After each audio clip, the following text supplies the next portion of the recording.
Good. Ladies and gentlemen, the first change we did to make this even better, we are adding Domination. We haven't played it so far, and we're actually tier 10. And what Domination does is, if they're also injured and not an elite, they're instantly killed. So with Domination, you can instantly kill everything on the map because we're obviously continuously stunning things. Also, it's another 24% multiplicative damage. Plus, currently, we're playing the Exhumation Glyph to have even more Fortify going on. I'm not sure if that's necessary. Okay? That's a big I'm not sure that's necessary. Before we're jumping straight into a tier 10, I think I'm going to drink an incense. I'm going to pop a lucky hit. And we're going to do another tier 7. Because I just want to see if the changes did something. And then we're jumping over straight up into the tier 10 to see if we can push it. Or if we have to level up our glyph even further. Those are the plans. Chris, good to see you there.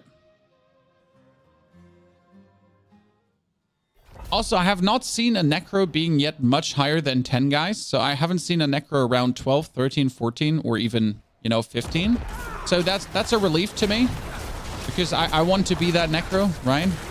Oh, they're just dying so fast. That's crazy. I want to be that Necro. I want to be the fear. Like, no. And then we can talk about world domination. They seem to have reduced XP from to... Yeah, so I think what they need to do is, though, they need to give us, first and foremost, better scaling on the glyph. And they need to also give us more XP.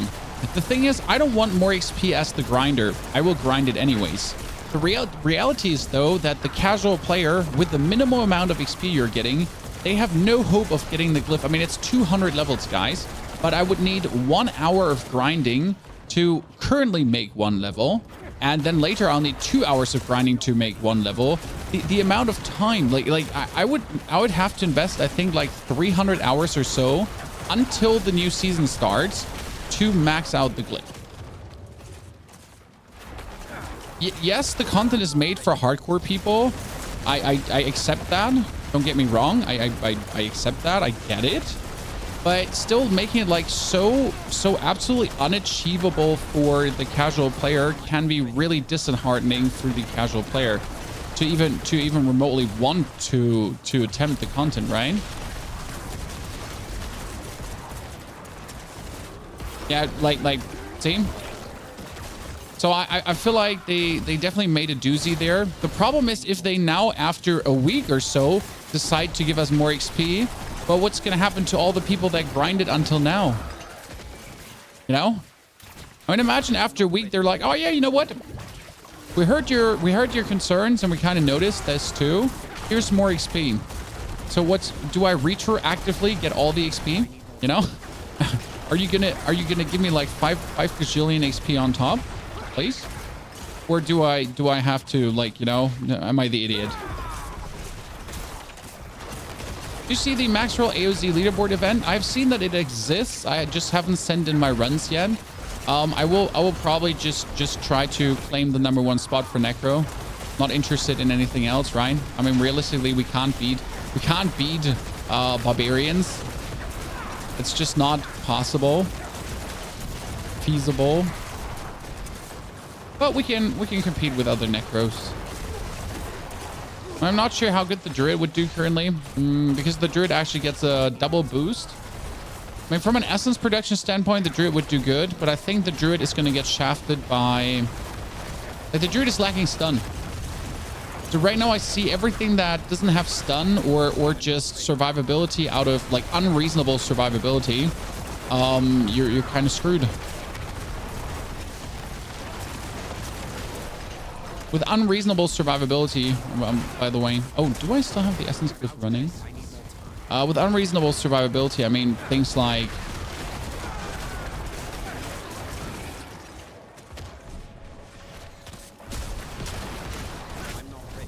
Meltar, selling Christian thing. I mean, tier 10 is 3,900 XP. I currently need to finish the 10 to get 1 level. So 1 hour for 1 level, and I have glyph 12. Oh, I got the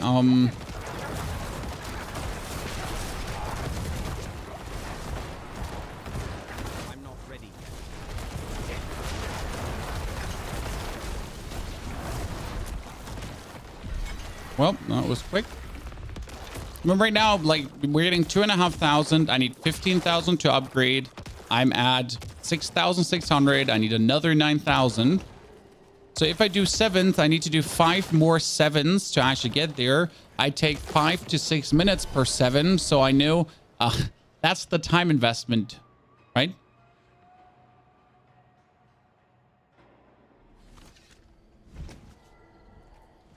Yeah, tier 10 is 3,900. You currently 10 finish to get 1 level, so 1 hour 30 for 1 level. It's just like that, yes, it's hard. Yes, it's supposed to be hard. Yes, this is all like the difficulty it should be. But you're kind of like at the point where, yes, this is the difficulty it's supposed to be. But also, like, it's like unnecessary crazy. Need 80 hours plus? No, you need more than 80 hours plus. I mean, you have 200 levels on the glyph. 200. 200.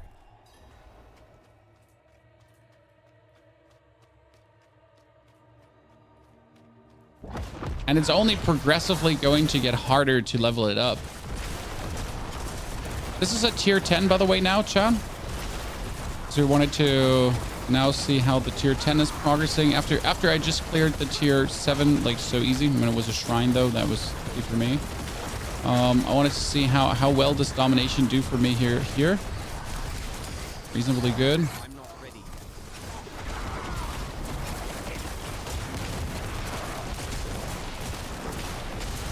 And I definitely do see them reacting to feedback, because right now I think everyone is unified on the opinion that it just takes too long, which is good. I mean, no one is complaining about the difficulty, I think, because the difficulty is fine right now. I don't know how you feel about the average player, but I feel like the difficulty is on a good level. I mean, it's just plenty hard, right? I mean, like it's sad that you're forced to play one build as a Necro. That's the only sad part for Necro, to be honest. But then again, it's also like super Pinnacle content. So, I mean, make it of that what you want, right? Like you're supposed to essentially like, yeah. I mean, it's Pinnacle content, so obviously it's hard. Obviously, not everything can be did. Yeah, season will be over long before, even if you don't sleep. And the problem is, who wants to do that, right? So I don't see a single creator with the current levels actually having the glyph maxed out. When you already saw what Rob was doing, so some other creators, what they're doing is, guys, they're a 4-man party. Each of them finishes or is about to finish their abattoir, and then you just jump in to essentially kill the boss to leech the XP, you know? So they're just about to finish, and then you just quickly jump into their dungeon and kill the boss. I will get it. He's a true nerd. I mean, yeah, and that's great, because that's right now how Rob does his content. I mean, like every content creator needs to have like their outstanding kind of thing, and for Rob, it would now be being the biggest time investment super nerd. I mean, he's young. He probably doesn't have a wife. He doesn't have kids. You know, he doesn't have responsibilities. He doesn't have, he doesn't have a job apart from this, right? So like that's exactly like, if you can absolutely be the super no life giga nerd, then do that. I mean, it's your one chance with Diablo maybe to build something to last for years to come, you know?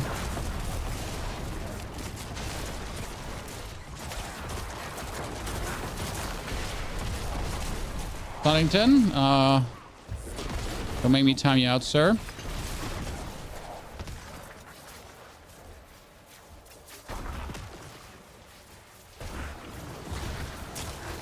I'm not ready. And I'm simply not like, even if I wanted to, like my life wouldn't simply allow me to, my life circumstances, aka, being a father, having a family, house owner, blah, would simply not allow me to no life nerd the new glyph. No, even as a content creator that's full-timing this, it's actually, doing this a lot. Even for me, it's literally impossible to do it. And that, like, yeah, that's kind of like, that's harsh. When even the people that have the time, technically, don't have the time to do it. You know?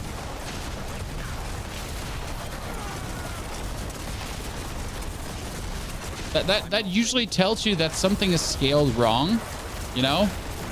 When even the content creators are struggling to get it done, then usually...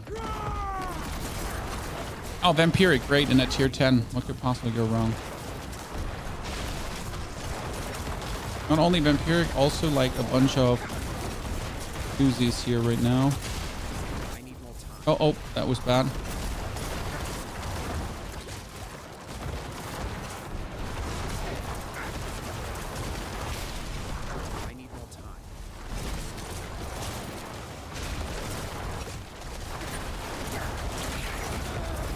Oh, it's a rogue raid.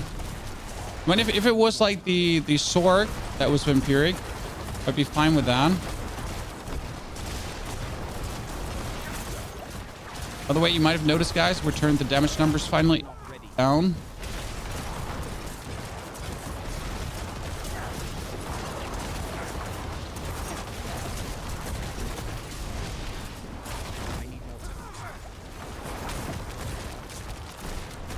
You know, your overlapping shields are creating some centers of immunity that you shouldn't be having.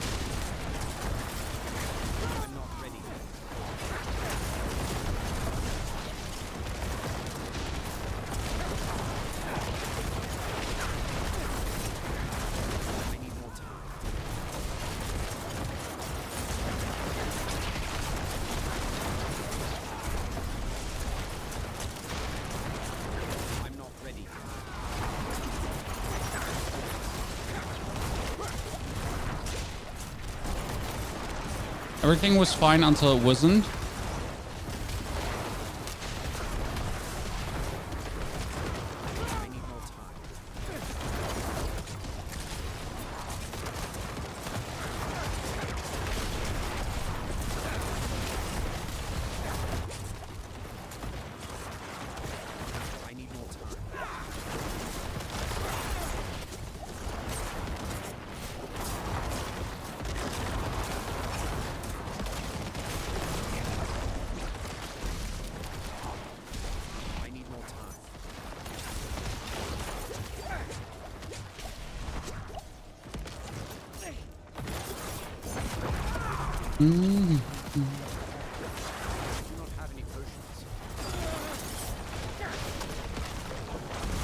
Okay, we actually ran out of potions there. There's only 10. Well, it's not wow, this is only 10 because there's one thing, the Glyph that we just talked about. So my Glyph is only level 5.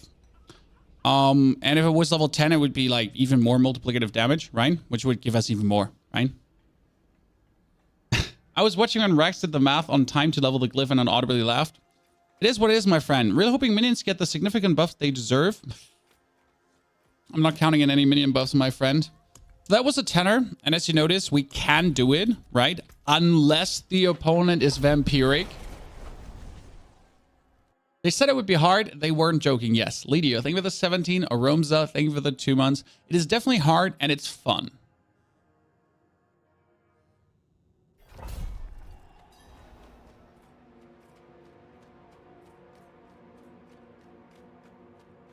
The difficulties of the bosses is way too high compared to the mobs. Well, the mobs are essentially just a simple DPS check to see if your build is doing it. And the bosses should be a simple survival check. The problem with the bosses is obviously, again, that their survival is overscaled, or their damage is overscaled to a degree. It might just simply be that some of the effects are just not visible anymore, because I've been fighting like a triple fire one, right? And you feel like you dodged every single fire bullet. So like literally fire is coming out of all of them, right? Every single one is dropping fire currently. And then you feel like you dodged all of them, but you still die for some reason. And if you look in the VOD, like you actually don't see any fire on you, But it seems like that one of the fires somehow delayed or not delayed or undelayed or whatever actually hit you. So yeah, I'm not sure if there's some problems with like so many effects happening on 3 Bloodseekers at the same time, right? Grinding for only Glyph XP is rough. Well, you're not grinding for only Glyph XP. You're literally getting oh wow, that was harsh. You're getting also items.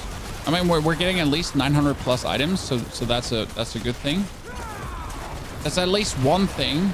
You know, I've almost gotten like an upgrade from my runs already. I mean, you're obviously getting minimal gear. Probably be nice if there was more than just 4. But yeah, right now I just can't see the casual player enjoying this much. I don't know yet. Like, you got to tell me how much you're enjoying it. But I can see the casual player do it like for 1 or 2 days and then be done with it. And that's it. Because it's kind of like, you know, you start leveling up your glyph and you start noticing how hard it is. Then you start doing like 10 level 1s to even upgrade something remotely, right? I mean, if you suck, for example, to upgrade your glyph, let's say you actually suck, you know, skill issue. Like you had to do 15 tier 1s, 15 times 5 minutes to be able to upgrade your glyph. At my point right now, if you suck. I need more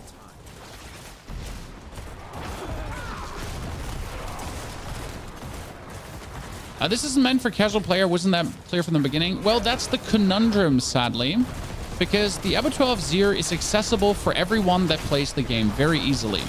I mean, right now leveling is easy, finishing the seasonal journey is easy, so nothing in this game is hard. Therefore, getting to the Abattoir of Zir and entering the Abattoir of Zir is truly something the casual player can achieve very easy.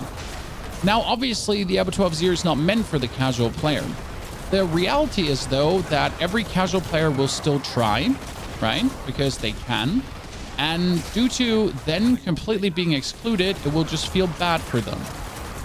And that's something, like, despite not maybe being, you know, meant for that, you just essentially have like a group of players which will just feel bad about the new endgame because they're literally like it's not for them or they're excluded. What happened to the S tier Blood Surge build? The S tier Blood Surge build capped out on tier 6. As much as I want to tell you I can go higher with it, I can. But right now the biggest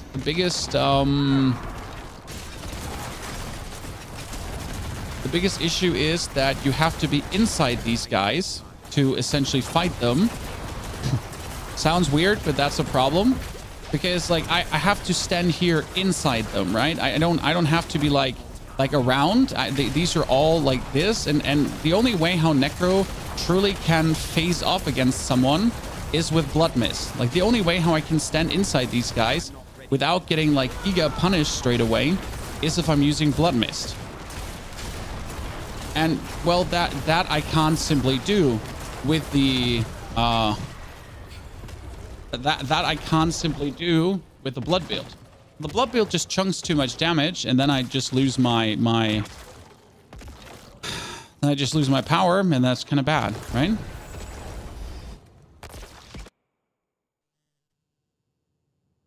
Good. 5 and Oompa, thank you for the 45 and the 38 centuries of support. Very good to see you two gentlemen. Hope you're doing very well. I have 5 level 100 chars. I find this boring as fuck. That's just me. The problem is that you can have to focus on one char. Sitting in China on a VPN, you're fucked. Honestly, if you have to do that to play, you're screwed. Yes, you're not gonna have fun with the Abattoir.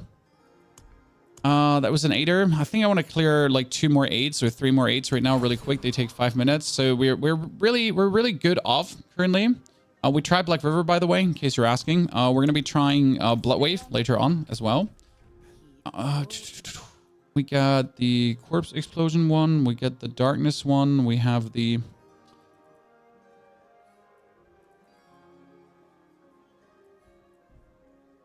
I'm not sure if I have to add Essence back in.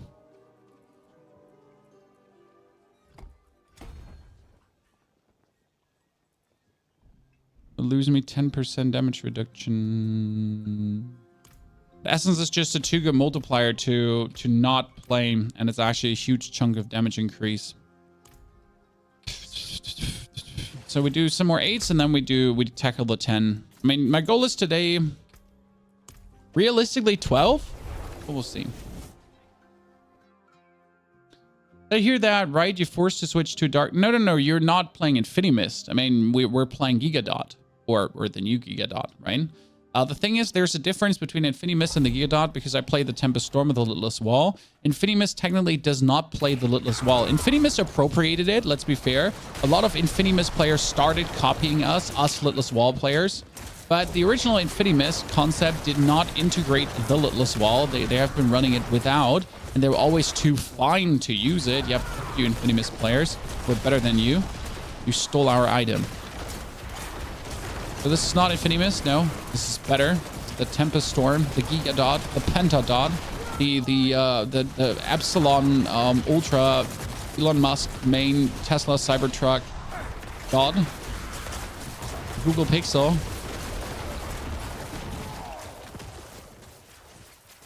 You get it, right? I'm not ready yet. That's pretty good. The big difference is that we're mainly going for like critical strikes with our XL Scroted Signet, shebangs like that. So not so much damage over time shenanigans. That's really where we like kind of focus on. But also, we're going for permanent CC. That's the main intrigue of the build. That we're essentially able to truly permanently have people locked down. And also we're not playing, for example, Corpse Explosion, Blood Mist shenanigans, even though I think I might have to swap over to that in the long run. Because right now I am not playing it, but I sometimes run into the situation where I'm like, you know what? If I now had the Corpse Explosion on Blood Mist use, that would be quite useful. Technically don't need it because we have the Ring of Sacrilegious Souls, and if I play it, I could technically forfeit the Ring of Sacrilegious Souls. But you notice we are doing chunky dunky super damage, and by the way, we're doing way more damage now as we actually introduced our bonus crits. Why not? You don't see my damage because I had to turn off the damage numbers, else you can't fight the bosses. I mean, the bosses are 3 bosses, and all 3 bosses are having effects. And if you have damage numbers going on, like, I don't see what's happening. I'm literally missing out on this.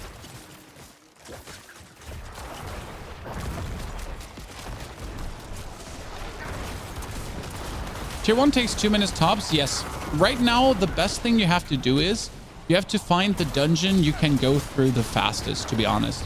The problem is you can't pile on minions. So this is actually one problem that I don't think gets talked enough about due to the minions resetting. So I don't know if you noticed this, guys, but minions don't follow you endlessly. Minions follow you to a degree. So I can't just trail a bunch of minions behind me and just kill them.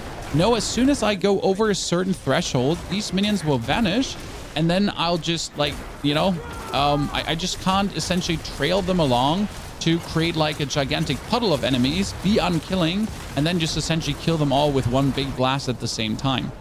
And that's a little bit of an issue, and I don't really understand why they decided to go that way. Why don't you just let me infinitely pull everything together? Because obviously I have the survivability to do so, so allow me. Like, don't patronize me. This is good. If I could keep this now for the bosses, that would be fantastic. Come on, into me.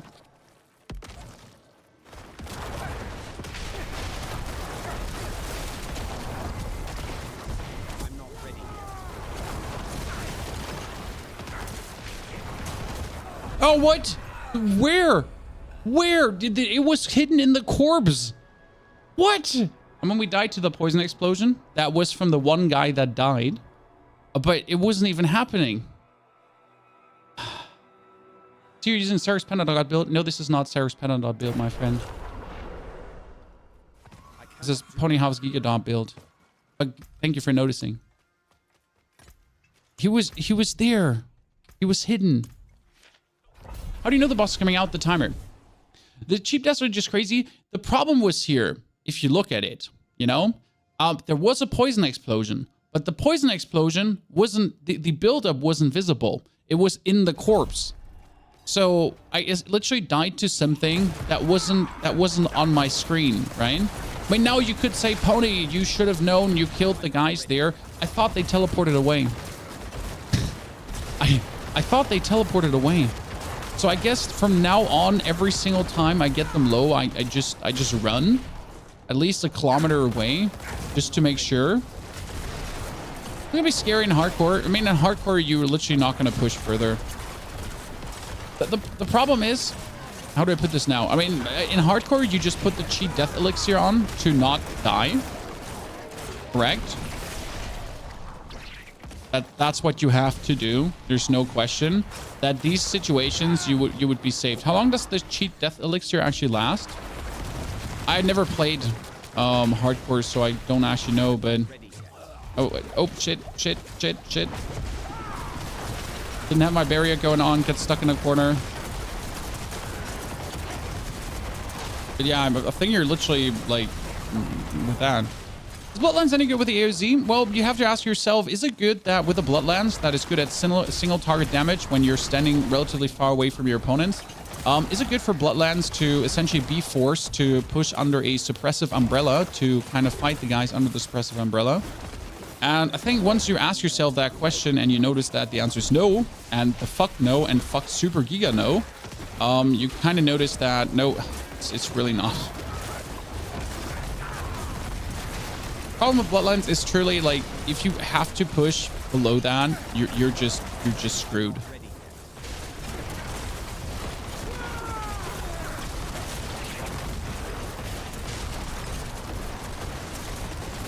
Yeah, I also don't know why the poison explosion actually killed me, because we are maximum poison resistance out, guys, right? We have 17,000 life, we have 17,000 barriers, so we literally have 34,000 life. We have 15,000 armor, right? We have our poison resistance at the max, and yet, despite being completely maxed out and everything being, you know, maximumed,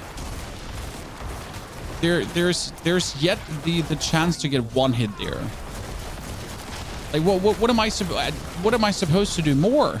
You know, I already have all the DR from close, also to like DR from shadow affected. I have all my damage reductions happening. What am I supposed to do more? And this is where there is no answer. You're not supposed to do more. I mean, what you're supposed to do more is just not stand there when a poison explosion happens, right? Idiot. But you can't essentially do more from a build standpoint. That's your limit, right? You can do as much there as I just said, and then you're not getting anywhere. Hey Ian, good to see you there. Use your bones for building clear tier 1. Yes, but I like, so there's my brother Skulm, who's playing Bone Spear main, and I saw him clear tier 4, and it was just sad. Like, I mean, he cleared the tier 4. But I could already see that despite him like running a couple Uber uniques and everything, that like he's gonna hit that wall very soon with Bone. And it's kind of like a bit stupid that like again you can't like you played the last 200-300 hours Bone, and now if you want to play the Abattoir of Zir, that's it for you. Congratulations. Due to Bone not having a single defensive skill, you know, you are liable and you can't play what you like to play. Get tracked. So how do you know the bosses are spawning, by the way? Someone asked. Simple. You can actually see this on the bar that's filling up. So as soon as the bar is full, then the enemies are coming.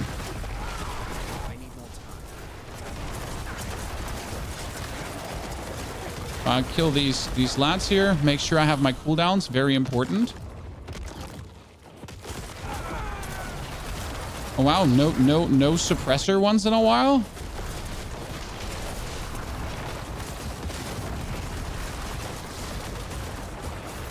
That's crazy.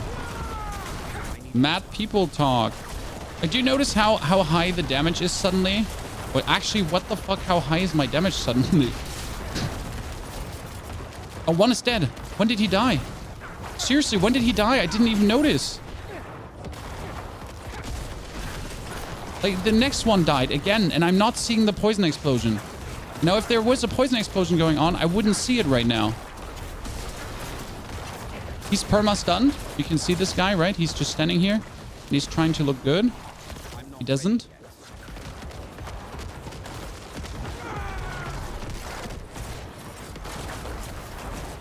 Boop. Okay, putting that back in was definitely worth it. We are at 2.9, so I have to do... Wait. Oh, yeah, I'm going to get leveled up. Cool. I do a tier 8, guys, and we're done. Then we get it next level, and then we can do tier 10. Woo! I don't need to clear higher tiers for my own satisfaction. Honestly, chat, listen.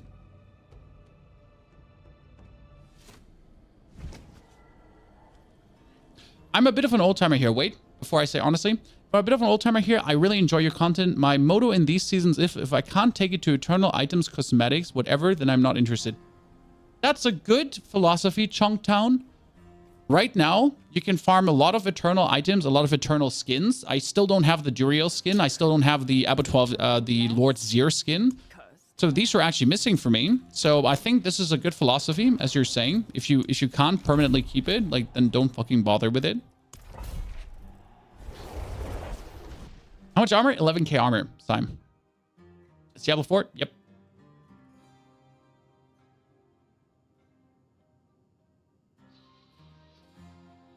BJ, Bone isn't nerfed. So Bone isn't bad because it got nerfed. Bone is bad because Necromancer is a joke. So, and I'm playing Necromancer. So the thing is that you notice one thing here right now. How do I prevent damage? I prevent damage over a uber unique or over a unique that gives me shield. I need an aspect for that, and I need my ultimate skill for that. That's the only way how I prevent damage. The other way to prevent damage is Blood Mist. And that's it. Necro does not have another skill to prevent damage. Now let's look at Sork with Teleport, Frost Barrier, Frost Nova, Flame Shield, right? Druid, Bulwark, Primal Roar thingy for 70% damage reduction, which is probably very good actually, in the Abattoir of Zir. And all these kind of things happening, right? And then generally 20% bonus HP and more bonus HP and whatever, blah. And then like all these kind of things, right? And then Rogue with like a gazillion dots and go invisible and whatsoever to get out of trouble. And yeah, then you have Necro who has Blood Mist. So what is missing is any interaction for Bone to have something. You know, why doesn't have Bone its own Bone Shield? Why can it not make a Bone Armor that scales with your physical damage? Why do I not? If Necromancer drops to 0 HP. Hey chat, I'm a Necro, right? The worshipper of the dead, the summoner of everyone. So why isn't there a skill that when I would drop dead, that instead I'm gonna have a minion killed? Instead of dropping dead, you're getting a bone armor that absorbs another 10,000 damage, and then you would die if you don't heal out of it. If you don't do at least X thousand damage, you can come back from the dead. If you die, you turn into a wraith for 10 seconds, and then you come back to the living. But there's a cooldown of 5 minutes or something. Is Doombringer to be used in Infinity Mist? You can use Doombringer, but then you have to sacrifice the aspect of the Grasping Veins. That's always what it comes down to. So yes, Doombringer is possible. Grasping Veins will go out, so you will lose a chunka-dunka of damage. If you are playing Doombringer, forget about playing maximum crit damage, because you're literally just like throwing a wrench between your own legs. I mean, like, I'm just saying anything, guys, obviously, right? But Necro is missing any... I mean, Sork literally has Flame Shield. Activate Flame Shield, don't die. And Sork is a sorcerer. Sork does not have any interaction with death. I'm a Necro. I have all the I am death. That's what a Necro is. But when death knocks at my door, I die.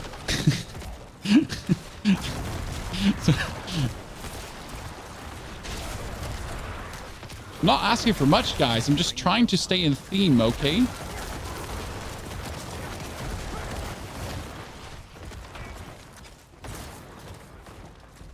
Vampire powers do you have? I can show you after this round because, right, you know, I'm trying to not die. The thing where I'm trying to not die. I think here's where I make my stand. So what we're trying, like generally where I'm trying to make my stand, guys, is when there's doors or anything involved. Why? Well, that's actually really simple because if I can get these guys here locked into one room, okay? So let's assume I get them here locked in. I can stand on the other side of the equation and essentially corpse explosion through this. I can corpse tendril through this. I don't actually have to stand on them, right? I don't have to be in them. I could be here on the next side, next door, and just have them still take my damage over time. Here, right now, their effects, their shebangs can't hit me while I'm just door frame beating them, you know? And they wanna mingle and tingle, but I don't wanna bingo and bongo, right? They're not getting to me when we're playing that game. I'm not ready yet. That's the beauty about Necro, right? And the way how the whole Necro skill set kind of works. Because worst case scenario, I'll just exclude myself from the fight by just not being available for you. See, I can just walk on this side and do my damage, but she can't do her damage to me. But I can just keep being me and I can keep having fun.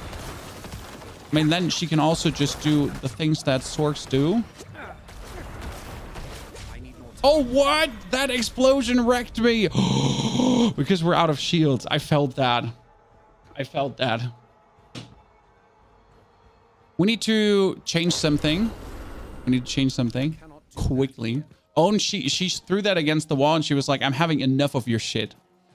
One thing we need to change though, like we're playing this flicker step on 2.4 seconds because it's technically better. But I think we're going back to the 4-second flicker step because that's what was causing our issues there. Where we're essentially trying to have the flicker step survive us. Oh, the instance is running long enough. But we're missing the 4-second cooldowns, right? Necro's back in the wheelchair just like season 1. No, Necro's really in a good position for Necros. For all the wall hack shit talk, no, this is how you play as a Necro. I mean, that's what you can do. I mean, I can even make storms. I can make corpse explosion over walls. I can make bone storms over walls. Why would you face tank shit when you don't have to? You know?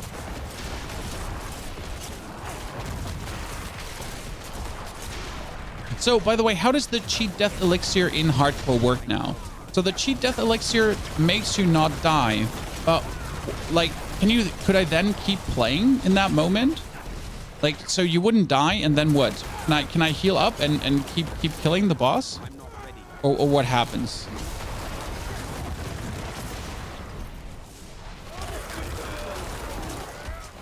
Can't get past tier 12, damage too low. Well, actually just rune too low, right? It's not that your damage is too low. Your glyph needs to be leveled up. Well, that's right now what it is, righto? I'm not ready yet.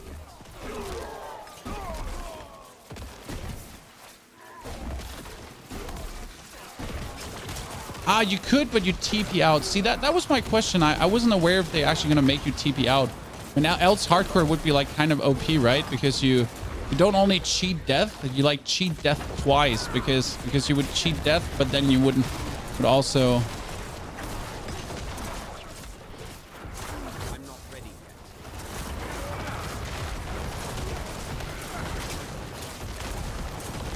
yet. You have the scroll of escape, but I'm talking about the cheat death elixir, not scroll of escape. Oh, I'm stuck. I didn't mean to go here. Stepfather, brother, mother, aunt, uncle, Giuseppe, whoever.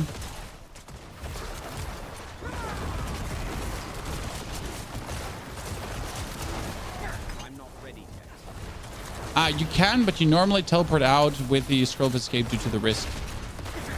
Well, imagine being like a true hardcore player and not using any of these tools. Honestly, I couldn't imagine doing the Abattoir of Zir as a hardcore player. Like, my respect, honestly, my damnness respect. I mean, I couldn't be asked to have that stress. You know, I just want to bang out this dungeon, and I want to experiment and try out how could I min-max more damage, not die against weird one-hits that make no sense, right? I guess playing Necro as a hardcore character would be inherently stupid, to be honest. And as much, again, as we love Necro, but considering like the situation with the Blood Mist that we talked about, right? That's our only tool of not getting our ass blasted. Oh shit, I killed too many things at the same time. That was a problem. Come here. Oh, great. Vampiric Chan. Oh, you're Vampiric too. That's horrible. How many rogues is that? Yeah, you are all Vampiric and Poison Enchanted, all that. That's gonna be horrible. I think this would be okay if there wasn't the suppressor guy. The suppressor guy is giving me very unfortunate vibes right now.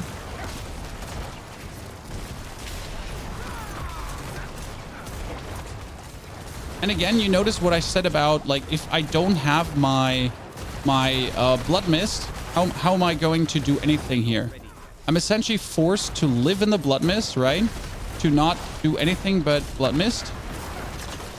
Because if I'm not in the Blood Mist, then I'm prone to...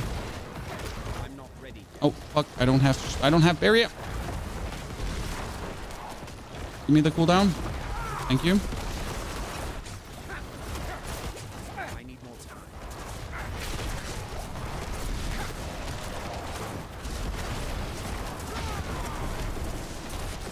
See, that archer is a... I think I can kill the melee character with all my shadow shenanigans. Oh, wow. I should be able to kill the melee, but killing the archer... Did you do the testing between Black River and the ward? Yes, I did do Black River testing. And honestly, Black River was fun, but it's just not reliable enough. The crit works just more worthy, to be honest. Ushby, thank you for the 72 century. Scruffy also, thank you for the brand new subscription. Gavatar, thank you for the 3 years of support and welcome back. Okay, we're just trying. Wait. Yeah, more lucky hit. We're just trying to knock this one out for our Glyph to be one higher so we can beat the tenor. How's your blood surge? Tier 6. And then it caps out currently. The problem is blood surge kind of dominates with damage racing things. But what if you can't damage race things? You know?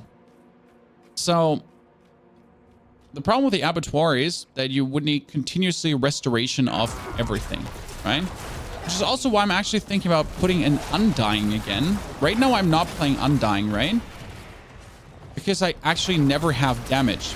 That's a little bit the problem. I don't actually have damage on me, right? I am not damaged. Unless I take a huge chunk of HP off. I'm genuinely unsure what killed me there. Help me understood the larger is saying Necro is in a good place if your brother's Bone Spear falling at tier 4. I mean, first and foremost, Necro is just not meant for this content. So as always, every build is not meant for every content. And Bone Spear is just not meant for this content. And second and most important, I mean, Necro in itself is still in a good place and working very well. When you can effortlessly, to a degree, we made it up to tier 10, which is nice. I mean, as a casual player, if you can clear tier 1, that's fire. And tier 1 can be cleared with every single Necro build. That's the only thing you want as a casual player. Let's be fair.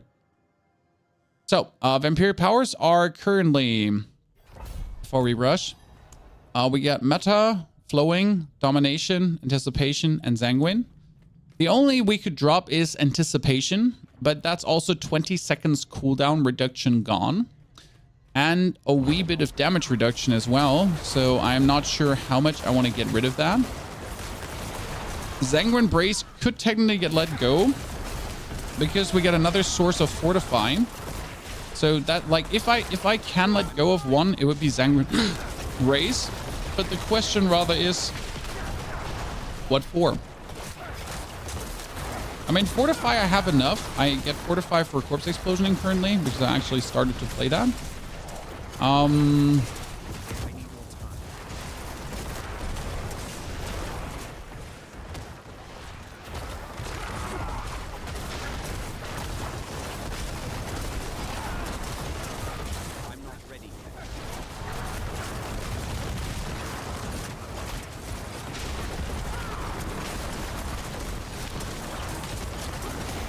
So the question rather is, what other Vampiric power? Terror? Terror would allow you to critical strike on feared enemies, but that was only good if you actually staggered enemies, but you can't stagger anyone. I stun people in this dungeon. So I'm continuously stunning things and doing that to people. You could take the bad, maybe, because we are... we're using our Blood Mist the whole time, so you technically summon the bad. But what for? You know, the question is, what for? Well, what's the bad going to do? Like, do a single stun on one guy, and we're already like stun master MC anyways, and we're like stunning everyone and their mom left, right, and center. There's no tomorrow. So that's kind of like the big what for question. What would that do for us? And the answer is nothing, to be honest.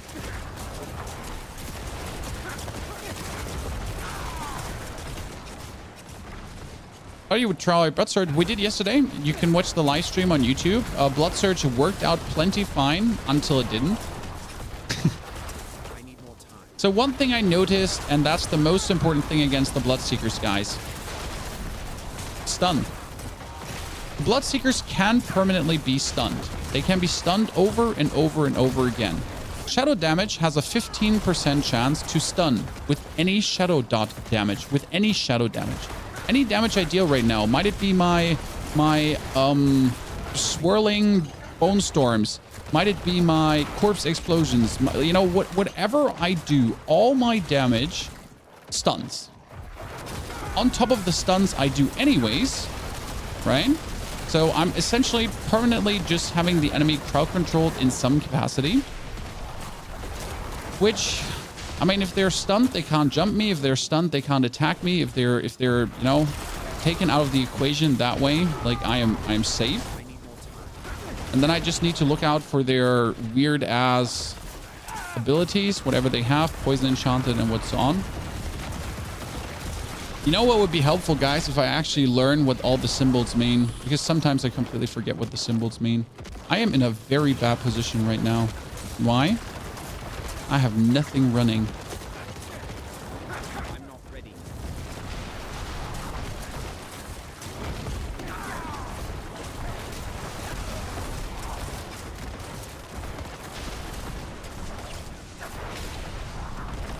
There are no corpses there. Wait, what are you doing? Why can't I? Oh, great. My battery's empty. That hasn't happened in a while.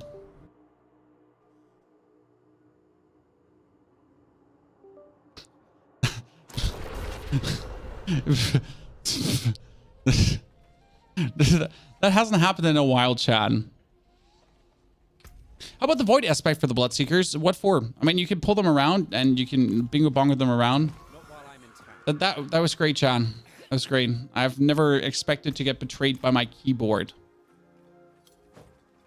Sorry, never get wireless mouse and keyboard. No, I love wireless mouse and keyboard. This is like literally the first time this has ever happened to me. You know, I am saddened. The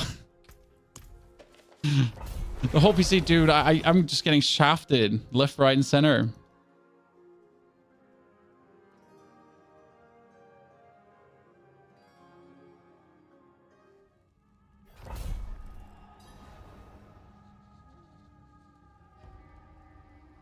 Okay.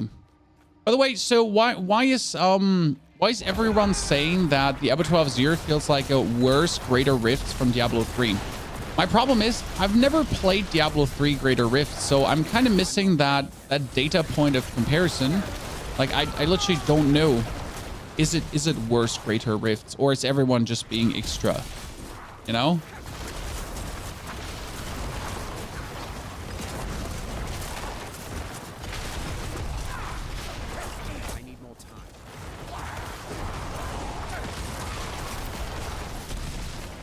Progression was just better. Okay. Yeah, I literally just never played Greater Rift, so I'm like missing any data point of comparison, right? I don't know if this is worse Greater Rift, or if everyone is just, you know, planning to complain. Like shitty Nightmare Dungeons. No, I like the concept. I definitely like the concept. It's a bit weird to not know what we're going into, so that's definitely something I'm not so happy with, because, like, you know, despite being full poison, like despite your resistances being fulled out, you're essentially like still taking more elemental damage than I deem possible. So technically you always have to carry around with you a potion of every single resistance, and then when you're summoning the boss and you see, oh, they're poison, you have to go straight up in your inventory and pop a poison resistance potion, right? Oh, you all died.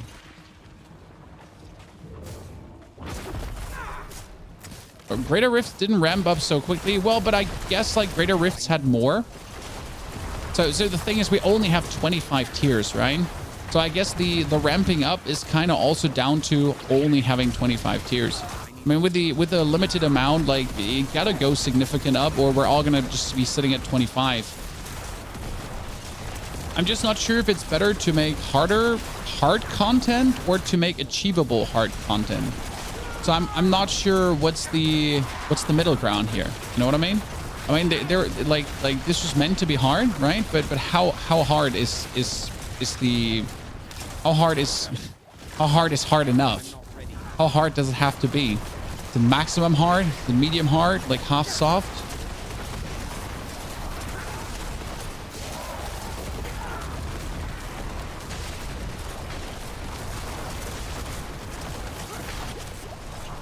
I mean, I guess what would help also was having a build planner, as we like to say, because right now you're essentially like, I am forced to leave this character in this build if I want to play the Abattoir of Zir, right?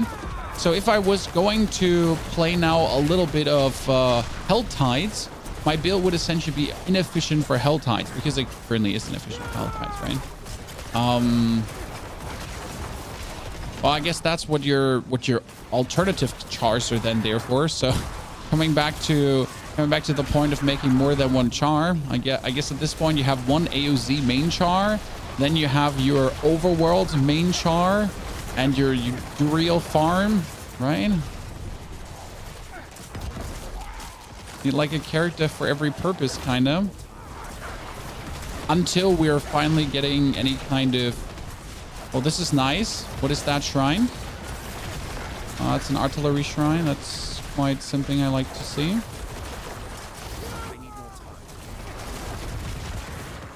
Why are we not taking set artillery shrine? Well, because I'm gonna kill every single mob that's around here before I yoink this thingy.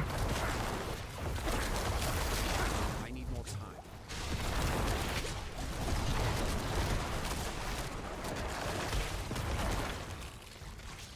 It'd be great to have this for the bosses, but I feel like we're not gonna get to that point.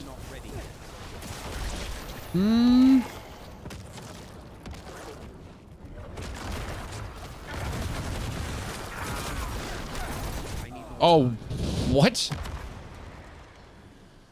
Well, that was a lot of effects at the same time, so I'm not sure what actually killed me. I can genuinely not tell what happened there.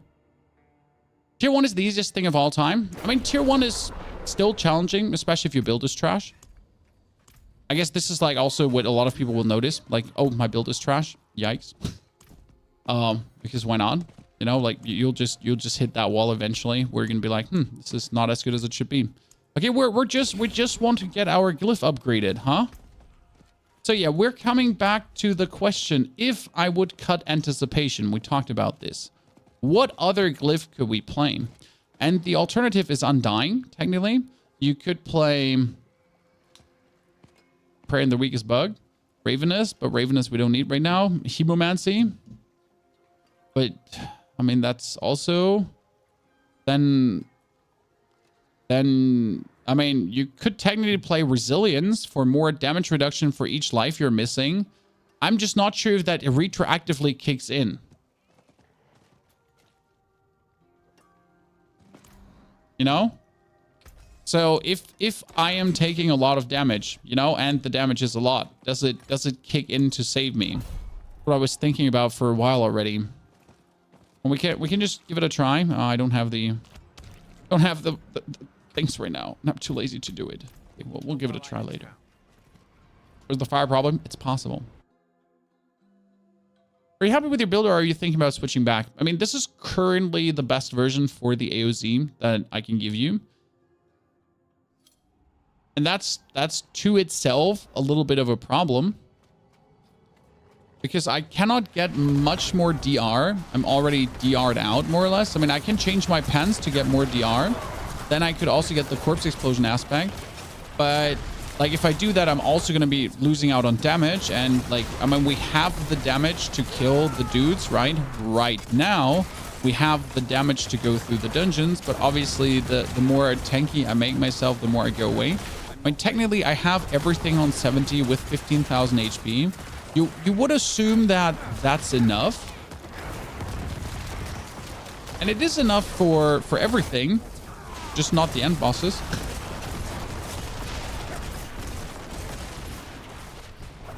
It is enough. Like, exactly these values are helping you to essentially, like, just carelessly go through this.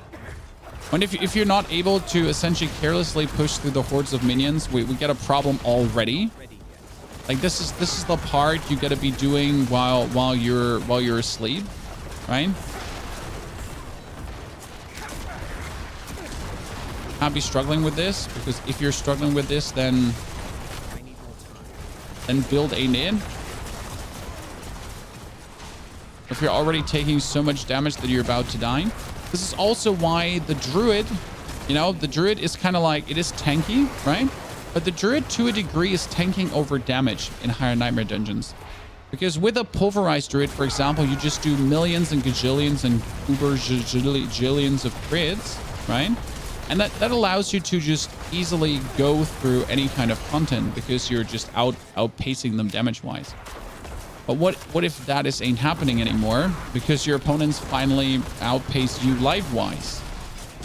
So you have then the damage going on, but you're missing the kind of survivability that's needed to bring your damage to fruition. Oh, this is a convoluted dungeon. I do not like convoluted dungeons.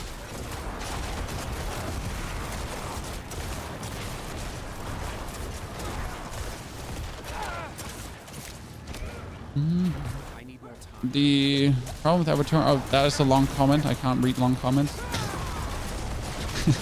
I'm sorry, chat. I can't read long comments. It's not because I can't read. It's just because I'm trying to blast my way through the Abattoir of Zir without dying. Despite this being effortless, I still need to pay attention at least a little bit. Respect the endgame content. I'm not ready yet.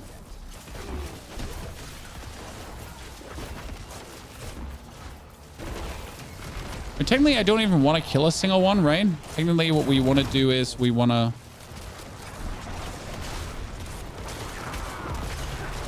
We want to just walk through until I reach the next... I'm not ready yet. Oh, I did not expect everyone to die. Oh, rogue with... Oh, they all have Vampiric. Great. So you all just decided that Vampiric is what you want to have. Cool. Cool. How about no? So I have 3 opponents that are vampires, chat. 2 of them are rogues. One is just teleporting out of my damage the whole time. And I'm putting down.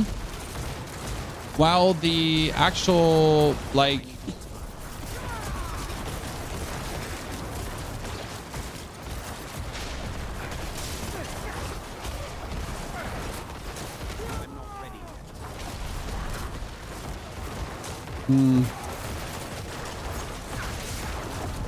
I appreciate how you're all full HP again. And with I appreciate that, I mean, like, fuck you all. Well, we can do quite some bursts of damage, as you can see, right? And we can get them down. But they essentially just turn around one single time, and that dude is just shooting his bow on me. We've had that before. He just chunks me down again. I mean, perma stun helps. One down. Gotta look out that he doesn't poison explode. Ha, there was the poison explode. Oh, wow. We get the second one almost down as well. Oh, he's dead? What happened? Like, I generally don't know what damage happened there. You know? So now trying to damage over time kill a Sorg who's in a suppression bubble, so I can't like do this on the distance. You know, so we need to damage over time a Sorg that keeps teleporting out of our things that I can't kill on the distance because, well, it's simply impossible. That I can't do my bone storms on because, well, it's here in the thingy. I need a lucky plethora of stuns. It's like the only way. That heal's completely full with one single frost ball thrown in my face. Try to not stand next to a wall because I notice when you're standing next to a wall and that frost ball hits you, it kind of impacts the wall and instantly explodes and does like, yeah, see? So what am I supposed to do now? How am I supposed to kill you?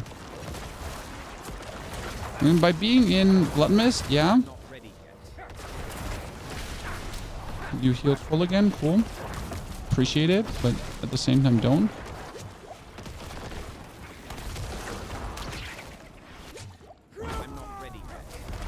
I only... yeah.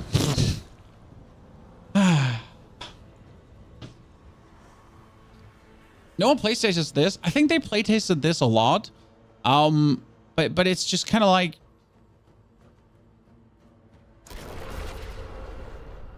putting Vampiric on an enemy that does, I don't know, 40,000 damage with one hit and just heals like a couple million HP with one hit. Seems like unlucky. I mean, we're just literally trying to get our Glyph upgraded, by the way, in case you wonder what we're doing right now. We're trying to get our Glyph upgraded. And we just did 2 tier 8s in a row where we got it. You don't need attack speed on gloves in this build. No, attack speed doesn't do anything for you. It makes you a wee bit faster in what you do, but you notice that my attacks are limited to existing corpses and also the essence I'm producing, which is also limited to being unstoppable. So yeah. Which brings us to the point that we're just, you know, we can't just infinitely attack to a degree. And that's where attack speed is kind of like a wasted stat.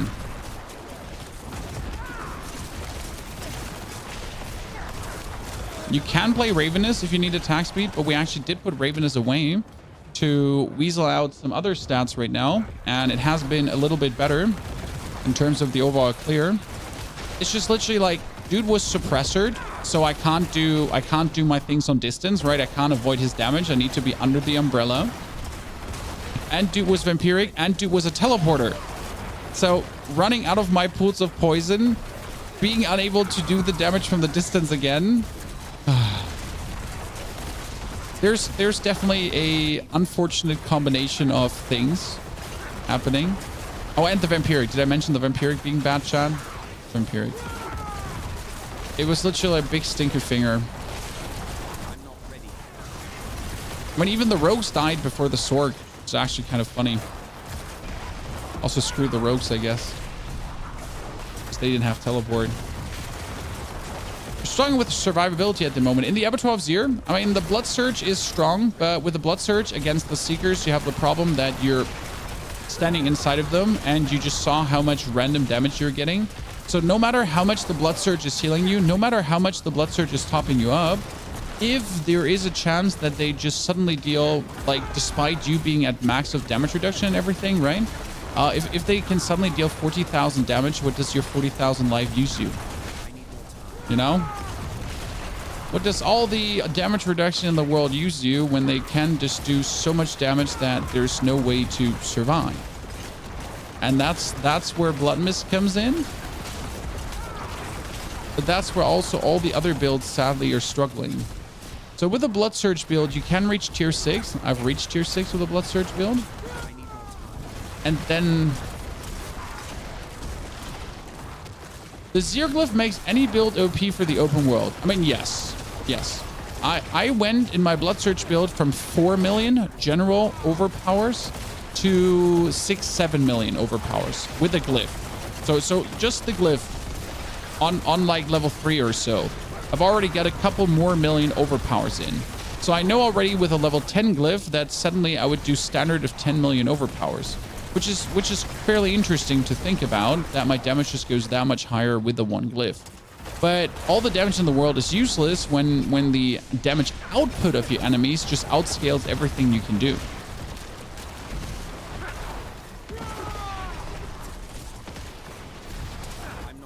How long does it take to upgrade the new Glyph? Mr. Rax, one YouTuber, did the math, and I think they calculated that in order to get it to level 50, not level 200, level 50, you would roughly need 300 hours, around about 300 hours.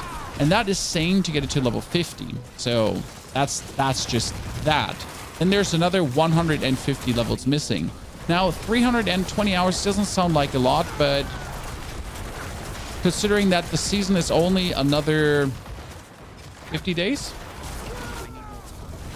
and you're not keeping anything, seems kind of...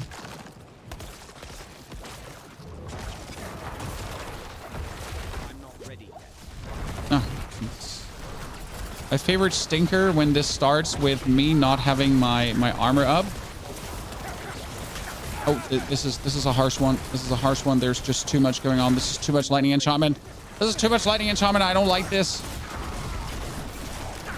And when we can do, like, suddenly you notice how we can do like better damage, right? If they're not all under the umbrella, we are just really nicely able to deal with these guys. Ah!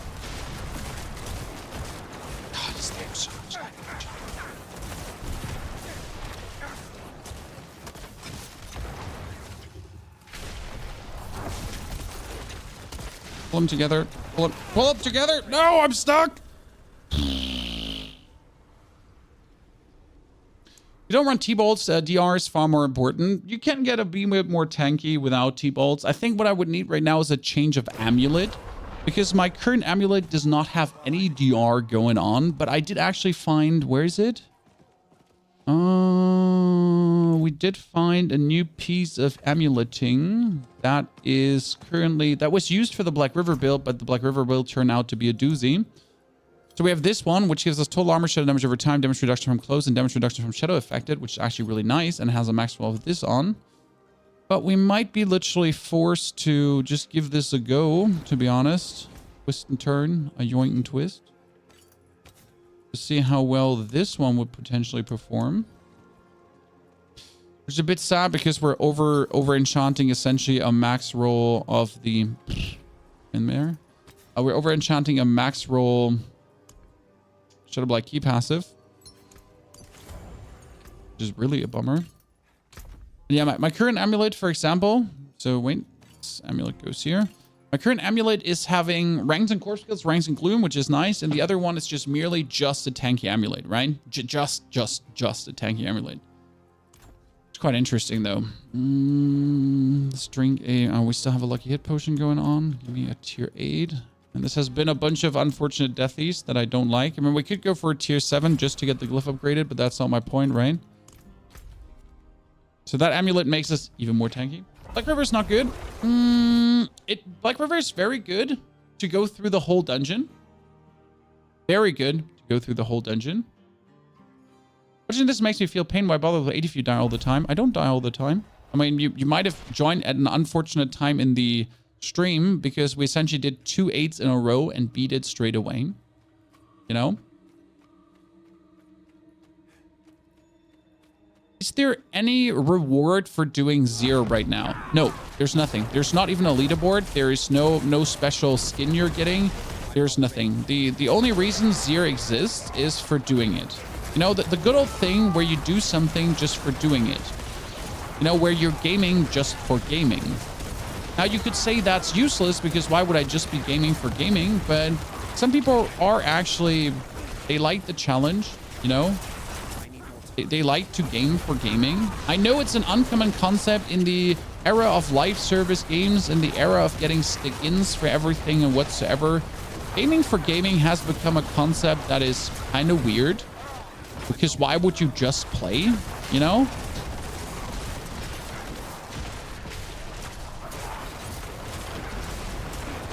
But pushing the Abattoir of Zir is literally to see if you can. You know, it's like climbing the Mount Everest kind of thingy. Like, why would you ever do that? But because you want to just climb a goddamn fucking mountain and I don't know, have a revelation in life and feel like an accomplished human being. Realistically, why? What for? Uh-oh, that's bad. I hope that's not my wife. And she does not need me to come up right now. Where's my phone? Okay, this is going to be harsh, but I think we can do this, chat. Need to check my Ring doorbell right now. Well, I'm not dying. Okay, I got this. I got this. This is I'm unaccomplished. I can do this. This is not. This is fine. Oh, yeah. Oh, shit. I don't know if my wife is here. Oh, yikes. This is the problem.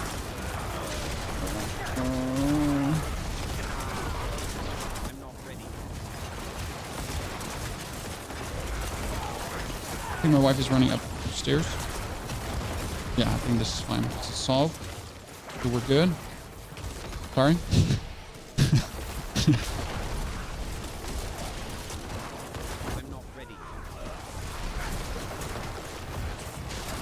It's very little life. 17,000 is actually quite a lot. I don't know. Like, I mean, for a barbarian having Doombringer and a grandfather and running around with 30,000 life, yes, this is very little life. Compared to the class that can just wield a copious amounts of uber uniques to beef up their stats, yes, this is very little life. Compared to a Necro in general, this is the top echelon of life to have, to be honest. Oh, that almost went bad. I'm usually trying to avoid these goats, like the pest, because the goat priest, as you see there, like we're literally never even close to death, right? But if the goat priest buffs one of their cronies and that dude turns around and hits you, suddenly, no matter how sturdy you are, there's a chance that you just randomly die. That's why I try to avoid this like the pest. Well, that's a shrine. It's interesting. Oh, that's a Blaster Wafer. Blaster Wafer Chan.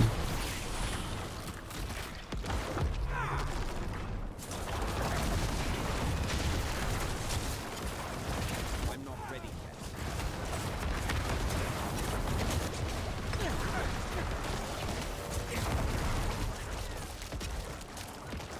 I need more time. Oh, it's great when the Blast Wave actually doesn't do any Blast Wave damage and you're... Thank you very much. That's what we're looking forward to. And now, ta-da-da, upgraded. I cannot carry more. Now I gotta check. Give me a second. So this is the upgrade, chat. We got 0.02% more from this.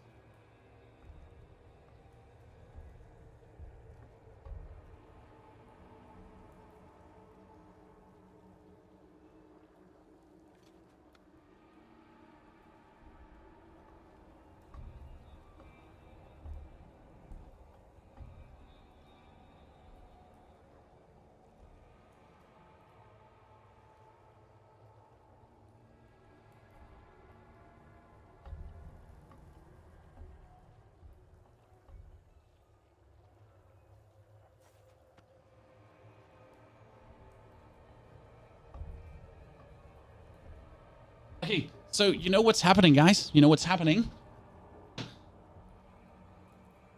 Chad? Outside are the scaffolding people. The scaffolding people, Chad. The scaffolding. You know the scaffolding. Why don't you know what that... Seriously. Chad, what the... Like, I'm getting my solar panels next week. So they're essentially building up the scaffolding. And we're getting my solar panels finally. Very excited. I mean, like, you can understand, for me as a content creator who's essentially burning through energy like crazy, who's using up everything in the house like there's no tomorrow. Getting finally my solar panels is wee. So are we, chat, are we finally going for items with shrine buff duration bonus? That in. So now that I got my sigil upgraded, I think we're going to try 2 times tier 10 to see that we push for 11, right? We're actually a solar installer. Thank you, Daniel, for your service. What about the snow? So I actually had to clear our balcony. So our house is surrounded by a balcony. Well, not our whole house, but half of our house. And I had to clear that with a hammer. I have one of these rubber hammers, very heavy rubber hammers. And it was ice. It wasn't snow. It was snow ice. It was ice snow all around the house. And I essentially, just before the stream, I was just hammering away, like literally, like not like simple force, you know, not like boop boop boop, no, like full swing, full arm swing to get that stupid ice snow cleared away from the balcony. Melted Heart for this build. Melted Heart is trash for Necro. So there is a world how to use Melted Heart. The problem is you do not have the essence generation to really make it work in Necro.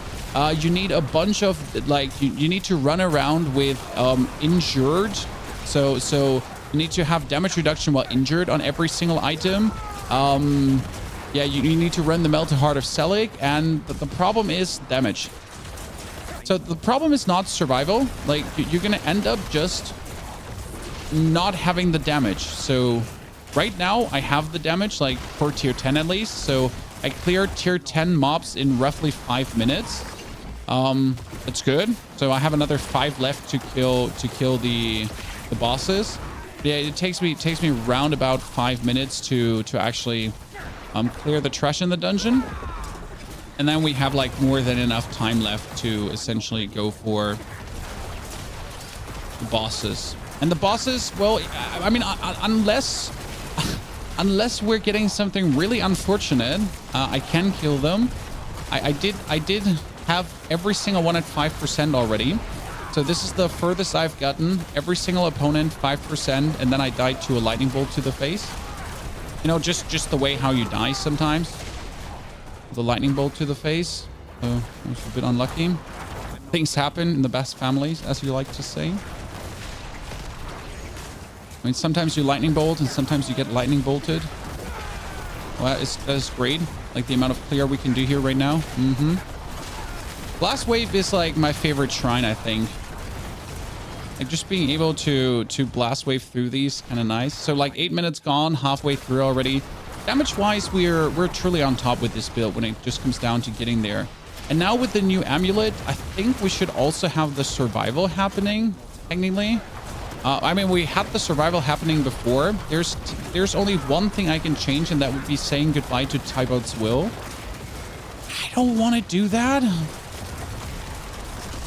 I just love T-Bolt's Will. Don't make me say goodbye to T-Bolt's Will. Like, literally, this is the last thing I can do for any kind of damage reduction. And if you make me say goodbye to T-Bolt's Will, I'm just going to be sad, you know? So I'll just be sad, simple, because I just don't want to say goodbye to it. I like the item. This is a fun item. I like it, you know? It's great. I love it. I want to marry T-Bolt's Will. Don't you find me on that one. It's legal in Germany. I think there's probably no laws against it. You can't stop me.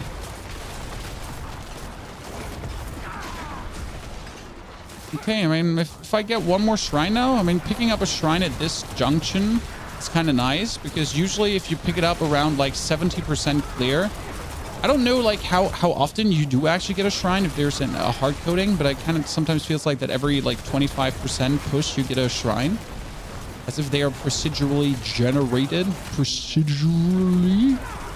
However you pronounce that?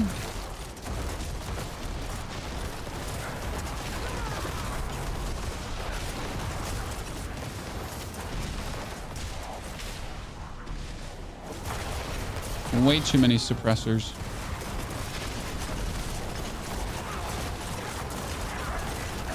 Way too many suppressors. I mean, like, seriously. Is there anything but suppressors in this dungeon? You have 0 luck at the end bosses. Honestly, there's like, it's so easy to be unlucky on the end bosses. To say like this way, 0 luck, but it's so easy to be unlucky. I mean, just one single one with Vampiric, already bad. One single one with Suppressor, already bad. Like the chance to get unlucky essentially is so high. Oh no, that's bad. This is very unfortunate right now. Mainly because I'm just out of... Yeah, that should be fine. Hopefully, let's see if we can turn this ship around. I mean, the good thing is they're all standing on top of each other, which allows me to be a cyber bully.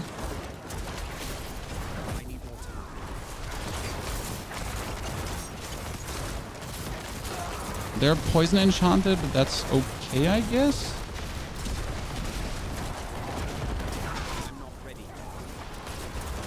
Well, that was a... Oh, that's bad. Almost. There's like too many corpses on the ground. I don't actually see what's me, what's them, and who's... Ooh! Ouch. Okay, against sorcerers, I need a bigger area. You know? Shaco, is it good? Not well. So if I had Shaco, I could sacrifice T-Bolt's will, vice versa. But right now I can't, simply due to that. You know, need this. Okay, against sorcerer, need bigger. You know. Why not Black River? Not worth it. I mean, some people will say you, please drop Black River and go for a full damage over time build. It's not a word. It's not a terrible suggestion. You can definitely do that. It's just that X-Felds is so powerful. It makes generally 0 sense to not play with X-Felds.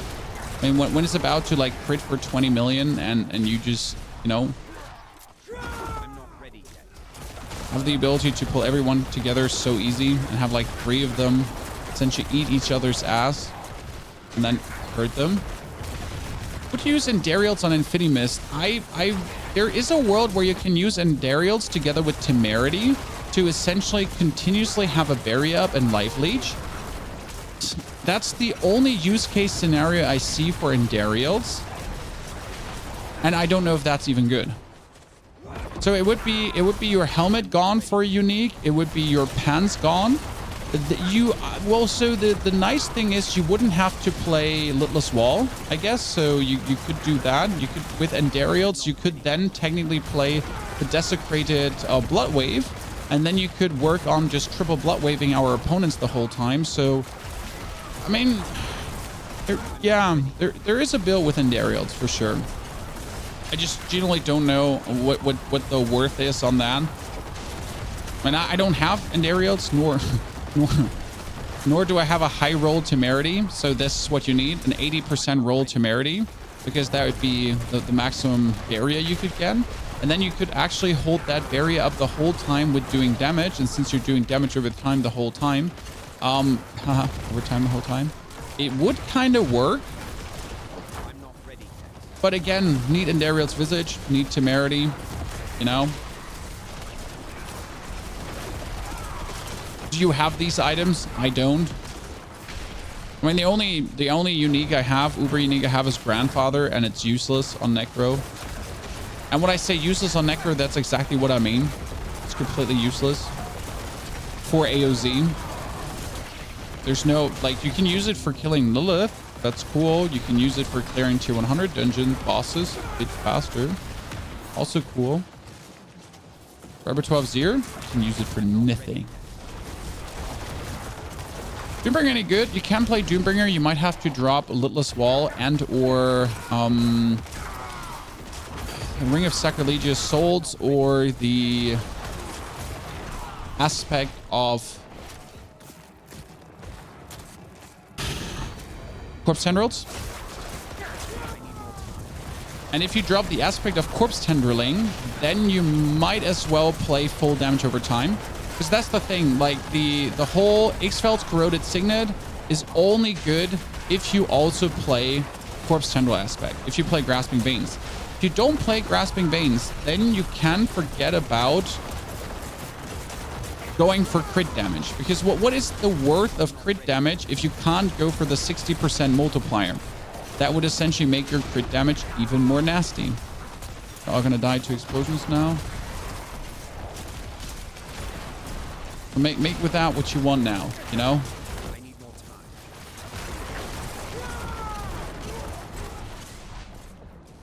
time. Here's the boss keeps randomly one-shotting you. Yep. I mean, like against Sorks, I think I figured out what it is with Sorks. So when you have a Sork AOZ boss, you are not allowed to stand anywhere close to a wall because the frost ball does damage on impact and damage on explosion. And the amount of times I've literally just died to that thingy just impacting once and then impacting a second time is now out of the ordinary. Right, it just comes down to that just hitting once and then hitting twice, and then I get hurt. Okay, we're gonna kill all of you. Then we're gonna pick up the artillery shrine. I'm not ready.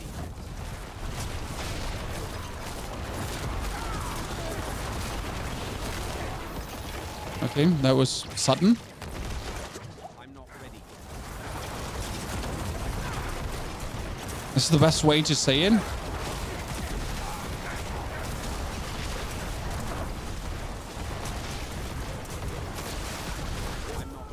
What? Where? When? Why?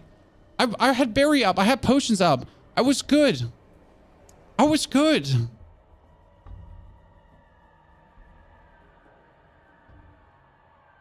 Is this build better than the Blood Surge for general content? No, for general content, the Blood Surge is better. There's no argument. There's no question. The Blood Surge itself is for, let's do the 8 quick and then do another 10er.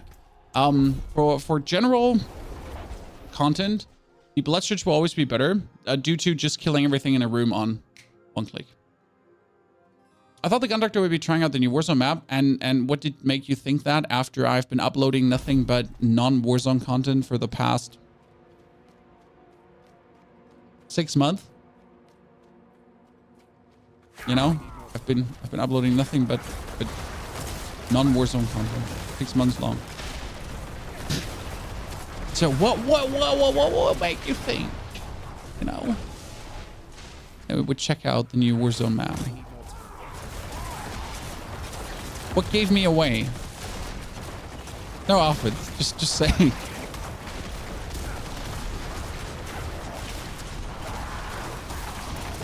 I kind of like it when you have the fallen enemies, because the fallen enemies explode, and when they die, they actually, like, you know, they're dead. So you don't have to kill them.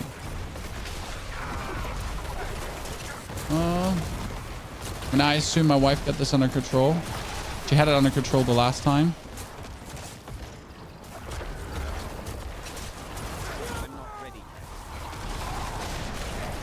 What you're thinking is a good one. I appreciate it.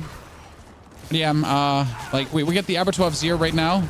That's more my interest than the new Warzone map. I'm butting my head against almost impossible content, you know, with a class that is considered the weakest class of all the classes.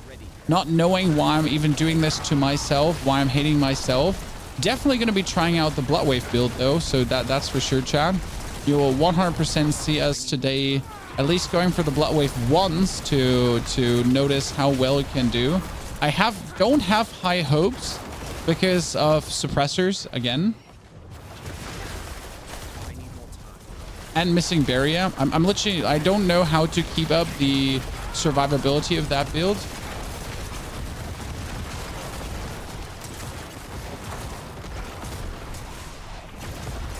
My main issue, I guess.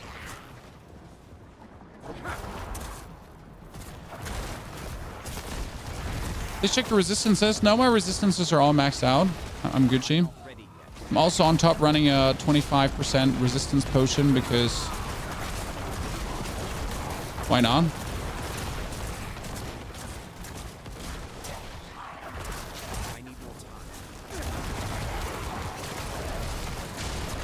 The way something feels odd when I can clear a tier 8 and a tier 10 roughly with the same clearing speed. I need more time.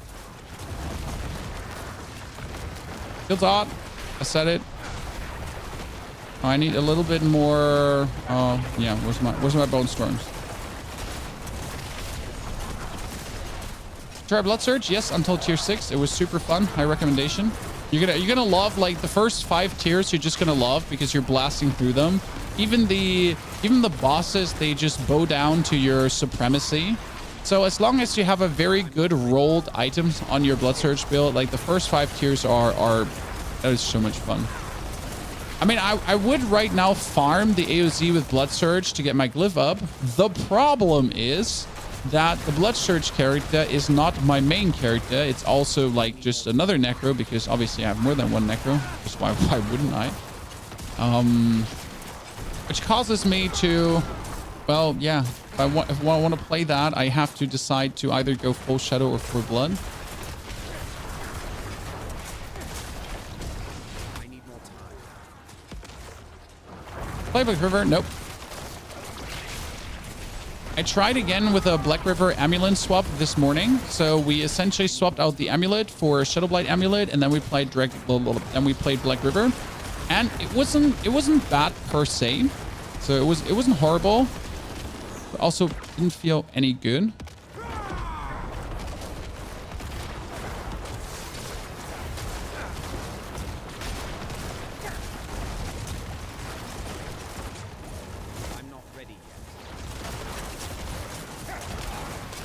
Ah.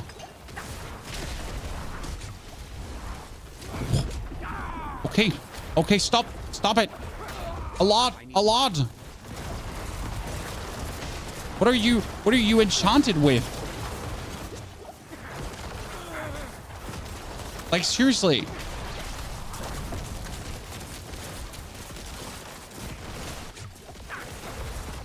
You know?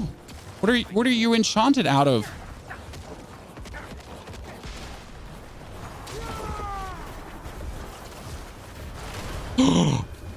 What? What? Where? There was nothing coming out of you at that very moment. Like, I dodged the fire. I went past that, and we're still getting hit. Whew. Are you still scaling dot damage on the gear build, not rely on much on X-Files? No, we changed some things around to rely more on X-Files. Not while I'm in town. No potion drops? I don't think you necessarily need potion drops. I mean, again, you could swap in the Undying Vampiric Power if you feel like it, to essentially soak up your HP, because in this build, whenever I take damage, right? Whenever I take damage, I'm essentially like in the Blood Mist stage, and that's like where it's fine, because, you know, in the Blood Mist stage, I automatically cast and I wouldn't actually have to use potions, which is kind of interesting. I think you've got cooked by Bloodseekers 10 times in a row. Nope, Jim, we actually finished one dungeon, so please pay attention if you're trying to make weird comments. Is there a point for Fortify if it's never full? Yes, because we need half Fortify, or we use half Fortify to essentially get 8% crit. So we don't need Fortify full. We just need Fortify half full. There's, again, an argument to be made for not using that. Also, you have to understand that Fortify works the following way. If I lose half of my HP, but it's still half of my HP is Fortified, and then I get, like, you know, that point in Fortified, then I'm actually Fortified. And as soon as Fortify kicks in for 1 single second, it's at least 10% damage reduction. So it's kind of like to the point of why not. Also, like, we're having currently Fortify on Corpse Explosion, and that's why we actually Fortify so fast.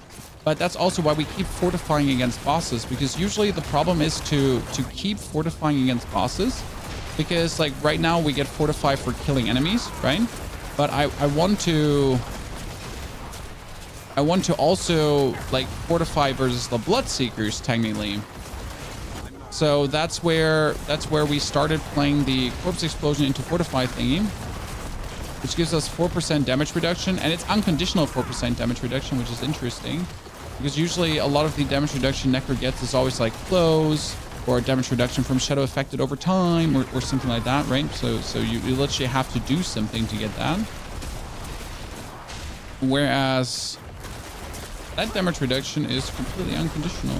I mean, apart from using a corpse, but I mean, if you're not using a corpse, what you doing, brother?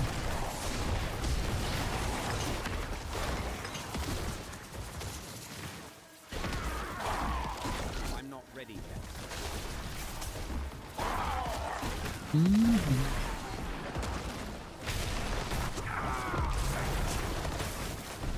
Oh, that's from one shrine into the other.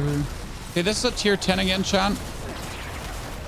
And right now, my optimal farm, I think, is tier 7, but I kind of want to farm tier 8 because it just gives more XP.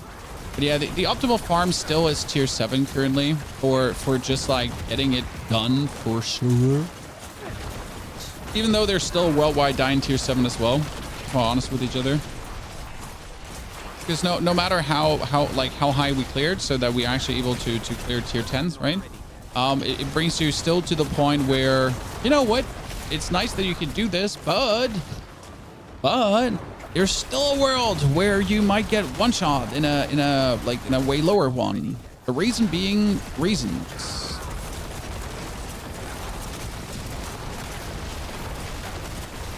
This is not like tier 100 dungeons where you reach a point where you're like, oh yeah, you know what, we're good. Because you might scale your damage, but there's just a limit to your life, right? There's a limit to your survivability that you can scale. And that's where you then end up in a situation where you get your soul sucked out of you. But not the good kind, you know?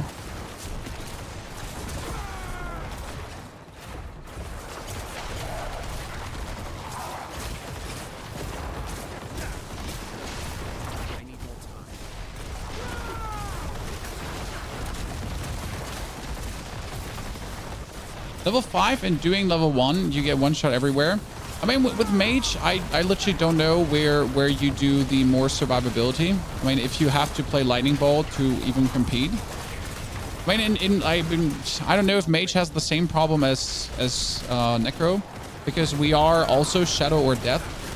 Which is not true. Like, again, I can also play Blood. So I've tried it out, proven it works. But it's more or less, you know, Shadow or Death. You know what? I want to kill all of you. Because if I kill all of you here right now. Yep. We got a protection shrine. You know, Lightning Enchanted is my hate right now. I'm not ready yet. Where's my area? I'm not ready yet. Yeah, I'm missing out on my barrier stuff. I need more time.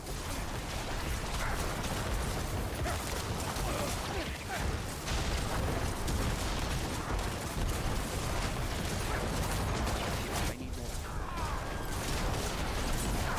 Who's the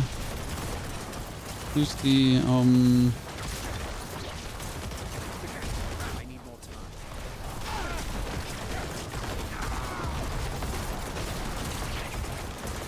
well, that's a lot of bone storms. That's what I like to see.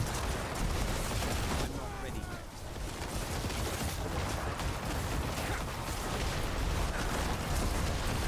No, I don't like your tone, boy. That's bad.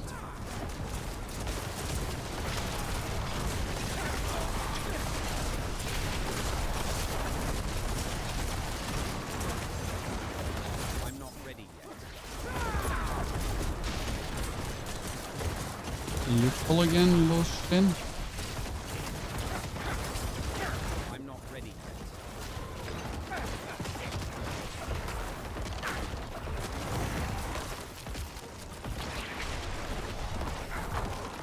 I need more time. Okay, the good thing is that this dude doesn't run out of my shadow. So if I now have him locked into the dungeon, you know, if I keep him locked in the dungeon.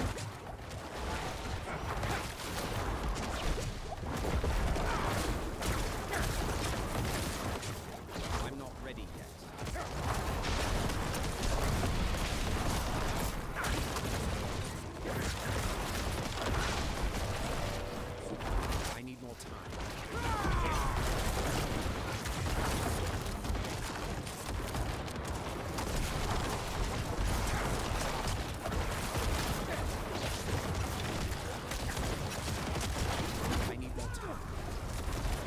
I'm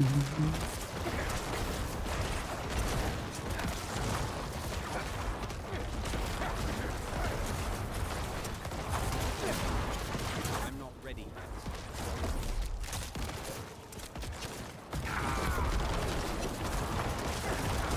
You know what? Your poison and your life leech together is quite I need more time.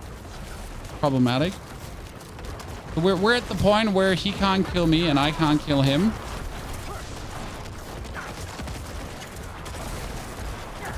I need more time.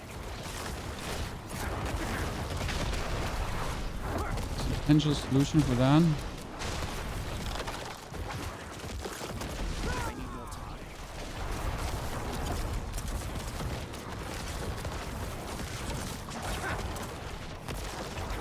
I'll explain that solution in a second.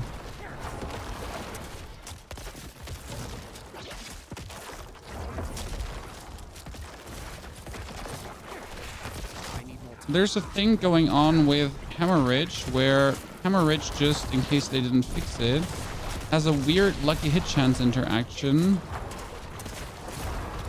where it essentially allows us to spawn more bone storms than we're legally allowed to do. Bit weird. But it's currently not doing what I wanted to do, sadly. That one was a doozy. That didn't work out the way I wanted it to do.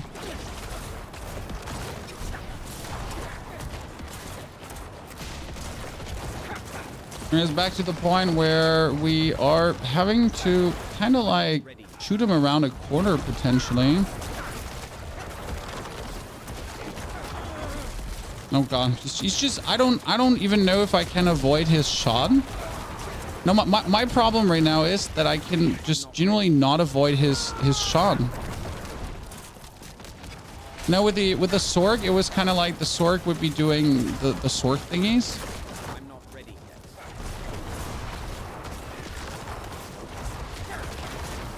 This dude, like, he's just always full. I need more time.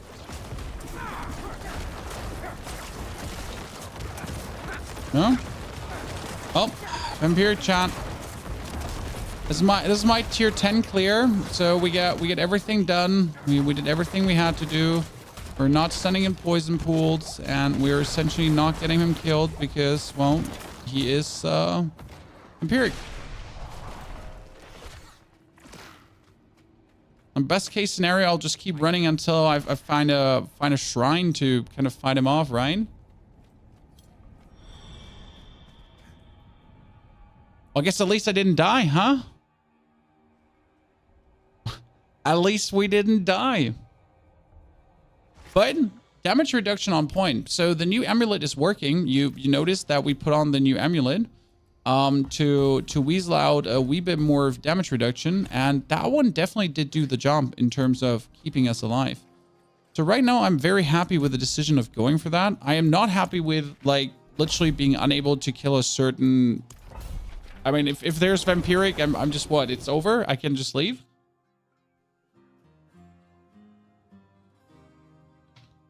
Can I join? Nah, I'm trying alone, sir. I'm not planning to. I mean, Necro is really not made to play team for this. Well, we all know like Necro is barely able to do it alone. Not ready to team content this. That's for sure. Right? We're not like Barbs and so on. We like if you choose the Necro life, you choose a solitary life. The life of being alone. I mean, you can't even play a supporter. I mean, you could play a supporter by using Bone Prison to make things vulnerable and cage them in.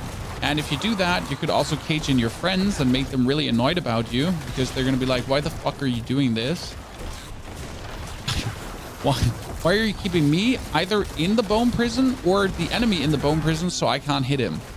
I am very unamused by this. And then your friends will be angry at you and friendships will be ruined. So you could do that, Necro, if you want to. High not recommendation. I need more time.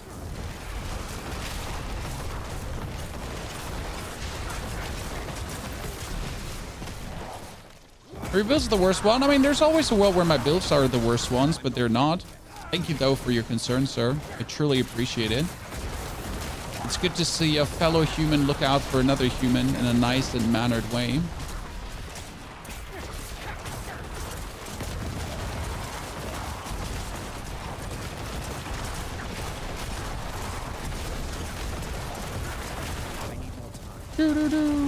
Man, but I guess we're probably just gonna be farming now tier 8s to push our glyph up another level, and then make sure that we get another 0.10% or 0.02% more damage. Okay, I'm not gonna waste my time on trying to kill 4 of these succubee.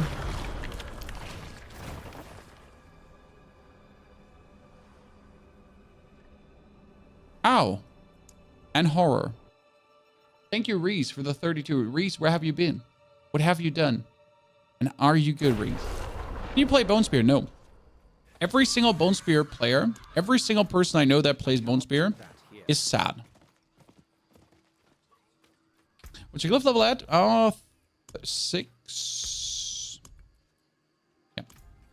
Every single person I know that's playing Bone Spear is sad because as soon as one of the, so they do the damage. They're very efficient, but as soon as one of the guys is suppressored, Bone Spear has issues where you essentially have to push below the umbrella, and then you are kind of like having people outside of your range and you can't actually hit them properly.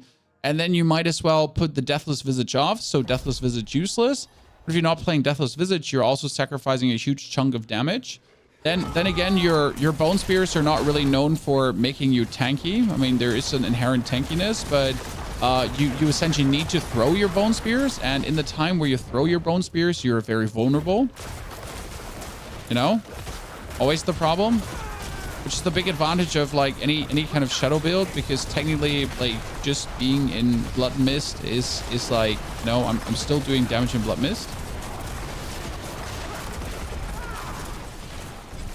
Do my automatic corpse explosions and such.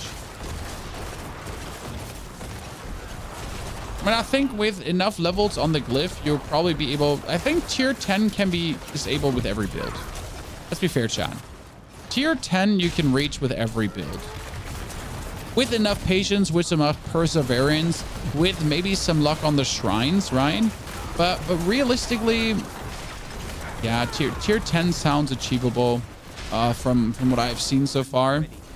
Might take you a lot of tries to get like the right boss combinations and not suffer. And like, you know, if you're playing Bone Spear to essentially like wait until you don't have anything with suppressor going on. But when you get to that point, you'll get tier 10. And then you can go and brag in some internet forums that you made it, and that's the extent of things, kind of. When after then reaching tier 10, you can be like, you can go on Reddit and you can be like, I did it. Look at me, mom, get the camera.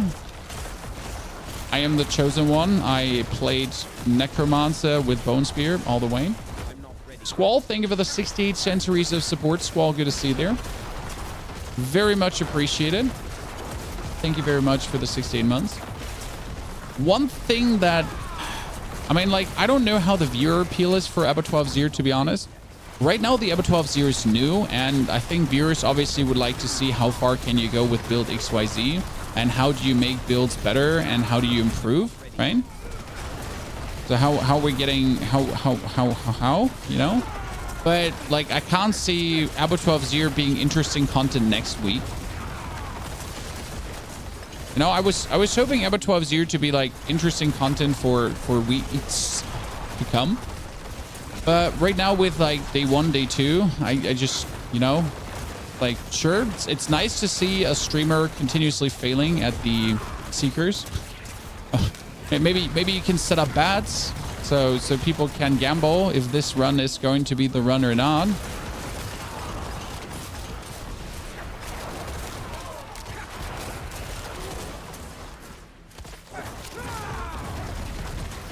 But yeah. And the thing is, if you watch a streamer and he's at least going for some duriels and so on, there's always the thrill of maybe gambling a cool new item, right? Maybe finally, after try 4,563, content creator XYZ is going to get his Shaco now. Is it the one?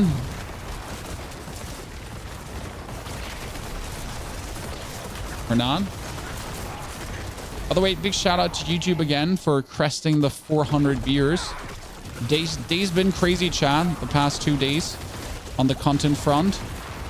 Okay, Vampiric teleporter again. Let's stay positive, chat. Let's not be negative. Stay positive. It's literally a sorcerer in a freaking tunnel. So if I don't look out and the ice ball explodes on me and behind me, I'm just instant dead.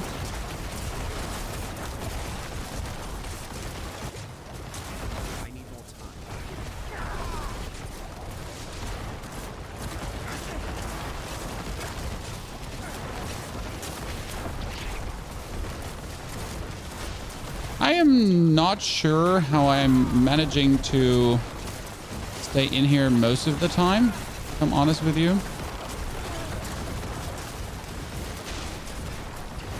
I'm not ready.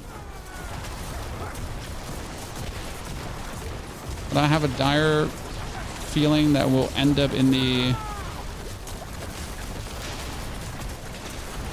same situation as before again.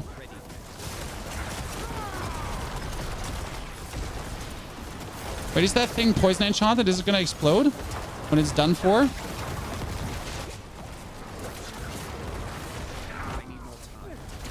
Oh no! Wow, that jump just took half my HP away. Actually, more than half, but you know what I see. With all the random one-shots, just a sad thing with the AOZ. I mean, technically they're not random, but practically they are, yes, because they're all happening like so fast. He jumped me, his fire came out, and there's no way to react. Fragged. Any Necro build that could use the Melted Heart of Selig? Every Necro build that uses the Melted Heart of Selig will have a damage problem. So is there a Necro build that could use the Melted Heart of Selig? Yes, there is. But will you run into damage issues? Yes, you will. Let's do one of these. Because I need to see how much XP do I need. What is after 15,000? 21,000 now?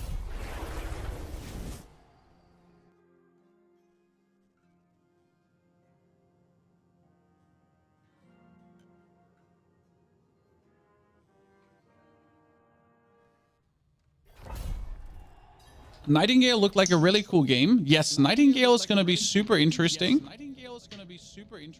We're generally having a bunch of intriguing games coming next year. I mean, it's going to be hard to actually balance this because we got season 3 coming. Season 3 is going to be quite season 3 is going to be quite extensive.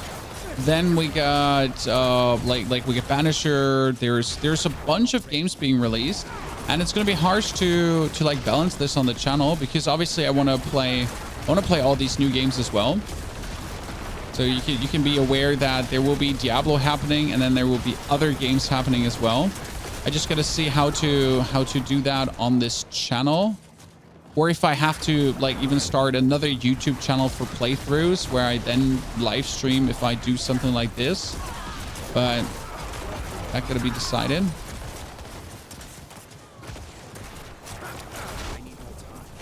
Well, that's being handled. Yeah, tomorrow is the day before, chat. I don't know if you heard about the day before. I don't know if you heard about the day before, but that game is either going to be the next big thing or it's a complete failure.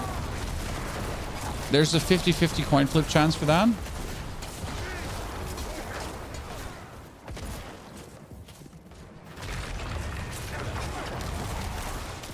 I don't know what I'm rooting for. Like if it's the next big thing or a failure. It's definitely a freaking crime scene at this point on what all transpired in and around that game and with that game.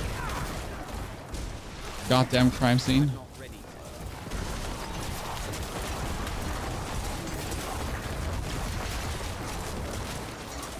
A game made by unpaid crowdsourcing in a stock. Yeah, like it's gonna be so intriguing to see. I mean, the whole development process, everything has been like an actual nightmare. So, but I'm here for the story, chat. Don't get me wrong. If it turns out good, it turns out good. They proved us all wrong. If it turns out horrible, it turns out horrible. Win-win for gamers. We're getting the drama. Right? What game? The day before. It was literally volunteer coding. They were asking for people to come. They got delisted from stream. They got relisted on Steam. They were talking about lawsuits happening in the background. They AI copied to trailers, as it seems, or didn't seem. They promised a lot of things. Then they had to postpone the game. Then they had to postpone the game again. And they had to postpone the game again. And then last but not least, they actually postponed the game. And now it's finally coming. They posted also after literally talking about not being able to pay their developers or looking for voluntarily developers. Yeah, people that volunteer to develop. Why wouldn't they, Chad? I think that's what developers are looking for all day long, for volunteer jobs, because like volunteering pays for the bills. End of the day, we all know how it is. Yeah, that's how you pay your rent, by volunteering. So after all of this, they also announced that they're suddenly in the New York Times Square on that big screen, you know, with an ad. The problem is that the presentation of that ad looked like it was actually made in Unreal 5 engine. You know, the video where they're like, look, we're going to be on the Times Square. And the whole thing actually looked like it was a fake made in the Unreal 5 engine. Just saying.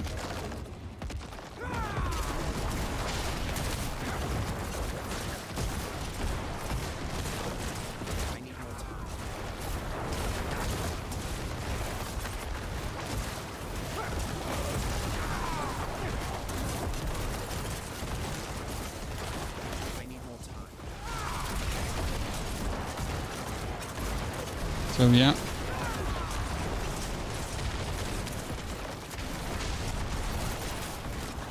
It's funnier how much easier.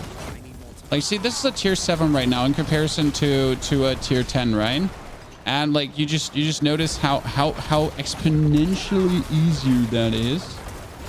And despite being exponentially easier, by the way, we can still die to some random one-shot mechanic.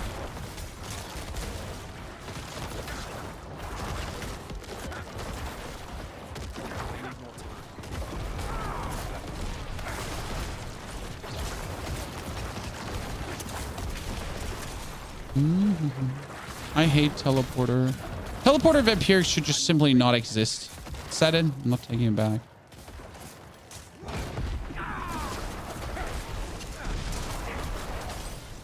Did I not say, guys, against the mages, we don't want to be in this corner anymore?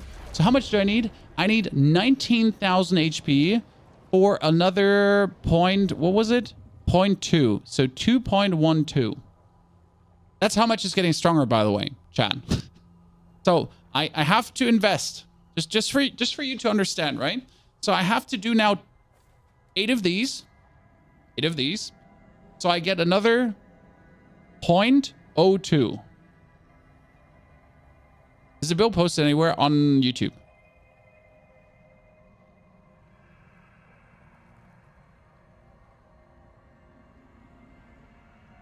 Anybody get a question about multi-streaming? How does it work as a partner streamer? You can multi-stream everywhere now.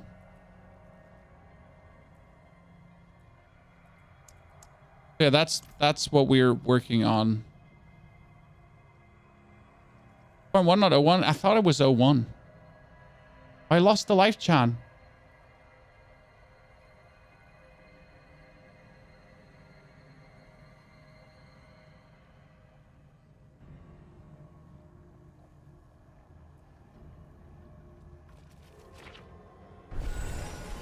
Yeah, it's kind of like, takes a while, you know? And then you need, yeah, that's the crazy part. Technically, you really want to be level 50, right? You really want to be level 50. Okay, another tenor. Let's go for another tenor. By the way, for the people asking, why do I do tenors if there's no guarantee that I'll finish in? Because I want to.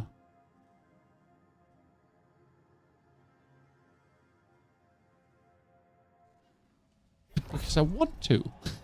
I want to see if I can do it. I'm not ready. Because I know I can.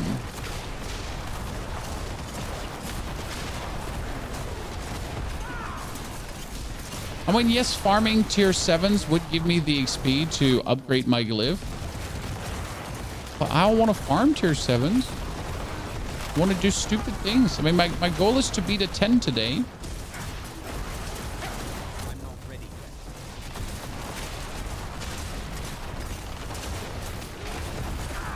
yet. Tomorrow, also TNL Korean regions open up. What's TNL?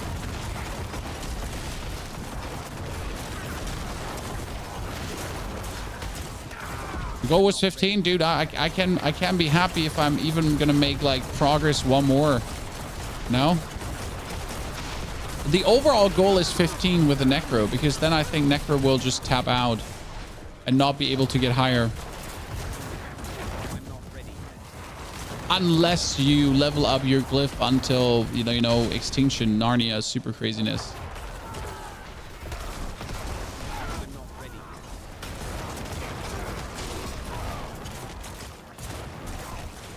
The intriguing part is, in order to get more XP, right, you need to farm higher dungeons. But in order to farm higher dungeons, you would have to be guaranteed clearing them, more or less, right? But in order to be guaranteed clearing them, I would need more Glyph XP to have my Glyph higher. And if then my Glyph XP is higher again, then I'll need more XP to actually make my Glyph higher again, to then be able to do higher. But then I already need to do higher dungeons to actually farm more XP, because else it's taking too long. But in order to do that, my Glyph needs to be higher. Yeah. We're noticing a pattern here, chat.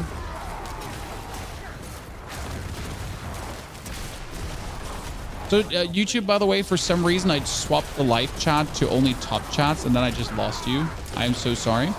So if I missed quite some important questions, just re-ask them, because I literally didn't have you.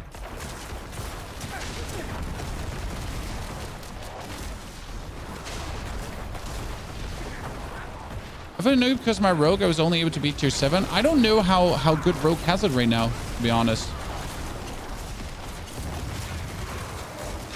I mean, I know that there's no Necro who's currently doing tier 15s or anything, so every Necro is not there, you know.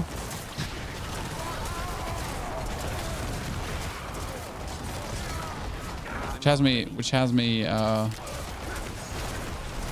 good about myself. Blood Search will get you up to tier 5 for sure. I did tier 6 with it, and then I swapped over to Shadow for just like no pain reasons. I'm not ready.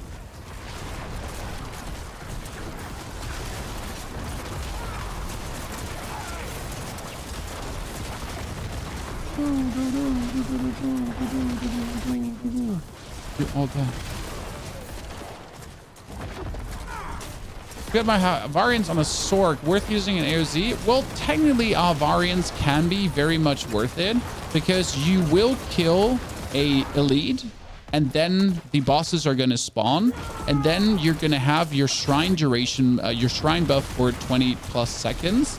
And if that shrine buff turns out to be like a Blasta Wafa or something, there's a world where the boss clear will just go very, very easy.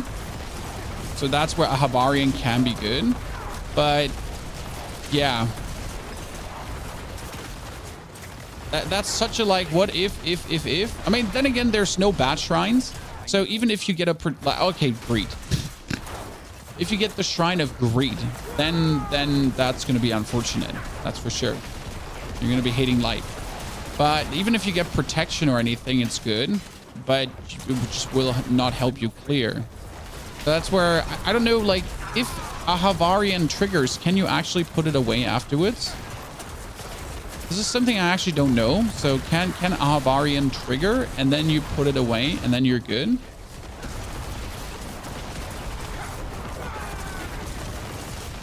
No, you lose the buff straight away. We'll see that. This is what I assumed because it would have been OP. I'm not ready.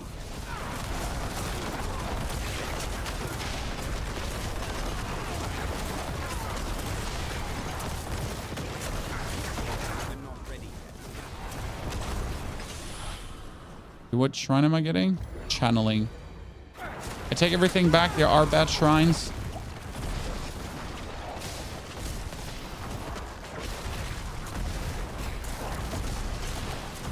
I just like it when you jump me like that. There is just a little bit too much going on for my liking. You know, so there's like lightning enchanted. There's this frostberry enchantment thing going on. There is frost enchantment itself. Then there's another lightning enchantment going on. I'm not ready.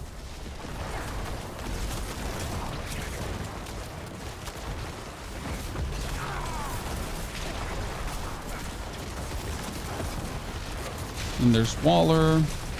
Double Waller, to be honest. Not ready.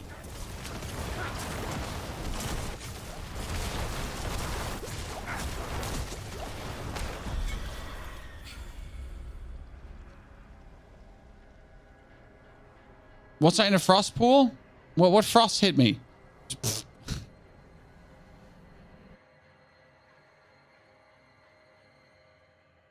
I didn't know what hit me.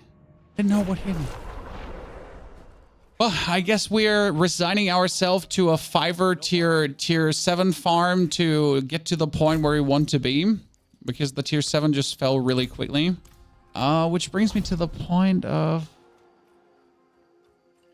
I was considering using the Black River for the clear and the...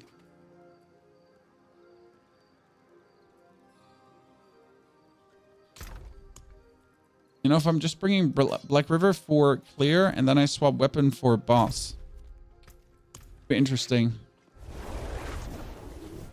Looked like a random Nova from the door. Yeah, I was trying to like see what would hit me there on me. Sometimes tier 7 is like nothing and sometimes you get one shot in tier 1. Yes. The way it is. We're currently we're swapping Black River on. Because while you're pushing through, there is actually the amount of opponents to get Black River. Does that make sense? So there's the amount of corpses and everything going on. For Black Rivering things make sense. Just versus the like all these corpses now. Let's see, my usual clear speed is around like 6 minutes for tier 7, or like down, so 4 minutes. Kind of like what my usual clear speed looks like.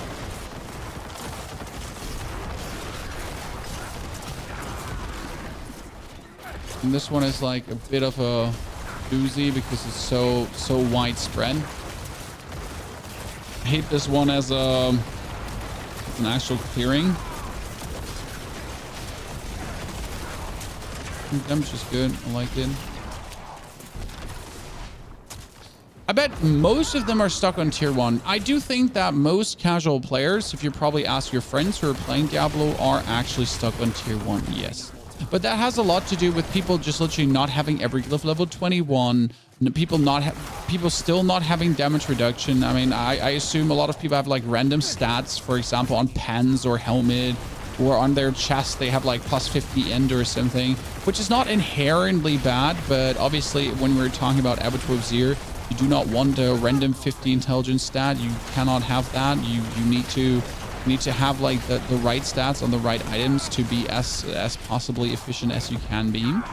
And then there is the thing of skill issue. I mean, I think I'm suffering from that myself currently, so that I'm not clearing at tier 10 is, I think, mostly skill issue, because I'm literally getting overwhelmed by the amount of effects. You know, you're fighting these bosses and there's like 4 billion things happening. There's lightning coming and there's lightning things spawning behind you, and then there's frost, and then they're actually attacking and you don't even see the attack of the guys anymore. And then suddenly you die and you're just like, I don't even know what happened. I didn't see anything. And then you notice that you're getting old. I think mine is skill issue, yes, and there's nothing wrong with that, right?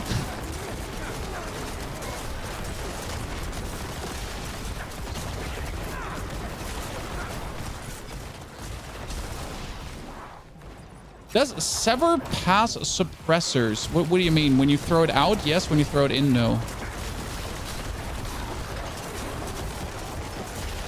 Suppressors are a nightmare, and I don't know what made them think that.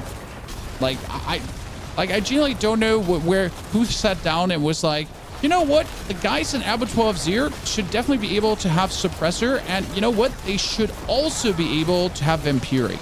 I mean, that sounds like a very good idea, and like especially classes that lack very high single target damage are gonna have so much fun that's smart.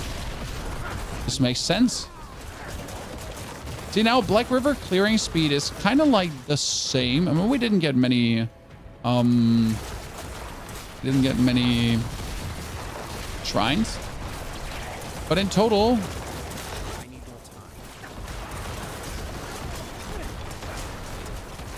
clearing speed kind of the same.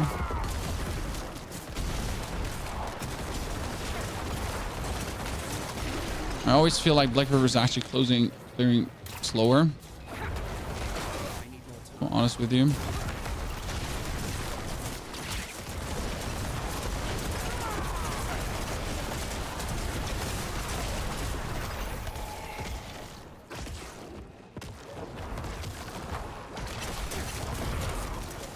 Well, that was bad. Are these 3 barbs, or am I just seeing that wrong? No, it's a barb, a necro, and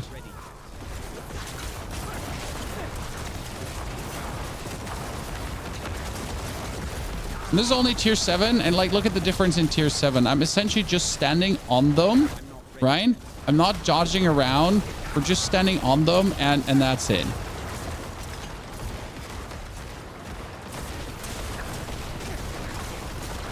I mean, unless some random like poison explosion whatsoever bullshittery just hits you there, there's like no way I die to whatever. See, that's the random poison bullshittery. So tier 7 is just like, you know, simple, but it's just frustrating that tier 7 is the thing, because I'm just now stuck in really, do I just clear 6 tier 7s to level my glyph up? Your link to your build, yes, on YouTube we have it just updated this morning. I hope you do actually like the thumbnail, chat, because this is the thumbnail, and it does not only explain the build, it literally explains why this skill is so extremely good, why this glyph is so extremely good, and why you should be thinking about changing to that stuff. Because the build is meant to be giving you the best tool to clear shit, okay? I want you to be able to effortlessly clear these dungeons. That's my goal. That's what I want. Now, again, we can swap. And I could swap back in Ravenous, but what would more attack speed do for me? My problem. What does more attack speed do for me? Nothing.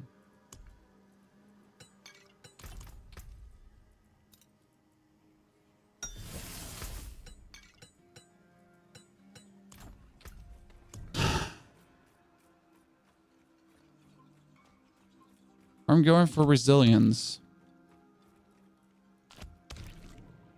It should be resilience, probably. I need to try resilience if I could really avoid dying ever. Because that's like the last true safety torch I have.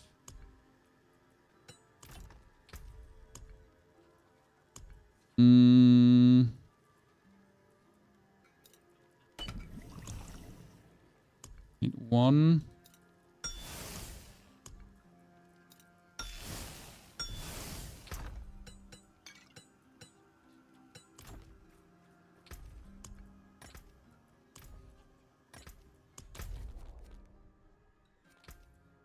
I give up on this after 6 tries and died to RNG one-shots. Which tier did you try? I mean, I think this is going to be the consensus right now. Everyone is going to have fun for 1 day, maybe 2 days. Then you're going to die to a bunch of one-shots, and you won't, like, you're not going to understand why you keep dying despite your gear being good. And then you're going to be frustrated, fucked up, and you don't want to play it anymore. That's what I see happening right now. What if your glyphs was level 18? There is a world where one of my glyphs is level 18, but it's the exclamation glyph, and it doesn't really make much of a difference. By the way, now we're playing without Sanguine Brace, which is less. Oh, look at my here fortified chan. So what we're playing currently, in case you missed it, is I'm playing the glyph that fortifies me on corpse use. And look how much we're fortifying. Huh. That is a good choice.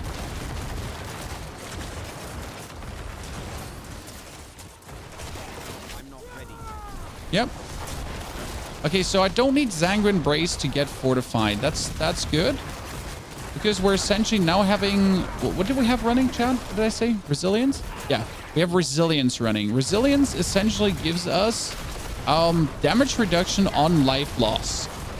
So technically, if I'm losing 50% of my life, then I get... What was it? For every 2%, you're getting 1%. So if you're getting for every 2%, 1%, guys, and you lose 20%, then you get 10%. If you lose 40%, you get 20%. If you lose 60%, you get 30%. Is my mouth mothing?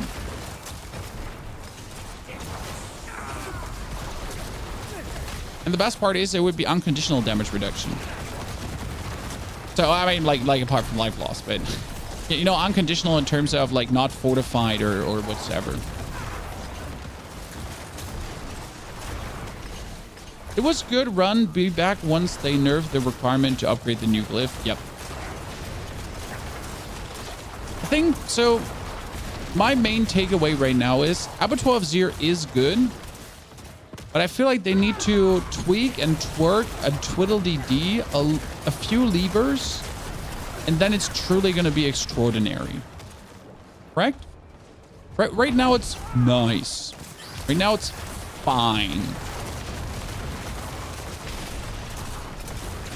Just like a few, just a few cranks need to be turned, right? Again, like with the Vampiric and so on, with these suppressors, the amount of that maybe to just make it a bit more varied and accessible for everyone. I'm not ready.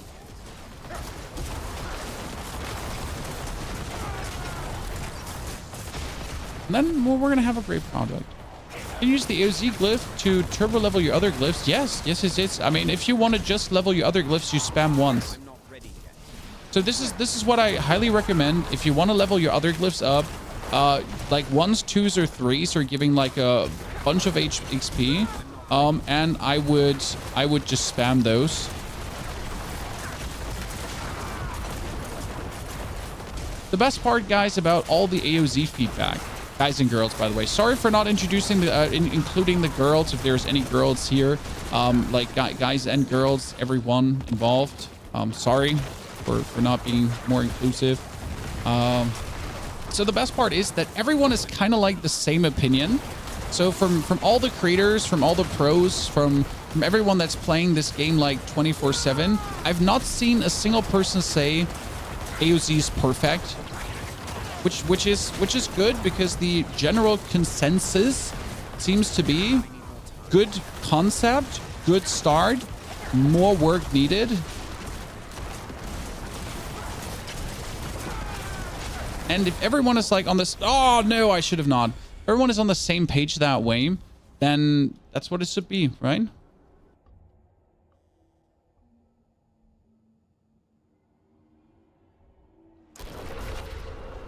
No complaining, please play the game. They already said it would be so freaking hard, so no complaining, enjoy. Yeah, apart from Money Night 2000, guys. Apart from Money Night 2000, he doesn't get it. But yeah, one shot. I think I was standing in all the lightning. Then there was someone throwing a frostbolt, and that kind of killed me, you know? So I think that's kind of like where it comes. I can't tell, the forum is highly negative. Oh, you were in the forum, Bearded Dragon. Yeah, that's your own fault. When you went into the forum, sir, that's like, you know, you entered the mental asylum. I'm not ready.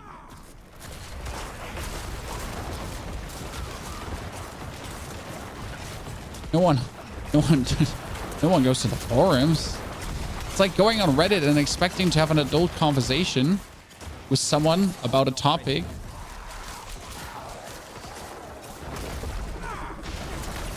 I don't think that forums are inherently bad. It's just that the concept of forums exactly invites the kind of people that are just going to be negative. You know, if you were having fun in the AOZ, if you were having a good time in the AOZ, if you were enjoying yourself, the last place where you would be is the forum, right? So inherently already, the forum is only going to have the people that are not having fun, that are not enjoying themselves, and that have something negative to share. So that's like always the doozy was the concept of a forum.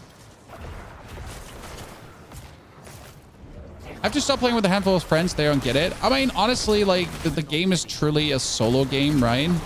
Especially the Abattoir of Zir right now. I just can't see that you can. This is not a group thingy to do. It's already hard enough, and we all know how crazy the group multiplier is.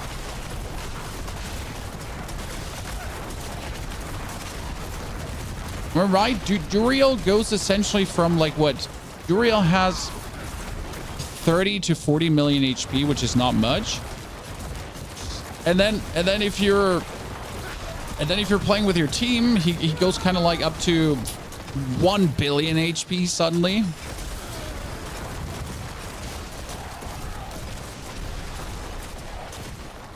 When Blood Surge tier 1, wipe the floor, then Bloodseeker one-shots me, don't get in. You have 19k HP, 10k armor. Well, 10k armor is too few. You need. I have 15k armor. So why are you dying? Because 10k armor. I mean, like you need 15. It's kind of like minimal.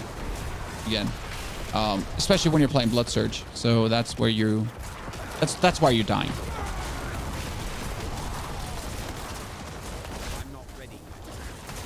But also the one shot from the guys is down to elemental damage mostly, not to. That's like, that's the problem with the Seekers. The moment you die is in 99% of the cases elemental damage. It's actually not physical damage. So you are already at the cap. You have 15k. You are fantastic. You do everything physical. They can essentially not physically kill you.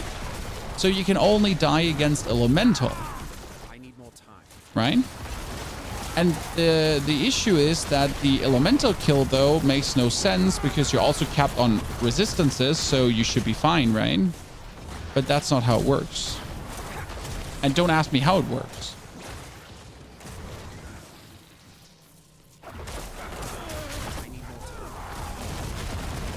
Right?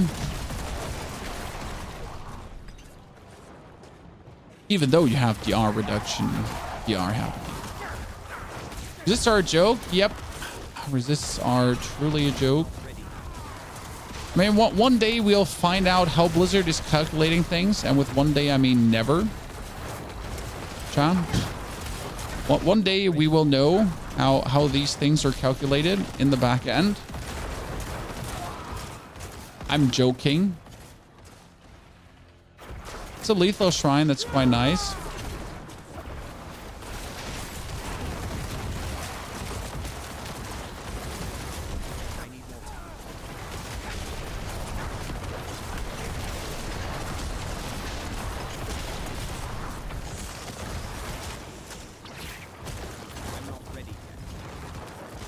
Was too lazy to do anything. You know, I wanted to just kill him with my existing shit.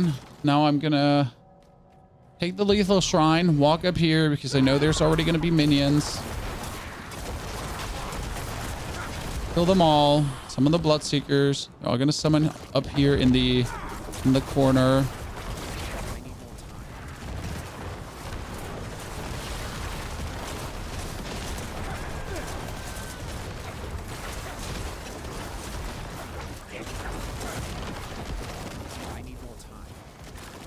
Am I out of...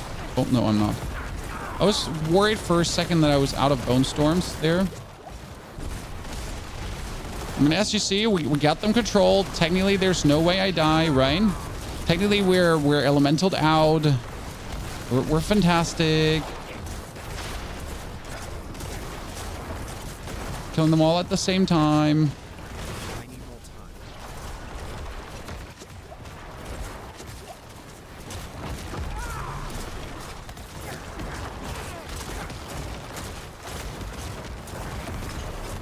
And the next one. Just 6 more. Just 6 more.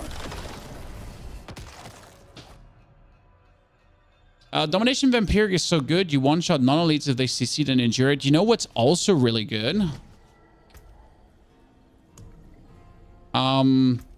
Technically, if you ever consider playing Horrid Decrepify, when you or your minions hit an enemy afflicted with Decrepify below 10%, they are instantly killed. Does not work on bosses.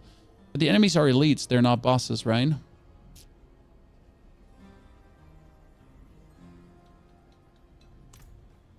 Think about it. Think about it.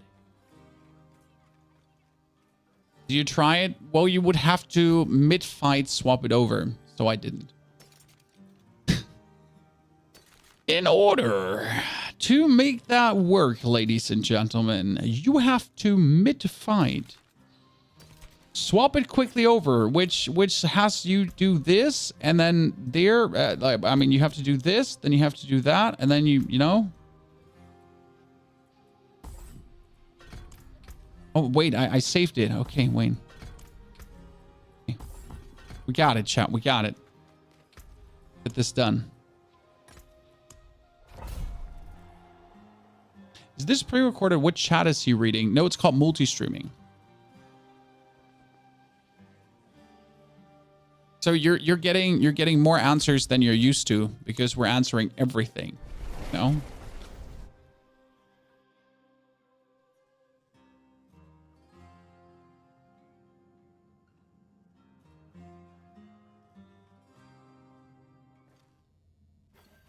Oh, I love this one.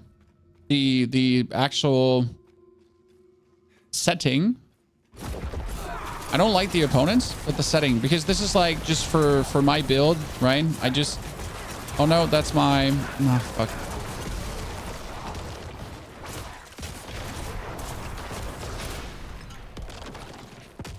Sorry, it's my family.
Can I go back in? Is this possible?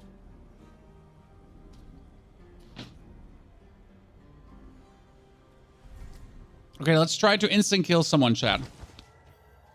Oh no! What the fuck? The timer's running? When I teleport out? I can't even go for the toilet? Not cool? Okay, chat, we need speed, momentum, violence. I mean, this is the first time I ever did this.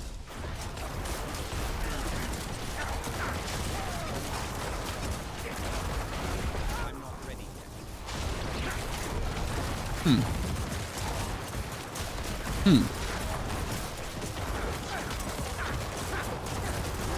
So goal right now is, guys, we'll do 5 more of these to then be able to upgrade our glyph one more time.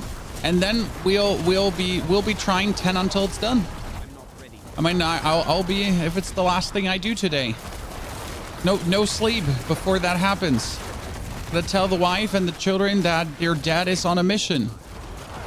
And that mission is desperation and sadness. And video games. But mostly desperation and sadness.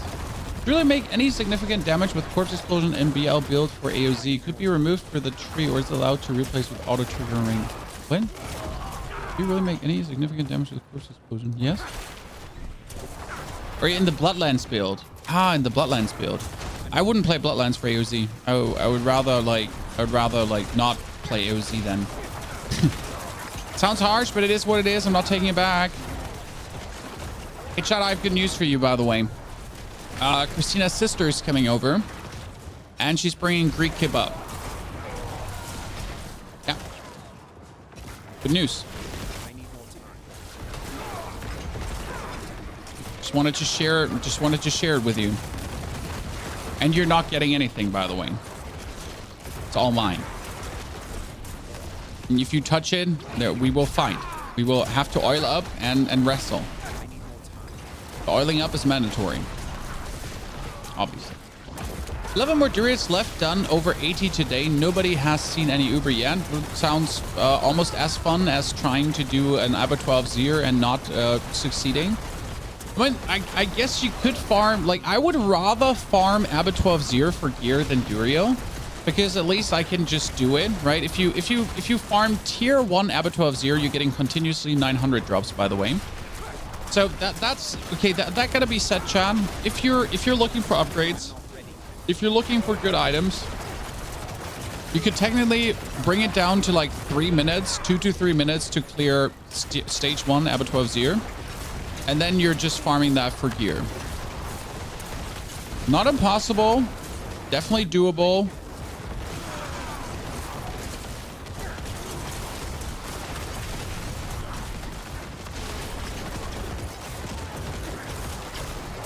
I'm not ready.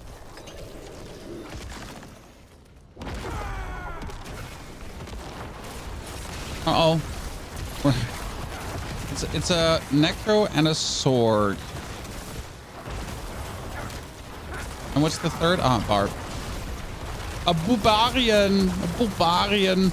Oh no, there's teleporter with Vampiric again.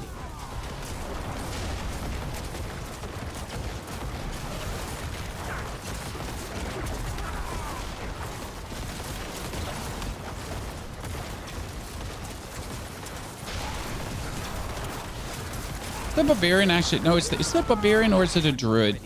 He's just standing in the middle, not moving. No? Your 7 makes you feel like a god. I'm not ready. Well, that was a very cool heal you put down there, sir.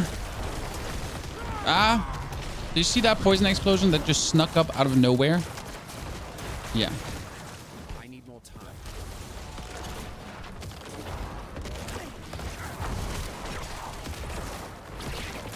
Are we gonna kill him, Chad? Or is he going to be, again, the greatest pain in the arse in existence? Find out in the next episode of what the fuck is happening here. And how did they allow people to be freaking... I'm not making any things right now. That's great. Pony just gimping around, not making a single corpse. I'm not ready yet. Great. When the lucky hit is not lucky hitting. Good heal. Appreciate it.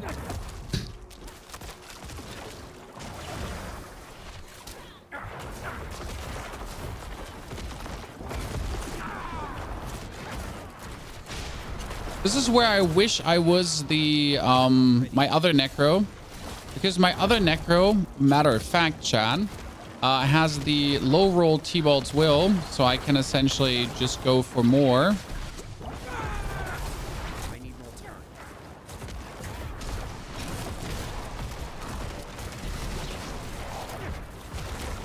Okay, I don't know how you healed there without hitting me. I mean, like, you literally teleported from one side to the other side, and then you teleported back. But the thing is, you didn't actually hit me with anything. No, I mean, at least I didn't see anything hitting me.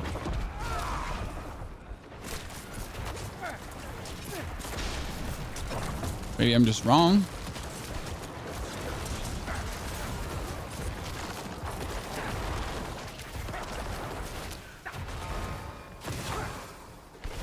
I'm not ready. Aha. Oh, yeah.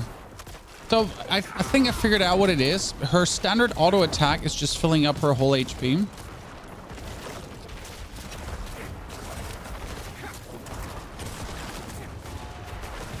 Sorcerers with teleports are my downfall.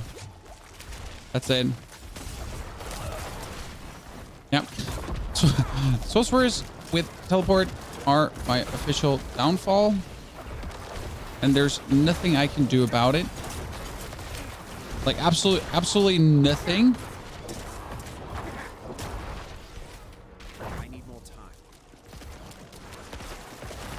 It's happening to all the classes. Well, I would hope that Rogue does this a little bit more efficient, you know? Because Rogue at least is good for single target damage.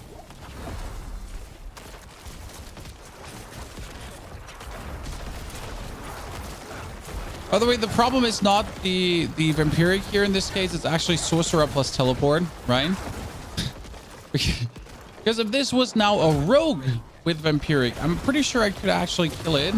But that thing like teleporting out of my poison, then walking somewhere else, then coming back, then walking somewhere else. That's problematic. Next time I have this fight at my hands and I know it's not working, what I'm going to do is I'm just going to run until I find a shrine. You know? I'll just run next time until I find a shrine. They're out healing Ball of Lightning Sorg. Huh. Interesting.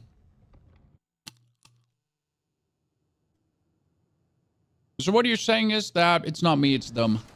That's good.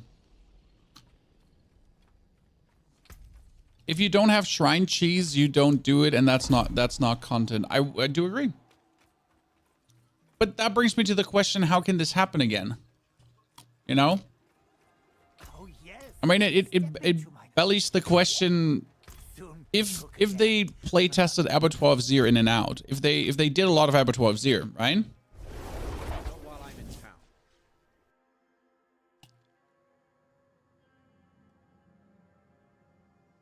Then they must have ran into that problem too.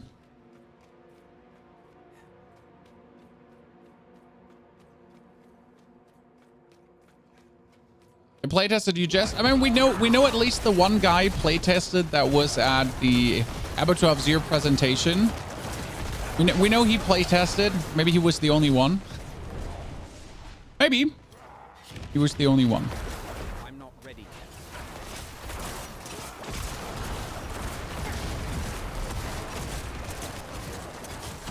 And no one else did. I need more time. I mean, one is better than none, chat.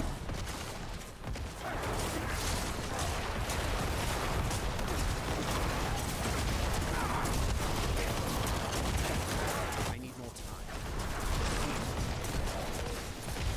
So if I ever run into this Vampiric issue again, the next time I'll just start running and trying to find a shrine, I guess. And then I'm probably gonna find like a Shrine of Greed or something like that. Be like, yes, save me, Shrine of Greed. How's your AZ push going? I am currently stuck at tier 10, but I don't think I'm actually stuck at tier 10 because I already had it down to like 5%. So I'm more down to, I'm simply waiting for getting a lucky roll. But right now I just want to get my Glyph upgraded. So what we're doing currently is we need another 5 tier 7s to upgrade our Glyph one more time. Yes, you heard right. And then if we upgrade the Glyph one more time, we're going to get 0.5% more damage in total. And that 0.5% more damage is what might be missing. The busts are broken while you're playing this ship because I'm still enjoying it, sir, despite things being a little bit weird. So am I not allowed to still have fun? I mean, I'm still enjoying myself, like, and we're at least in here together as a community, right? And we're having fun, so I'm doing this so you don't have to do this, and I can gather data points and I can send feedback to Blizzard. If that feedback will do anything, I can't tell you, but I can at least send it out. I mean, I just had yesterday Mr. Pass Radar, one of the Blizzard related people in my Twitter, so I can DM him now and write him feedback, extensive. That's good. Or sorry, my X, not my Twitter. I said Twitter, I lied. It's X. I need more time.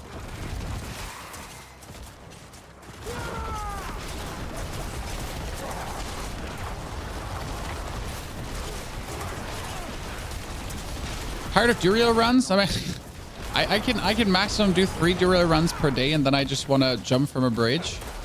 I don't know how people do like 10, 20. I can do 3. That's it. That's my personal limit. After 3, I'm just like, someone kill me right now. Just execute me. There's no sense in keeping on this charade. It's over. I have seen things. I don't know what it is. Not a Duriel fan. I mean, sure, I have done my share of Duriels. I think 100 tops or something around that.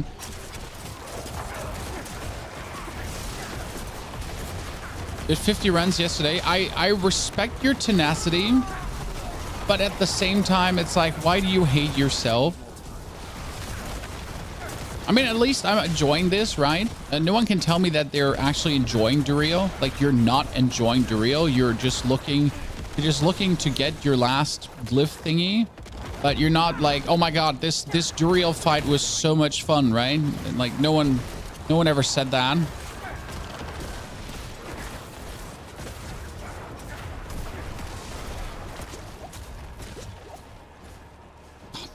Stop hunting me down. Oh, what the? Okay, sir. I think my biggest issue is here being stuck with them in this corridor, you know, of death and doom. My biggest issue right now. Just waiting for the next one hit to tear me into pieces.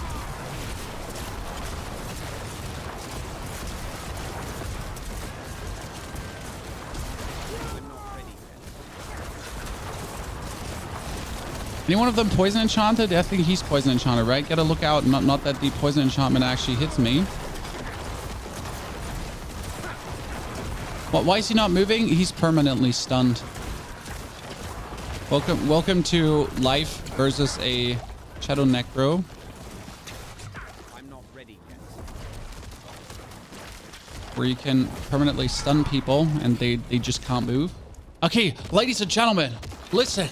It's only 4 more. 4. Let's do it. Everyone, reach. Wee.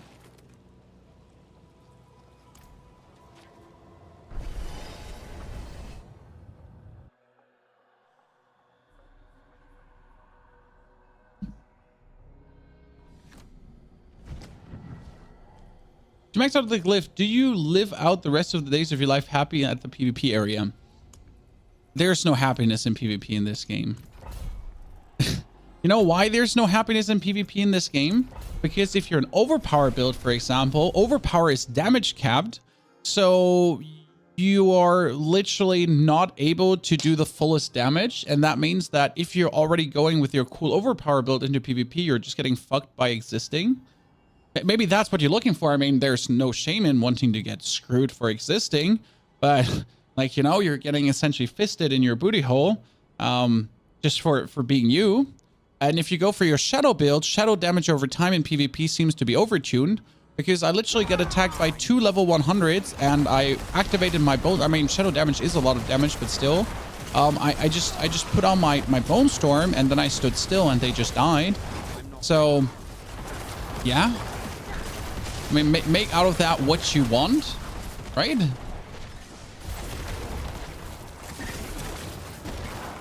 I need more time.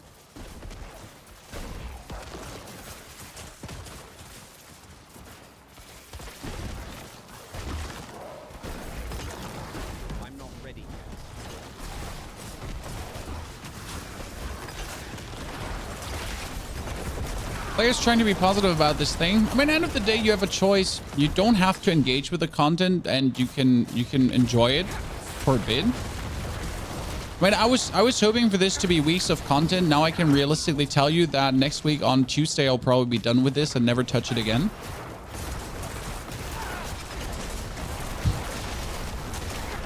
There's just not much to do, right? So my problem is I like making different builds. I like build variety. I like experimenting. And well, I did all the experimentation with this build I could do. I squeezed out all the last drops of damage possible. I damage reduction as high as I could. And now the final optimization I have left is leveling up the Glyph. That's it though. Like I have nothing left. I'm not ready yet. I cannot do more. I mean, sure, I could get another 1%. 1% more total armor if I get a perfect roll total armor. I could get another 1% more DR if I get a perfect DR roll, right? But I can't do much to min-max my character further, apart from just spamming AOZ until my dick falls off. And there's just a limit to how much abuse you can take in that regard, right? Bone Necro, well, no. I mean, you have to imagine Bone Necro, if you get 3 Sorks, for example, it's fine. But what happens with Bone Necro if your opponents are 3 Barbarians that just keep jumping you with Lightning Enchantment and Fire Blah and Shadow Blah and whatsoever? Then the Bone Necro is essentially just getting jumped. I mean, you have a certain amount of evasion you can do, but we all know how freaking fast these nerds can be.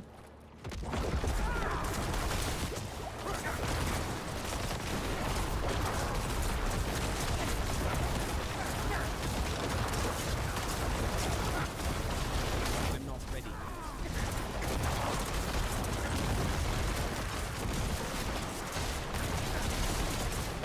And my true main advantage is to really just live inside of these nerds, right, with my shadow damage. And then I just now like pummel them with my shadow aura. And my things are just, oh, I can't die to that one. That fire orb just, oh, poison.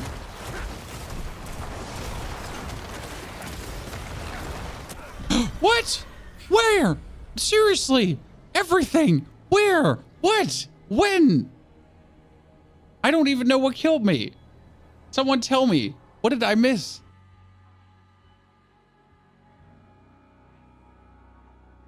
I was so secure. Like I had everything. The whole point about AOZ is to test new endgame things for the future. Yes, that's how we have to also view AOZ, as a gigantic test for new content. So potentially, with what they're learning from AOZ, and we're being the guinea pigs for AOZ right now, we'll get a better AOZ in the future. Poison Blast, but where was the other Poison Blast?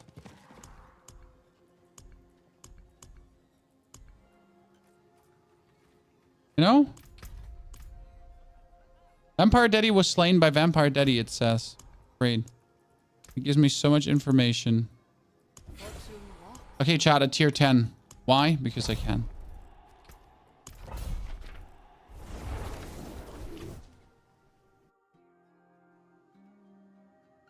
Underneath the 1 billion corpse explosions, yes. It's the problematic situation, though, where you're like, where? I mean, today we have streamed so far for 3 hours and 44 minutes, guys. Of these 3 hours and 44 minutes, we have been in the AOZ for 3 hours. Our goal is to clear a tier 10, and in these effective 3 hours of trying to clear a tier 10, we have done it 4 times. And the other times we've been essentially not even doing tier 10 because we're trying to get more Glyph XP to do tier 10.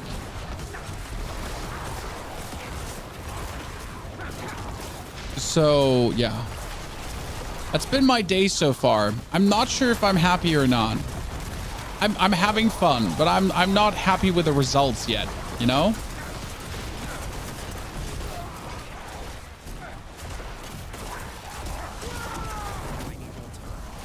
But I'm very secure about generally my damage output, which I like. There's a few min-max we can do to push this a bit further. But due to having to force out core stats, you're also limited in how much you can truly push, right? I mean, I don't know. Do you have your glyph fully statted out, guys? Do you? I mean, I have every single core point I can have in there. But how's it for you? You have that too? That's the minimal of what you should have, I guess.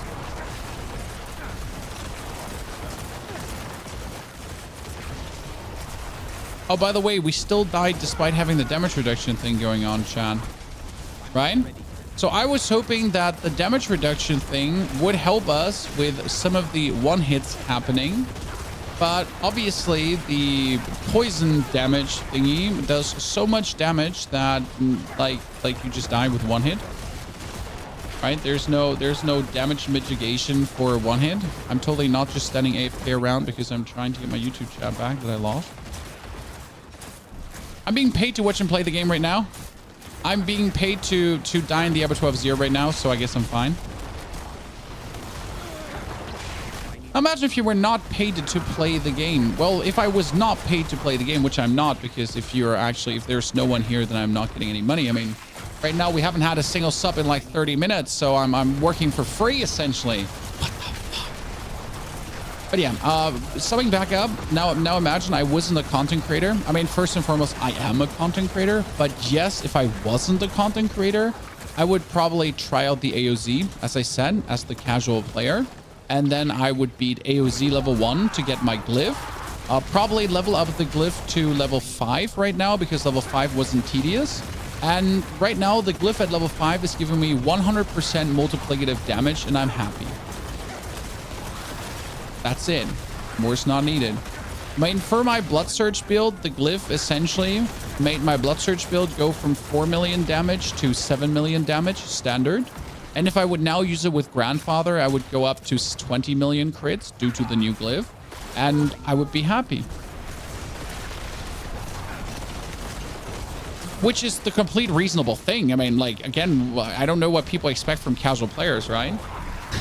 But I'm a content creator, so I need to test the content. I mean, like, I see this as my responsibility also, because at the end of the day, the people that play a lot, the content creators, have a chance to shape what Diablo can be. I mean, it's not like that we are getting things nerfed, but I mean, at the end of the day, you have the contact to the devs, right? I have a lot of emails from Blizzard, like, that I can just write randomly. I can send feedback directly to the Diablo team. And since I like the game, I would be stupid to not do it, right? I mean, imagine having an opportunity to make things better, or to at least contribute in some meaningful way, and then choosing not to. Just like you choose to not subscribe with your Twitch Prime so far, Chad. By the way, Jacko, Bungie, and Cryox, thank you for the subscriptions. To make this a whole sellout at the end, just like you choose to not support in a meaningful way so far. Turn off your app log. Watch some ads. Thank you very much. No, you're here, Chad. That's the only meaningful way that matters. Kitty, good to see you there. You'd like to see a couple of Druid Avatar runs. My Druid is level 98 right now. And I think Druid has no problem with tier 100s. The problem is Druid... I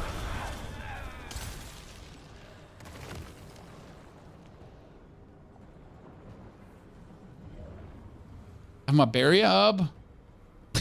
I have my 15,000 armor up. I have my damage reduction up. I don't know what I died to. What happened? Did I stumble into a fireball? Did I just not see the fireball? Am I blind? I mean, there's a world where I'm blind. Oh, not activated?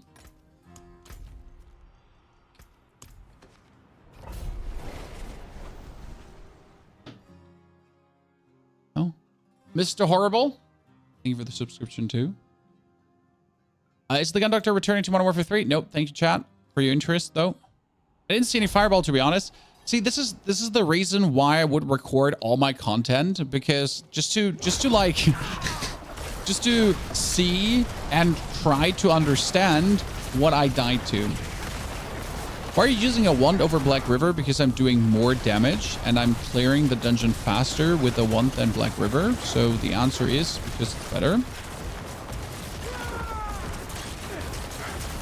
But I've seen a lot of Black River Necros, don't get me wrong, right now. And I've been consistently clearing the dungeons faster than them. Especially when it comes down to tier 10 plus. So, why am I not using Black River? That's because...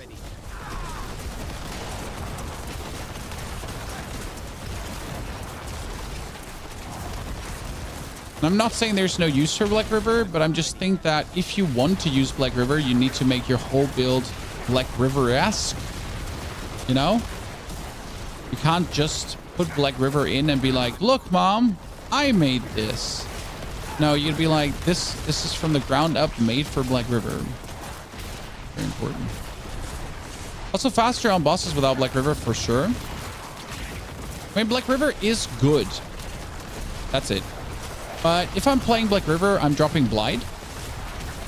I'm going to be playing Reeb. Simple because Reeb does make corpses, for sure. Whereas Blight might make corpses. When I'm playing Black River, I am stopping to go for crits, and I'm only going for damage over time. So I would essentially swap my Essence Glyph out right now. If I'm going for Black River, there's even a consideration to just simply not play X-Felds. Just stop playing X-Feld, which is still like something I like. If I play Shadow, I play X-Feld, right? We thought the FX and everything helps you out. I mean, they're good, don't get me wrong. Black River has got a lot of good things, but for example, I'm maxing out crit damage to a degree now because I am using X-Feld's Corroded Signet. X-Feld's Corroded Signet wants you to have good damage. If you're like an intelligence and all the other stuff, wither and what's on. So if you're using then the Black River, you have like the ranks by fueled by death and all that kind of stuff, but you're missing out on all the other things that could work as well. Plus you're missing out on the aspect, right? So as good as all these bonuses are, missing out on the aspect is pain.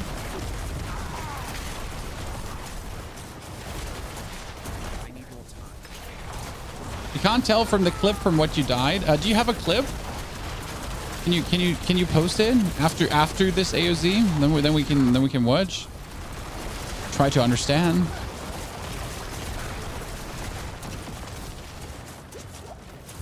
Oh, did I just get an artillery shrine?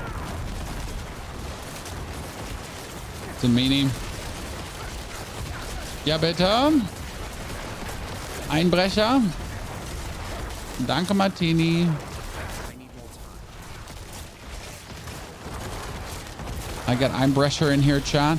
Einbrecher. Always be careful.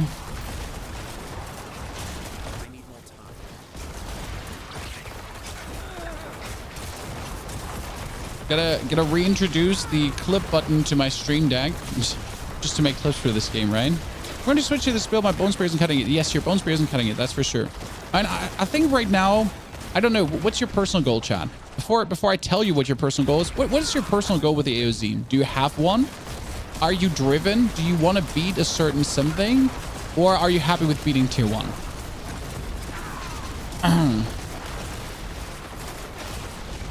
My end goal is definitely 15. Right now, 10. What's for the average Timmy? And with the average Timmy, that's not meant in a derogatory way, Chan. Just mean for casual Dave, right? For Kevin, for Jebediah from the steel mill, for Francis with his 14 kids. Like, you know, you, Chan, you. This is how I imagine you, by the way. There's only 3 or 4 personalities you have. This is only... Oh, a lethal shrine? That's kind of nice.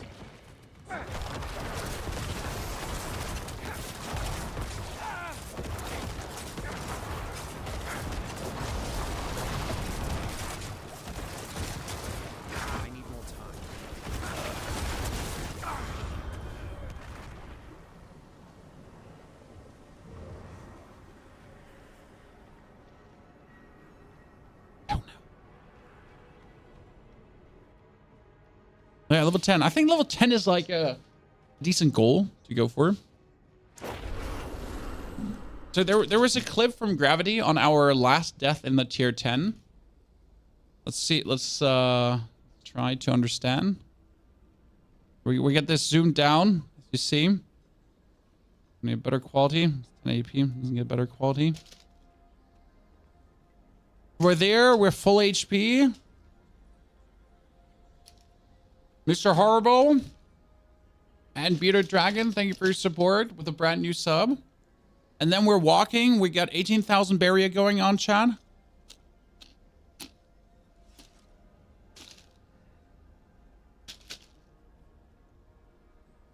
There's a frost thingy. And then I'm dead. Is it the explosion from these guys that killed me?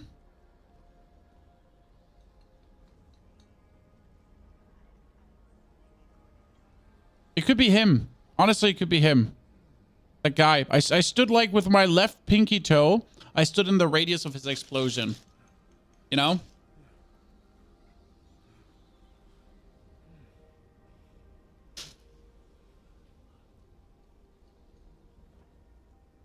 Food. Right, so my left pinky toe grazed kind of the thing there. Okay, now that I have food, which which tier of AOZ can I do casually without dying while I can eat food? Sorry for eating, by the way, Chad.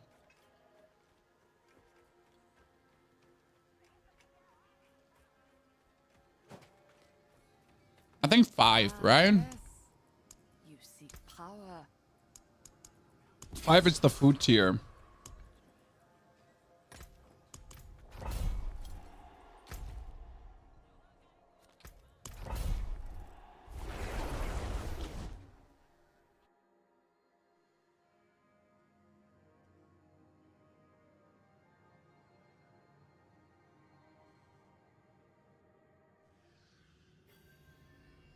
Bone Spear can definitely clear up to tier, Bone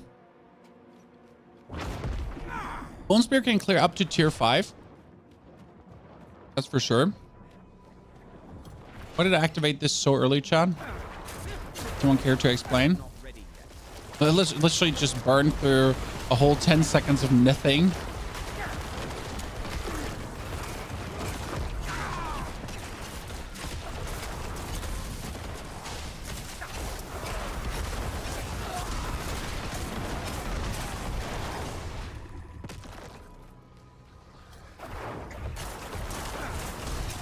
This is me, fam. This is me just existing.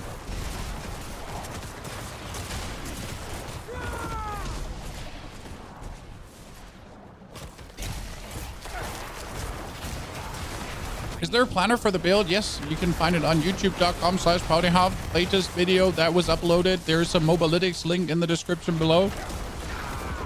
Sorry, or you can join the live stream. There's also a link in the description below. I think you need a dash of 8 more. Well, I have only one hand.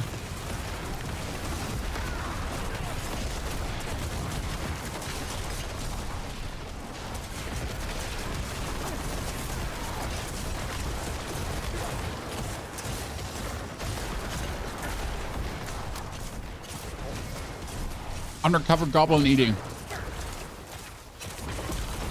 Don't worry, Chan. We're getting this done. We're totally taking this endgame content serious. Also, I don't know if this is disrespectful to anyone that's actually stuck at any tier right now. I haven't decided yet. Probably yes. Disrespectful.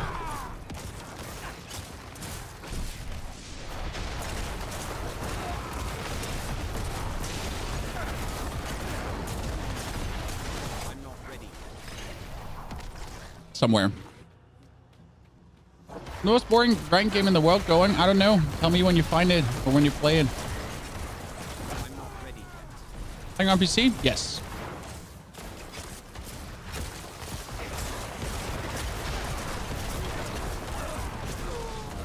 I don't think I could play one-handed with a controller, right?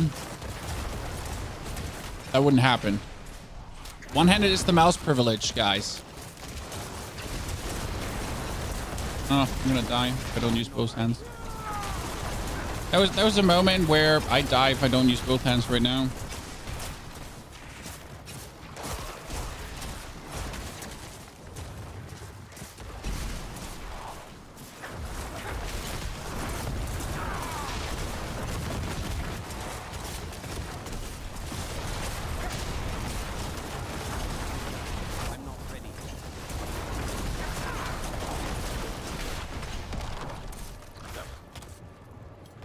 Could the 10 extra seconds from Bone Storm help? No, because it would consume corpses. Corpses you need for damage. Wouldn't help. Osseous Gale is generally the most useless shit in the world. I don't know why people like keep being excited about Osseous Gale. Prolonging the duration of a Bone Storm does not help you in any capacity ever. I mean, it literally just makes your Bone Storms longer, but what does that do for you? I need more time. Thank you very much.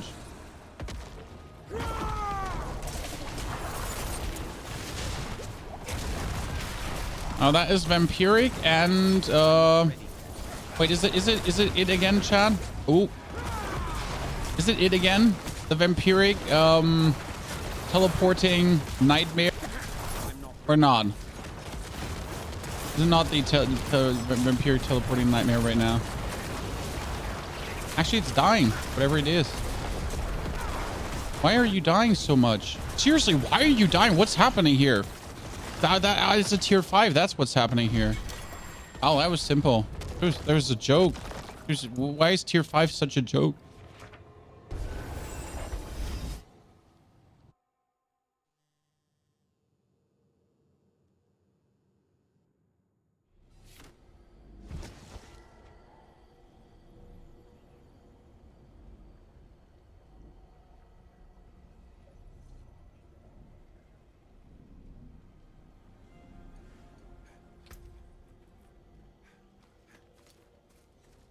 I mean, seriously, what was this? Bad. Mm-hmm. By the way, there's my Black River, in case you're asking. Not that I don't have Black River. Is that just that I choose to not Black River? Okay. Why is tier 5 such a joke, chat? Fucking joke, honestly. And on we go. I just find it boring that Necro has to rely on Blood Mist. Well, the thing is that Necro class is flawed. I mean, what can we say? The Necro class is flawed in every single way. It has many issues. I mean, we made a whole video on it, and I'm still playing Necro. So there's no way in which the base design of Necro is not flawed and lacking and missing. And yeah. I mean, we've talked about this extensive already. Oh, it's an Avenger dungeon. We talked about this extensive. Is what it is.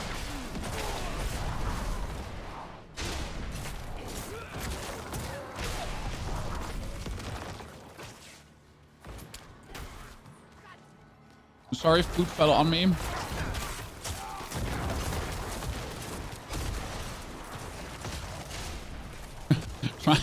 Trying to eat and do these dungeons at the same time is something. Oh, fast.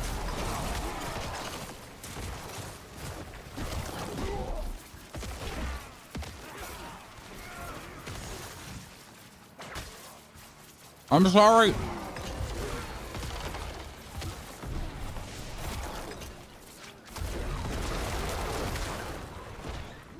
Okay, what is this 3 shrines in a row shit? Bad. It's 3 p.m. Yes, it's 3 p.m. I'm in Germany. Sorry. I'm eating food because I'm hungry. I was a bit late today online because I played the Nikolaus in my kindergarten, chat. So I don't want to brag, chat, but I will. Sorry. I was invited the 2nd year in a row to play the dad Santa Claus in kindergarten. You know, you're coming there, you're giving the kids apples, you have like another dad be your Knecht Ruprecht, or however that's called in English. And I'm like, I did it last year, and my performance seems to be cutting edge performance, obviously. Like, everywhere in the bad room, computer games, Nikolaus for kindergarten, you know. And they invited me again. Yeah, I beat all the other dads. So, international heavyweight Santa Claus 2023 and 2022 champion of the world. Heavyweight. If I say heavyweight, heavyweight. And you know what? They were so happy. I think I'm 3 years in a row, chat. 3 years in a row. It's happening. I can already tell you. Unbeaten. And yes, I really do enjoy doing that because there's nothing cuter than having your own children not recognize you. I mean, my older daughter this year knew I was Santa Claus, and my younger daughter, 3 years, she also knew it was me, but she still was scared of me. You know?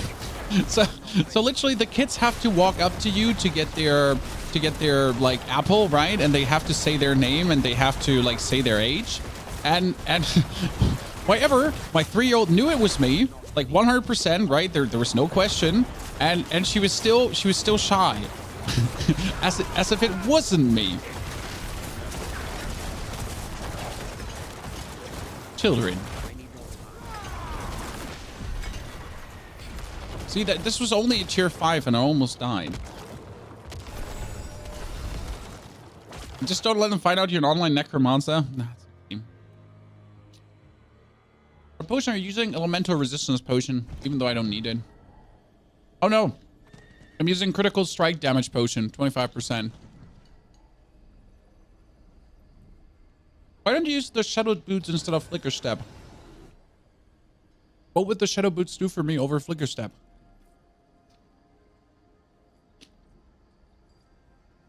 Rebuild. Why do I go with the control glyph over essence glyph?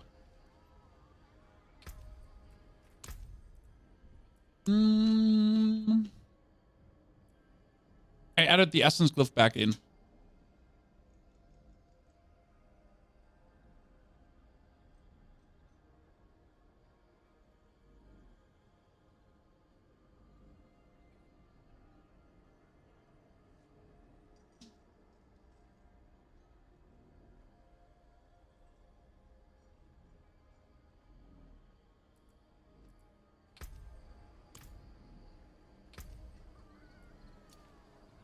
Hey, the hairdryer's a monster, Senior Discount. Okay, listen.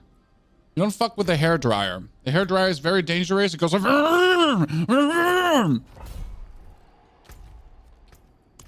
You know? I know the shadow boots have good affixes, but they're not worth it.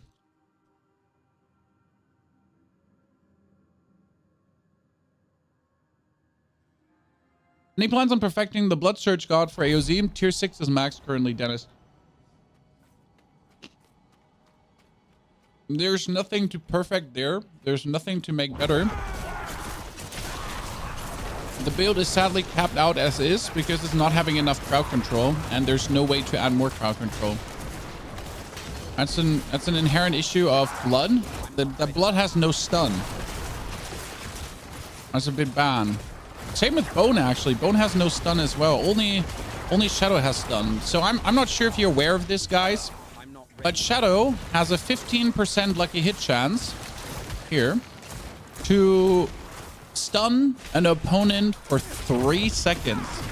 3 seconds. 1, 2, 3.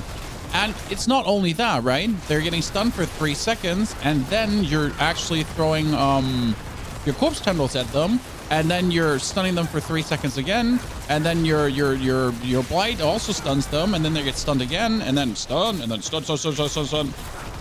So yeah.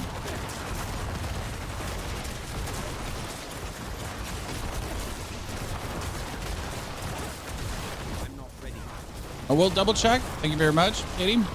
Second your glyphs to 21 increase damage a lot. Oh yes. Oh yes. I mean, when we're talking about overpower, for example, it's like plus 500% or plus 350%. I think that's worth it. I mean, end of the day, like, bringing your glyphs to 21 is the easiest min-max you can do. I mean, think about it. Like, finding new equipment, all that kind of stuff. But bringing your glyphs to level 21, like, how simple, how truly easy is that?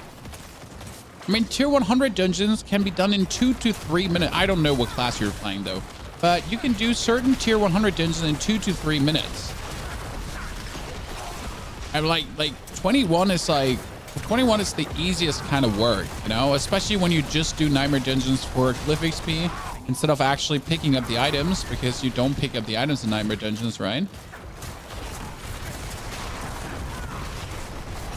I mean, same goes for the Abattoir of Zir here right now. So I could be doing a tier 8, but we just figured out that when I do tier 8s, a tier 8 takes roughly 5 to 6 minutes, whereas a tier 5 seems to be done in 3 to 4 minutes.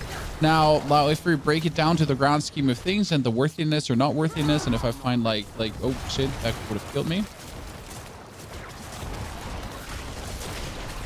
I want that shrine for the boss fight. I mean, end of the day, you could call it cheesy, right? Using shrines for the fights, but and that's what they're there for. That's what they're there for. Why would you not?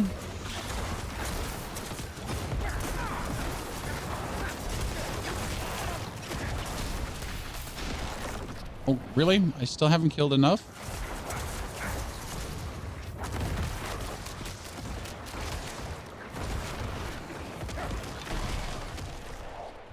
Blaster wafer! Ooh! Blaster wafer, chat. Let the games begin.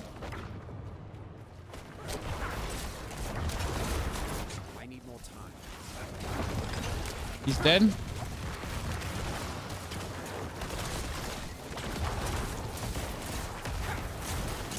I'm not ready yet.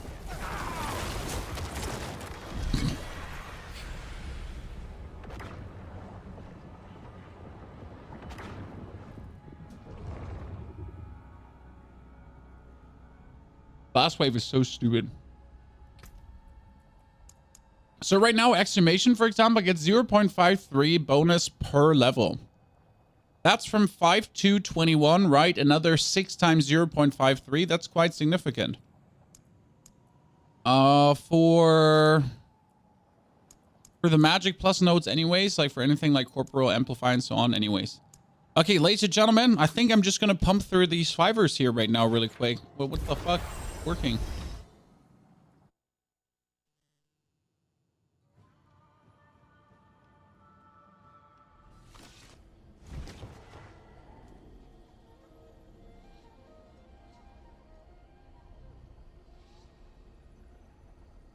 Would you be angry if not a single person finishes the Abattoir of Zir, chat? Do that here. Would you be angry? Would you say, what the fuck, Blizzard? That's too hard. That makes no sense.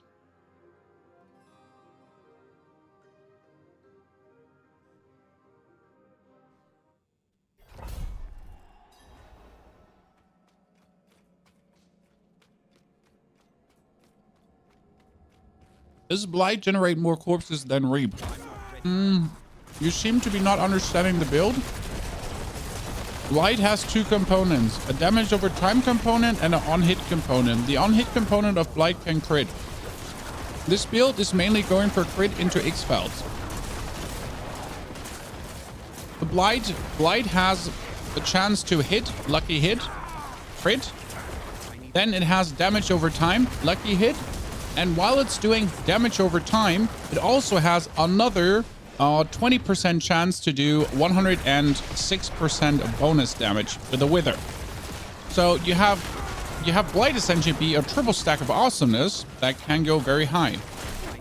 Now the thought would be, how can we get Blight to essentially be even more efficient? So how can we get even more essence for even more Blights? That can technically be done with like obviously T-Wald's Will. Practically we could also consider dropping the Sacrilegious Ring, because we do the corpse explosions anyways, to play anything that gives us essence back, and then we would essentially like just go for Blight spams like crazy. And I'm not sure if that could also lead to way higher damage, because the lucky hit chance of Blight is actually quite nice at 58%. And again, since Blight has two components, like the first hit Blight and then the damage over time Blight, it feels like it permanently does do lucky hit, especially when I get to kind of spam Blight into our opponent. So I have been thinking for a while already now to maybe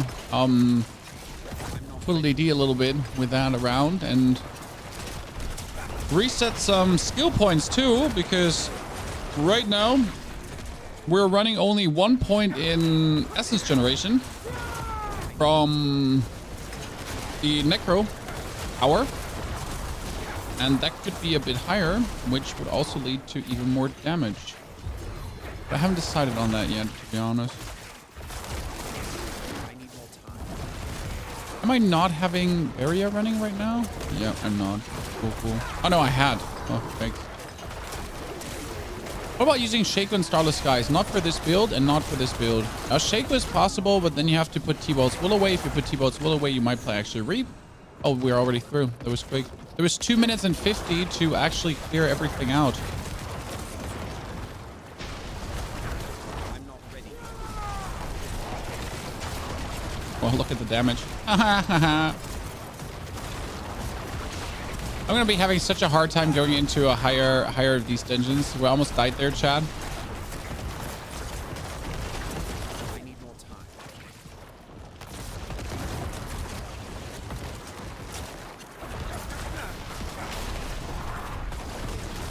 But yes, as I throw my blights in, we're just essentially going X-Files, X-Files, X-Files, X-Files. Oh, one more. Wait, is it enough? 1,800? Yeah, it's enough, right? One more, and we're done, chat.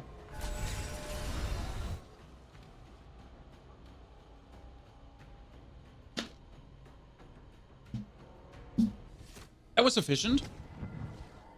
We're not getting rid of the bosses and get Glyph XP on the number of mobs were killed in 10 minutes. Why not getting rid of the bosses? Oh, that's what you're saying, Nuki. I think, Nuki, you should definitely get Glyph XP even if you die on the number of enemies you killed. Yes. Or, more Glyph XP the faster you wear through.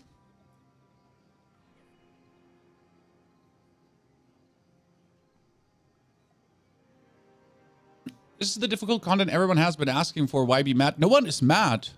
No one is mad. We're just voicing genuine concerns towards the content and trying to make things better. I don't know why everyone thinks people are mad. It's more like we're having an open dialogue. An open dialogue should be always there. Simply saying this is the hard content people were asking for. Why discuss? It's just being narrow-minded, to be honest. There's always discussion potential. There's always something to talk about. There's always room for approval.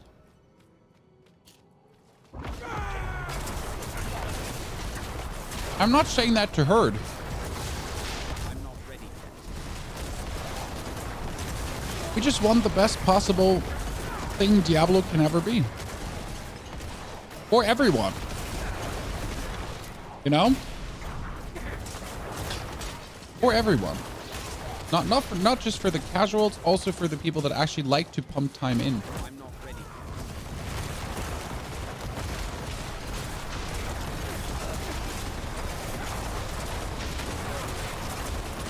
I need more time. These fivers have been a joke. That's for real. Alright, the sad part is these fivers have been a joke, Chad. And we've been going through like a hot knife through butter, obviously, right?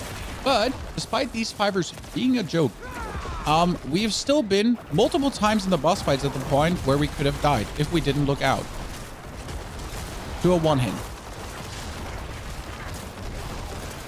Despite a fiver being a joke, because I mean, you know, we're ready for 10th now. You're still at the point where it's like, yeah, but you know what? I don't actually know what I died. Oh no, I died to an empowered one. Yeah, empowered Goatman. See?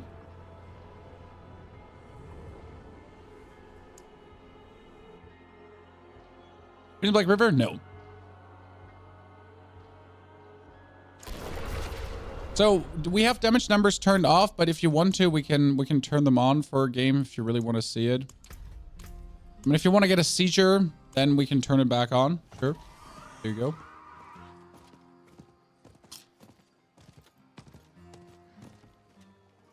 Yeah, you're supposed to be mad, Fries. Be mad. Go.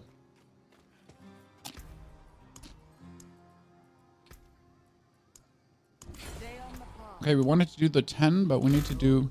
Oh, I'll do that right.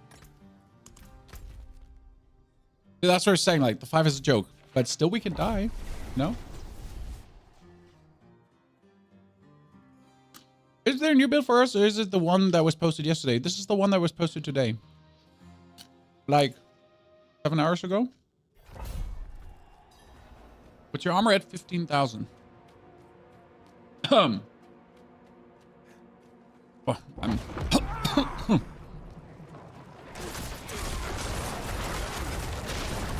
Excuse me for the foodening, Chan.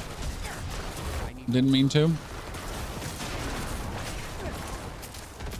But I kind of was hungry, you know? I kind of wish there were cursed shrines in this. That when you're actually going to a shrine, it's like cursed shrine. Oh! Because it would just make things clearing wise easier, right? Because everything would finally be on a spot. Just cursed shrine me, father. My body is ready. Oh, you're also dead. So here's the problem. Like, you're looking now for, do we actually do high million crits? Yes, we do. But like, how are you going to identify these? So this is my armor. This is my attack power. This is everything going on together. At a maximum, we're kind of like at 124 something. Shebang. That's when everything is coming nicely together.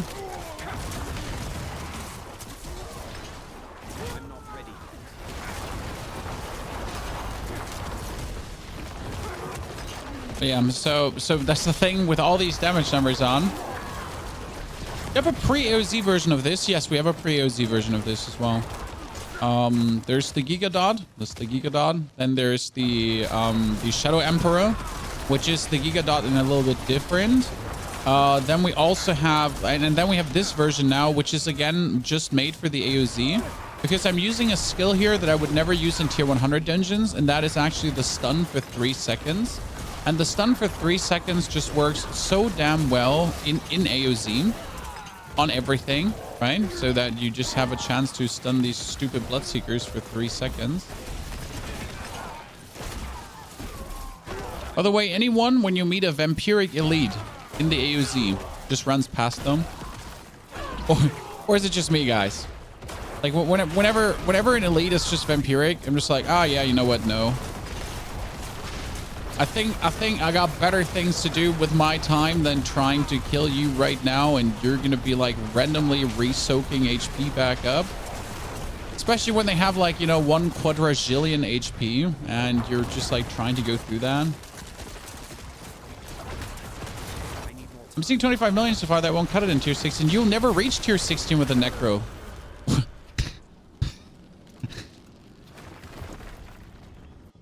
What are you expecting? Necro will never reach tier 16. What Necro do you see in tier 16?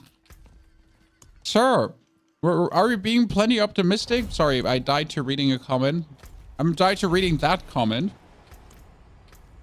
When we're counting with maximum tier 15. I mean, maybe. So let's be real. I'm getting 100% multiplicative damage plus, and that is my glyph being at level 7. So if you get the glyph all the way up to level 200, you might technically have the damage that you need, right?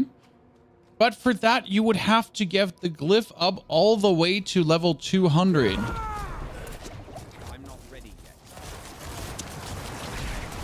Which is a no in itself, right?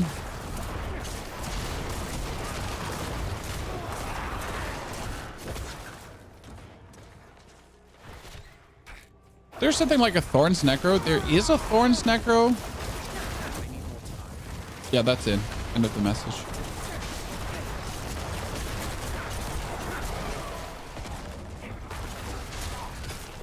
There's this fantasy of a Thorns Necro, and there's no reason to ever play it because Necro has literally almost 0 synergies with Thorns.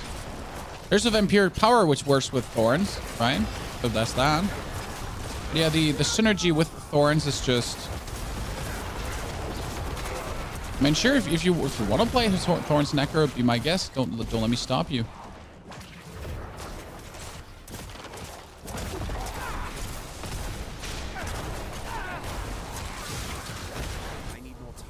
That's, you know, like playing a Thorns Necro is like eating pizza with a fork and a knife instead of with your bare hands.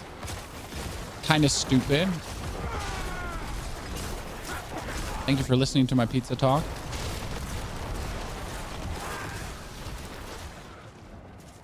I don't think I might even attempt tier 16. Nah. I'm gonna be very happy when we beat the 10. That's it. We make our way slowly to 15. And that's gonna be it. Then I'm like, as soon as I crest the 15, I'll be like, that's it. I Pinnacle out. Unless there's a fellow Necromancer who goes further, then I'm forced to outgrind that person.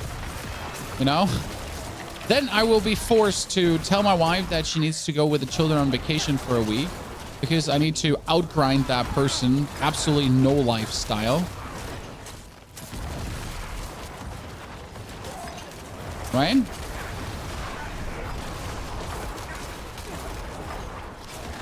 I'm not ready yet. But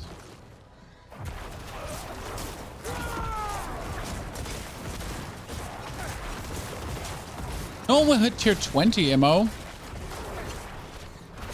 I guess 20 is reasonable. Because, I mean, the glyph scaling is quite insane in the long run with more levels. The problem literally is, though, like, I mean, you gotta get the glyph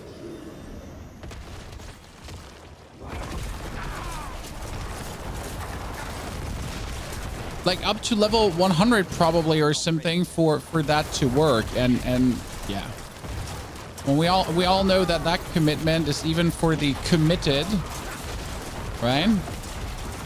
Something to ask for.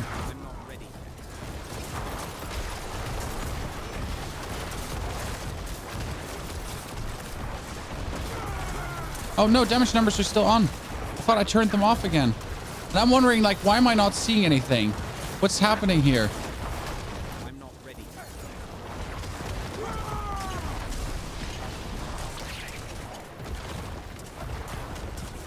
Oh, wait, I can't shoot him because he's in the bubble. Yeah, this is why we don't have damage numbers running, right? Because oh, Deathless Visage, ladies and gentlemen. Woo! Actually, not even a bad roll. Double woo! Okay, Glyph upgraded, guys, by 0.02%. I went from 2.10 to 2.12. Fuck yeah. My damage rose from a blasting 92.5% to 93.8%.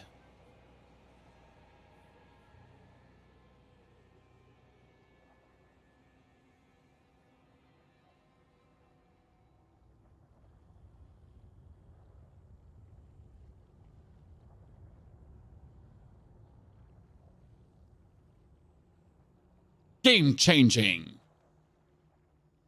EA Cinegame. So that's kind of sad. I mean, for me, again, as the content creator, I'm like, sure, that's good. But I mean, for the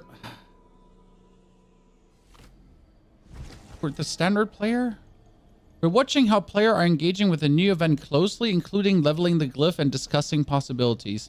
Oh, they already responded, chat, here. So Mr. Macro Bio Boy made here, wait, let me turn this so you don't go blind. So I've had a lot of fun throwing my body and my brain at the Abattoir of Zir. You even made me swap out to Tua Black River to try to get damage. Glyph needs level faster, too much power gated behind it. I literally cannot scale my damage harder than I currently am. The investment needed to max out the glyph stops me from adding 2 more multipliers, right? So, it's just not a very fun and exciting gameplay loop to look forward to. Joe Shelley, Joe, Show, like the designer of Blizzard Entertainment, blah, dude. Thanks for the feedback. We're watching how players are engaging with this new event closely, including leveling the glyph and discussing possibilities. So at least there's a response. Now, there might not be coming anything from this, okay? There might not become anything from this. But at least they're responding. They're saying something, I like it. So now let's turn off the damage numbers again. We did this for the community. Where did I get the points from? Let me double check. So what I did is I took all the points away from here. So we have we could take even 2 more away, but I don't need 2 more away. I have all 50 kind of put in, right? And we're getting 100 thingy. Then I weaseled 1 point. I weaseled the points out here. So this is only plus 40.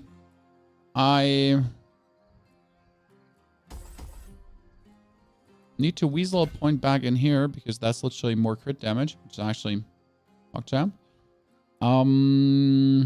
We took out health point here, 2% max life. Yep, we cut 2% max life, chat. Because max life doesn't make it. What do you think of this amulet? 3 corpse, 3 macabre, 3 curse, and 3 gloom. What you run? So this is my amulet right now. Total armor, damage reduction from close enemies, damage reduction from shadow damage affected over time affected enemies. So this amulet alone has 30% damage reduction. What do I think about your amulet? It's cute, don't get me wrong, but you're also going to be having an issue with that, right? Oh yes, step into my kitchen.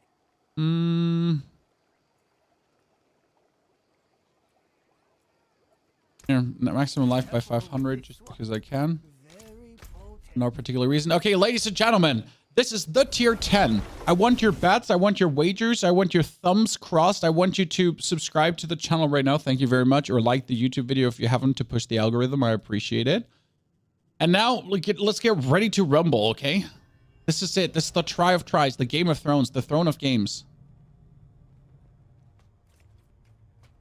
It's a good map. It's a good map. We said we need big open rooms in case we're fighting a sorcerer, if you remember. Said that multiple times right now. Not having big open rooms, Pony's unhappy. I'm not ready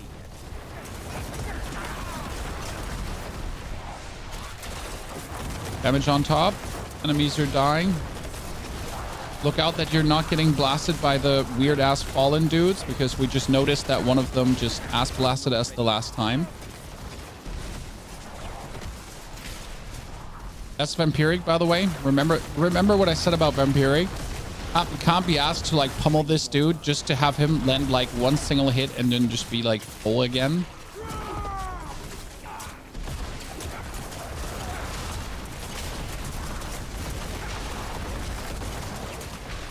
The usual clearing speed is like everything around 5 minutes, but now we do a 0.1% more damage roughly, so we should actually be stronger than before, Chad. Realistically, I'm expecting a clear now in 4 minutes and 30 seconds instead of 5 minutes and 20 seconds. So that should be the extent of the approval from leveling up the Glyph. We all know that's true.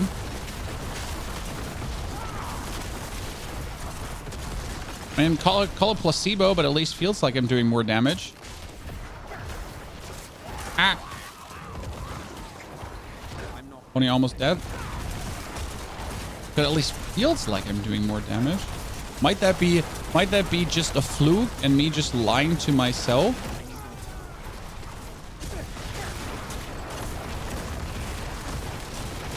Which could happen.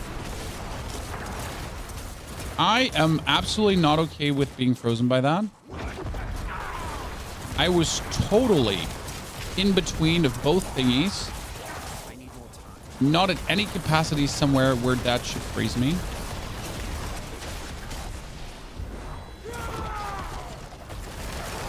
I'm not ready.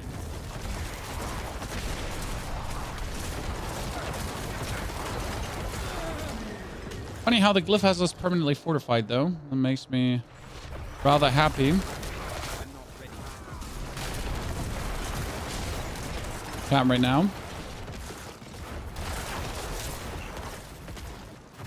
The butcher spawn in here, sadly not, but they could have introduced like some Abattoir of Zir kind of butcher thingy.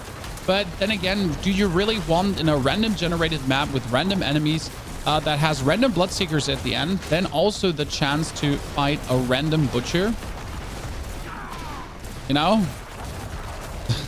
The question is, do you want that?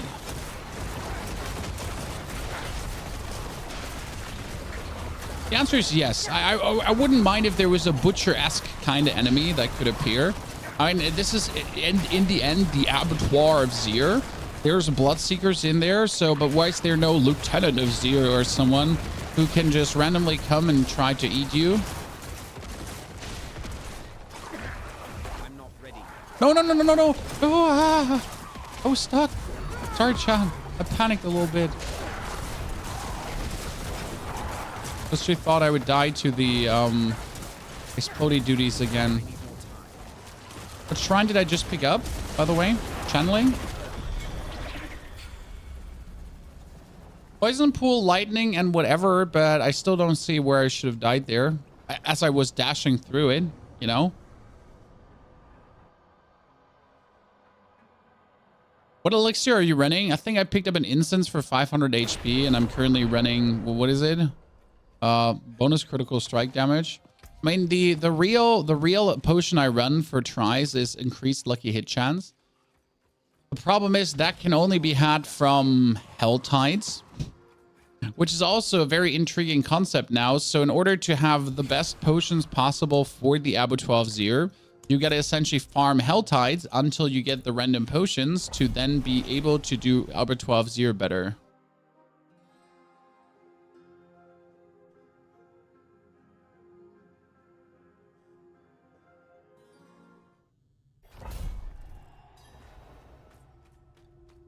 OP Butcher without any loot drop sounds OP. Exactly. I guess that would be the problem. If you're making any kind of Butcher-esque kind of opponent, there would be no value in killing him. I mean, at least in a normal tier 100 dungeon, apart from the Butcher just being an absolutely annoying 20 pain in the ass, the Butcher at least gives you something, right? There is cool drops you're going to be getting, bonus glyphs for sigil dust and what's so not sits. By the way, one interesting thing, ladies and gentlemen, that I want to point out, you get for finishing one Abattoir of Zir 2,000 sigil dust, right? So now remember that we farmed normal nightmare dungeons for hours and hours for sigil dust, right? And now you can essentially just spam through tier 1 Abattoir of Zir, and every clear that takes you around 3 minutes gives you at least 1,000 sigil dust, because you pay another 1,000 to craft like the next rune, 800 to craft the next glyph. But isn't that fantastic, Chad?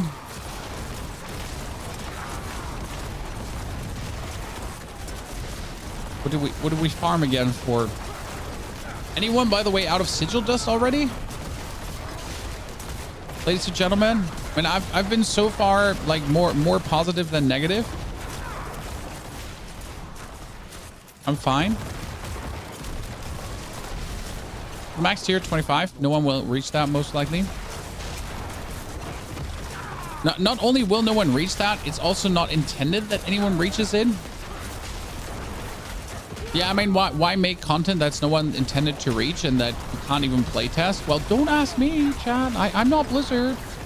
I don't make the decisions here. I just play these games. I don't work at the company.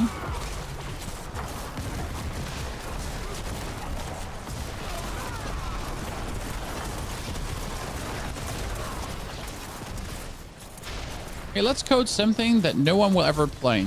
Cool. Good idea.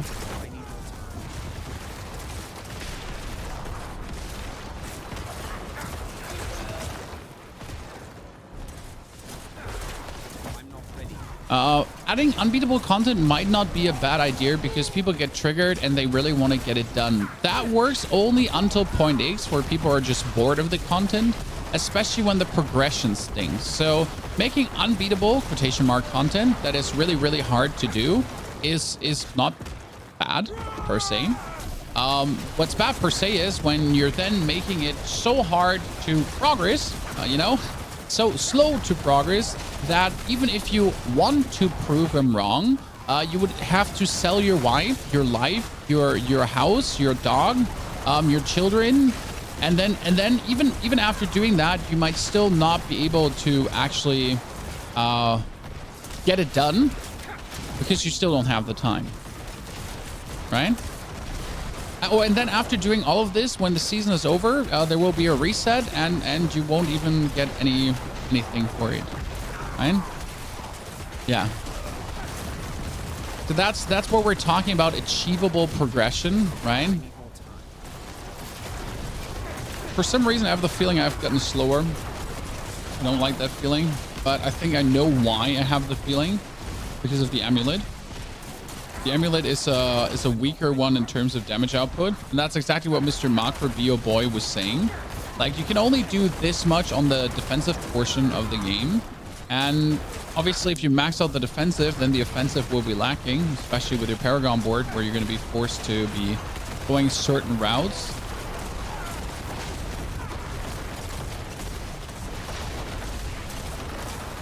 Yeah, this morning I was faster clearing this. I'm not ready.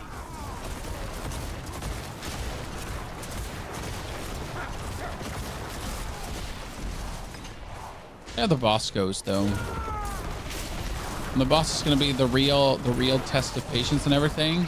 Usually we are like around minute 5. We summon the bosses. So now we haven't summoned the bosses yet. Not even close, which is kind of like sadness for me, if I'm honest with you.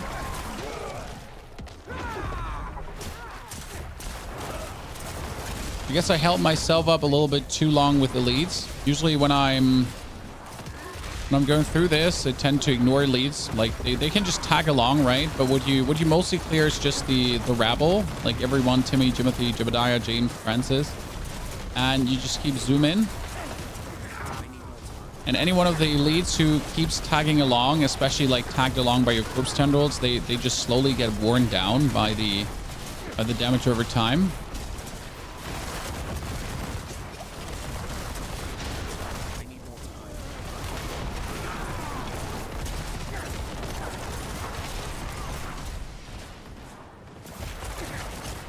Or mostly like just ignore the elites, you know. Here, see these elites, they're just tagging along now for so many packs, right? Oh, this is a big open room. That's good, technically.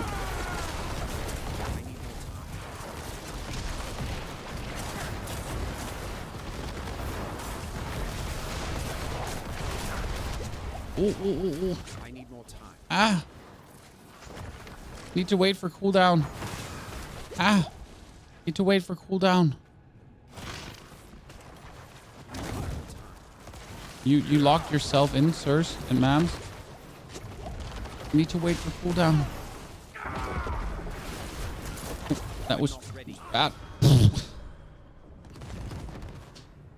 Unlucky. Here's again, bet tier. I'm at tier 10. I'm happy. I know source that can't even get close to this. I mean, Necro is definitely the weakest class right now for this. I'm not sure how Druid is doing though. Maybe Shred Druid. I think I have seen a Shred Druid at tier 11 currently. Yeah, Shred Druid at tier 11. That's down. Any tips on Paragon board in the Flesh Eater board? The Flesh Eater board is the #1 must board for this. There's no other options. That's like actually that. You can't put it anywhere else. No.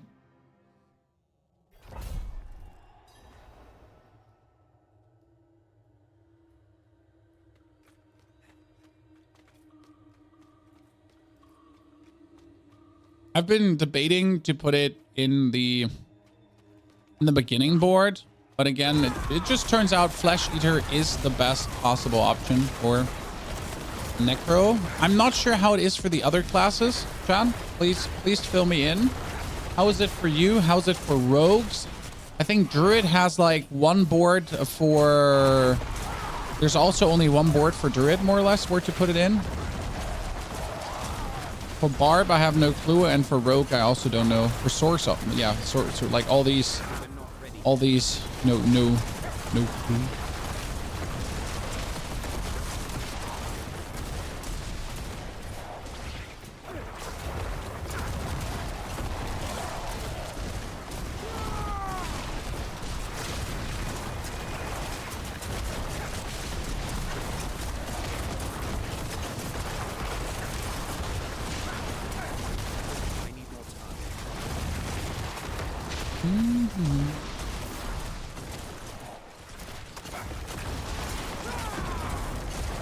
There was a lot of fire going on at the same time.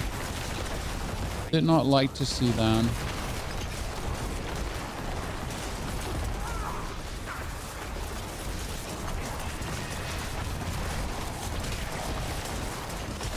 No, blue ball sorry, that's tier 12 right now. Oh, it seems reasonable. I think most people, even the people that try, are hovering kinda around tier 10, 11, 12. That's like realistic, right? Most people to hover around. Then again, like you just gotta find that one tier that's farmable for you, and then you just do that. Because what else are you gonna do? I mean, you're like, you can't push endlessly. No sense in pushing endlessly. You're gonna essentially find that one tier that's good for you. Like for me, for example, I can clear tier 5, so we've just seen we can clear them without any struggle. This tier 7s kind of go the same, but probably, like, if I'm honest, like tier 6 is probably the best to just really grind down from a speed perspective. Now, I do obviously want to get tier 10 done because that was my goal for today, and that's why we're not grinding more Glyph XP. That's why we're wasting our time, aka wasting our time. I am stubborn as fuck. I want my tier 10 clear.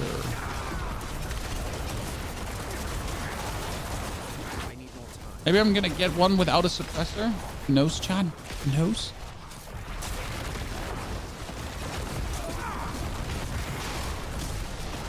Did someone find the items on the ground in AOZ? There is no items on the ground, which kind of makes every AOZ push a little bit sad, because you know that if you fail, there's nothing. You know? If you fail, there's not a single thing. No items, no gold, nothing. There's no participation trophy, ladies and gentlemen. In a society where participation trophies have become norm and everyone gets rewarded at least something for doing something, there is now the Abattoir of Zir, which does not provide a single anything. No participation, nothing. You just get screwed. Which is okay. I'm like, you know. But I can see a lot of people being sad because they're not getting their participation trophy. Because participation trophies are fun, you know. I mean, you can complain about them as much as you want. They're fun. Nice to get something for being part. Even though if you're the last. Demand for Bone Spear buffs. It's not Bone Spear that's weak. It's Necro in general that's having issues. You're not having a Bone Spear problem. You're having a I'm a Necro problem. I need more time.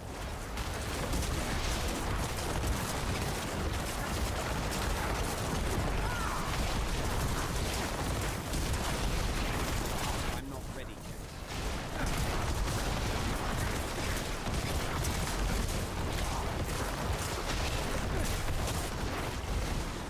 Okay, Conduit Shrine, ladies and gentlemen. I need more time.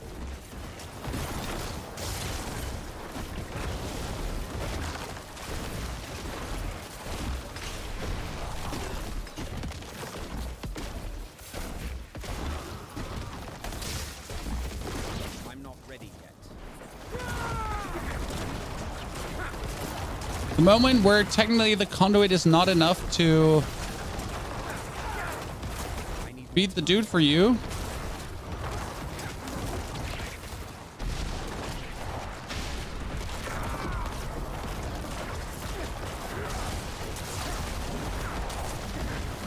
I need more time. When he has fire, and what's that frost? It's just frost enchanted on hitting, right? I need more time. Which frost enchantment is it? I'm gonna be honest, I often can't differentiate between these, Chad. I'm not ready yet.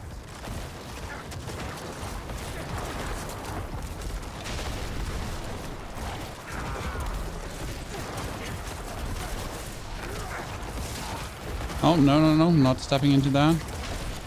Not stepping in your little trap, Lucifer. I'm not ready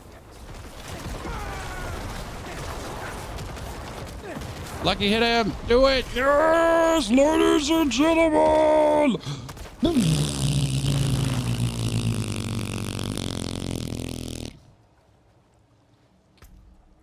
3,900 XP for all of this. I cannot.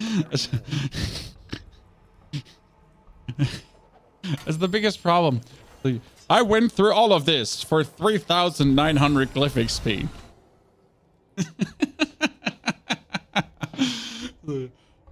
I went to war. I went through hell and beyond. I beat the Bloodseekers. It's been grueling hours. Now in total 4 of trying to beat this for 3,900 Glyph XP. You need steel work? Repairs? Max Glyph level 200. 100. You fucking clown. 200, my friend. Get down and dirty. Busy. Okay, shall we try an 11, chat? Shall we try an 11? By the way, can someone make a screenshot of us clearing this? That was nice. I mean, it shows that the alterations we did were worth it. I mean, it was also cheat code because I got a conduit shrine. See, this is like where I loathe to feel accomplished now. Because the clear was obviously due to a conduit shrine. But then again, with the way how shit's working, like, I'll take it. You know? Season ends on the 23rd of January. So we're still a wee bit out. You know? Okay, chat, back to back. Back to back. Come on. We got this.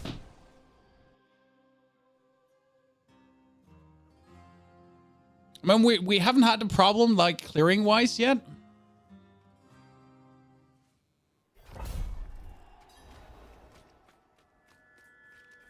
The Abattoir won't be in the coming season. To answer that, they said that this is a learning process for them. So they have never done Abattoir-esque kind of content. So what you have to look at here right now is the first try at new content.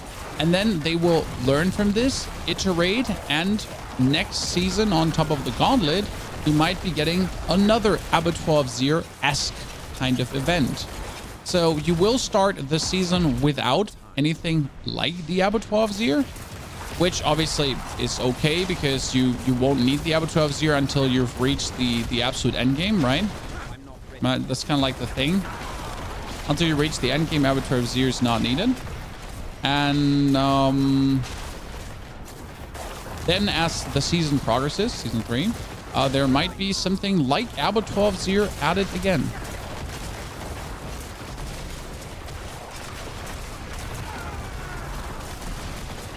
Now that's a lot of ifs, when, whys, maybe, babies, you know? But that's what they said.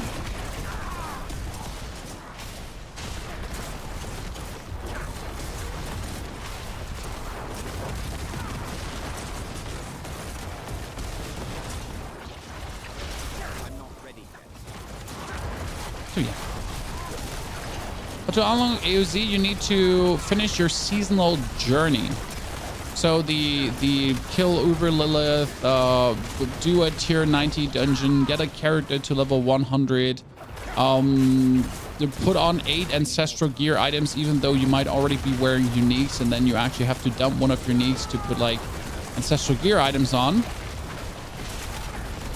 Oh wow, we're barely ahead of the timer.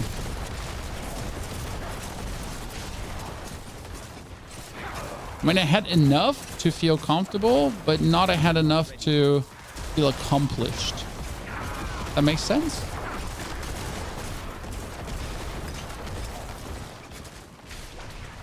No, I'm okay, but I was expecting to do more damage. I mean, right now we can say one thing about Diablo, guys. Started shitty, was okay. Season 1 kind of... Season 2, an uptrend and fine. Still a lot of things to work on. But the team is at least showing they're willing to work on things. I mean, they're still making mistakes. They're still screwing up things that shouldn't screw up. I mean, literally putting in the wrong XP multiplier in a freaking XP event where everything is just about that XP multiplier. But hey, so yeah, they screw things up, right? Things they shouldn't screw up. But they're trying to be better. They're improving. There's definitely deaths with less communication. How much good that communication ever is, right? But there's deaths with less communication. I mean, there's devs like PUBG who essentially like talk to the content creators and ask them for their opinions and then do the exact opposite thing.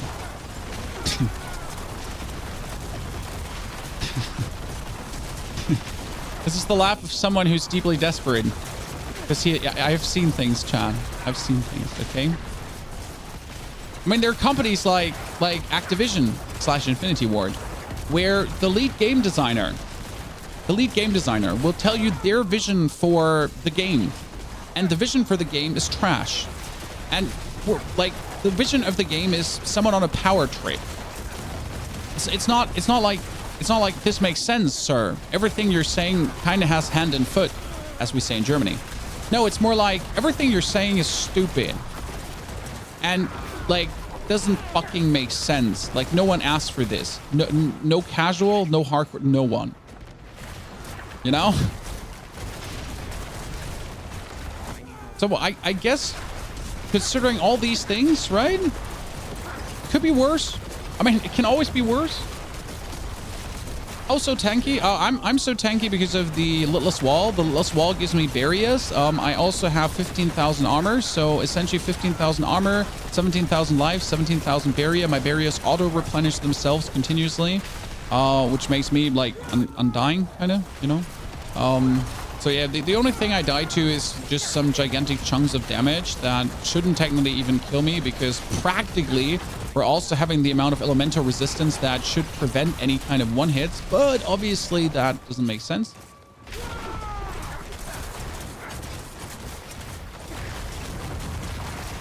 I have to disagree with you after setting a standard with D1, 2, and 3. I want to say yes. I want to say yes, and I want to agree that you know, Diablo has had Diablo 1, 2, 3, and they should have known better to a degree. Then again, these are not the people that made Diablo 1, 2, and 3, as far as I'm aware of. Right? So again, the vision is a different one.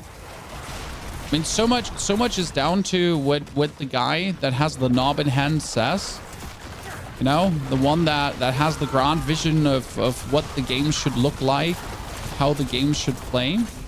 And if that guy is making weird decisions and weird callouts and has a weird vision, then you might end up with some questionable decisions. Not. We're going to make any more Warzone content? No. I mean, I'm saying no now, but no one knows where the future brings you. No one knows. I mean, did I expect to be making month of Diablo content? No, I did not. I did not expect that this would be how I spent my year. No. Am I happy about it? Yes, certainly. But it was definitely not on my bingo card, you know, that we would completely abandon Warzone content to be a more accomplished Diablo creator than we have ever been a accomplished Warzone creator. Now, life moves in mysterious ways, right? You never know.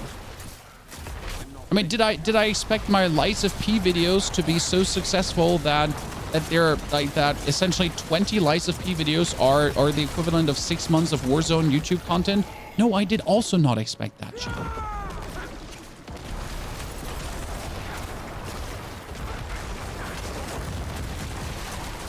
A sorcerer with Vampiric again, huh? Cool.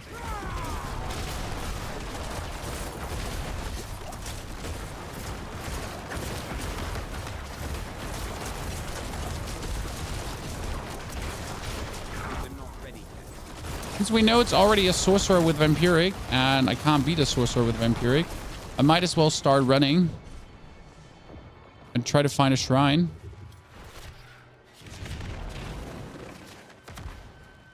Right?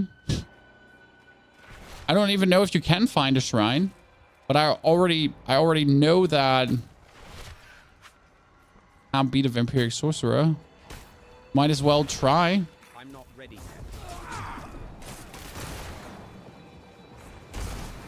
Do I have to walk all the way back? Do these guys teleport onto you? Wait, there's an end to this? There's an end to this? I never knew.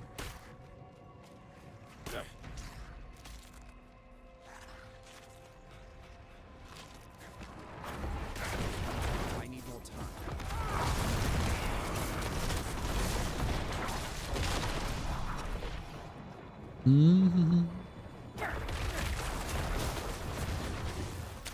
Now, we just know we can't beat this thingy, right?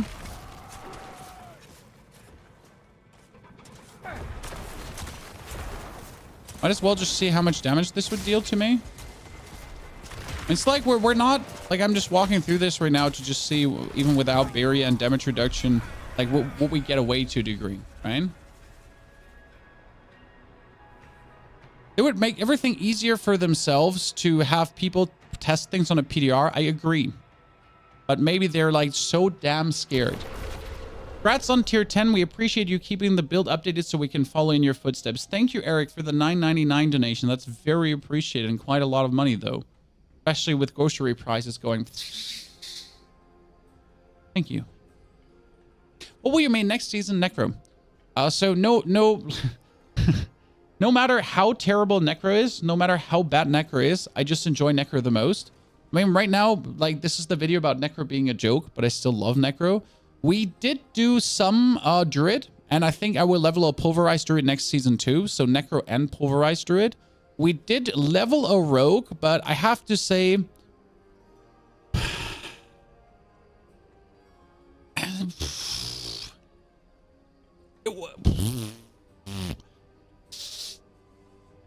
It wasn't bad. Right? It wasn't bad, but it also did not tickle my fancy completely. It wasn't like, need to do this, right? Like, again. So probably still Necro. I mean, I just like to be an authority when it comes down to one class. I like to be the guy you ask if you need answers for one class. And I think I can provide that for Necro. I can provide you with all the answers you're looking for. Oh, by the way, let's do one thing now, Chad. Let's do one thing. I wanted to know how efficient this would be. What we're going to do is we're going to take this thingy here. It gives me 2 blood waves. Oh, I know it looks a little bit weird, Chad. Then we're going to be actually swapping out the Bone Storm for blood wave. And we will also, in the Paragon board,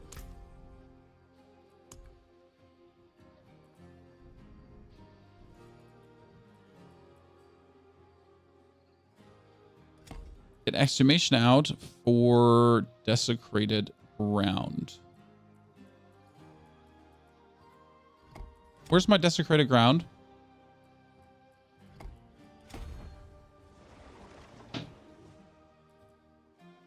Oh, that needs willpower. Yikes, there's not enough willpower here to make that work. Screw Desecrated Ground. Putting, what was in there? What did I have in there? Oh, exclamation. Yeah, putting exclamation back on the menu. Right now, don't have Desecrated Ground. So that is just to see how would the P4wnyhof build do. This is now the officially called the P4wnyhof, chat. Okay. Does it of the Dawning Sky to increase resistance over cap a good idea, you think? Nope. I was having this in my mind, but you're better off using a potion. And even if you get it beyond and above and above and beyond, you're still coming to the problem where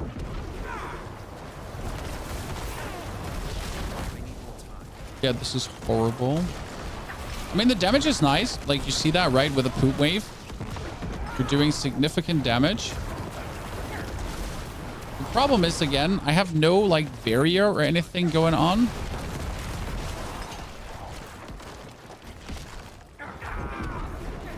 This whole build is just throwing waves of poop, by the way.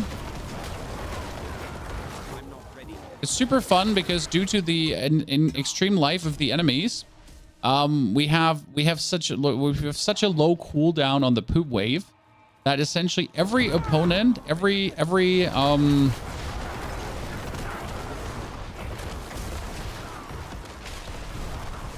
wave of opponents gets pooped on. You know, so cooldown again, cooldown, and next poop wave.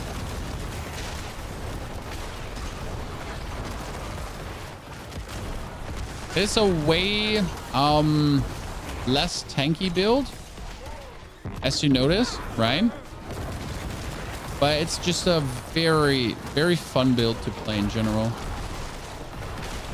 And I mean, you poop on everyone, so why would you not?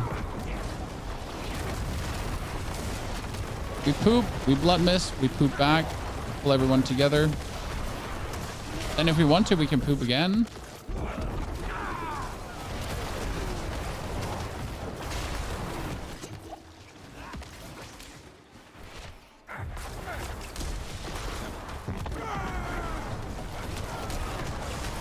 See, it works. I mean, this is a tier 6 only, but it's not even that much slower in clearing. By the way, yes, this build can play Black River. I tried that out already. Not necessarily making it stronger, but it can play it. So this is gonna be bad. This is gonna be bad. Ah! Wrong button. Wrong button. Ah! Sorry.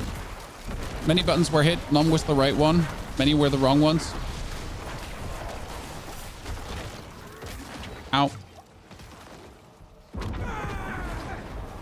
Yes, before you ask, this build has no right to even survive. I mean, you have to work on it, right? You're not surviving by just existing like the other Necro builds. You're gonna put in the work.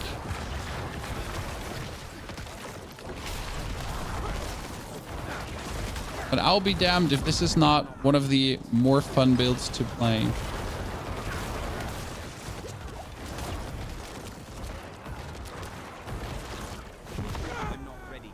Oh, this is bad right now because there's only one guy that gets pooped on.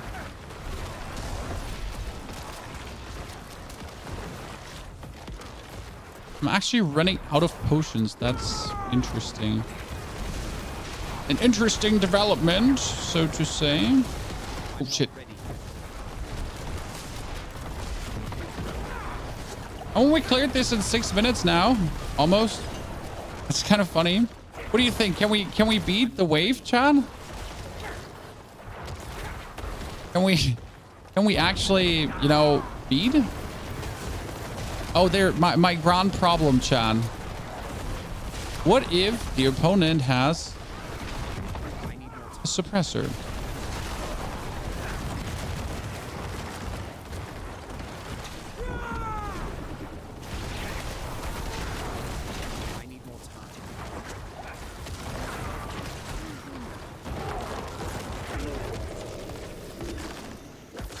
You got this, Chad.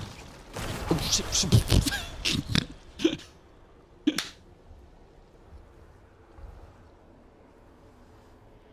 Well, so listen, I can explain.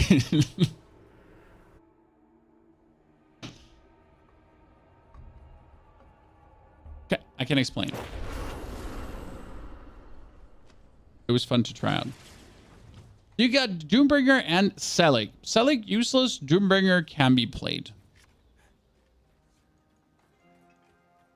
Could be popping on a 5. Yeah, but could be popping on a 5 versus, like, you know, having to play, like, completely conservative in comparison to the other build, which essentially just walks through like there's no tomorrow. You know? Is it really worth it?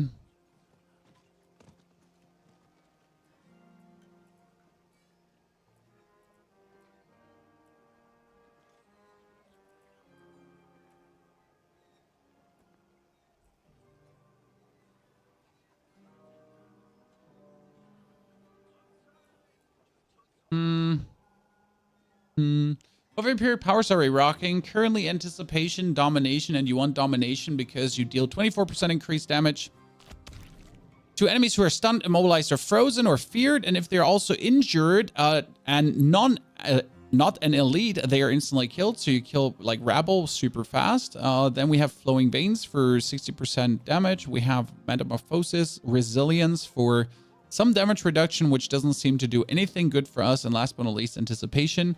Technically, we could play Ravenous, but I haven't found like much use for Ravenous. Again, we wanted to change something to weasel out a little bit more damage.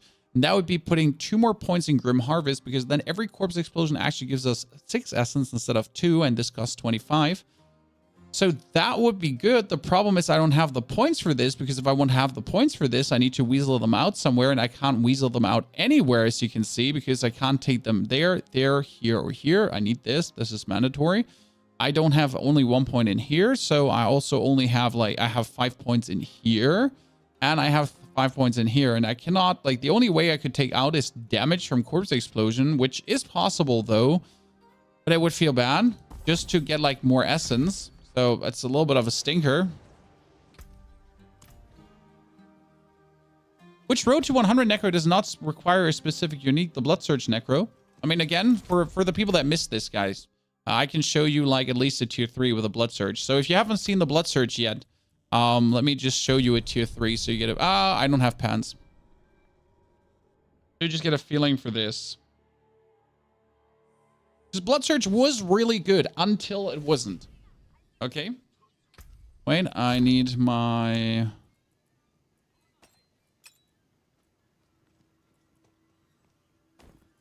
Bring my boots and my footless.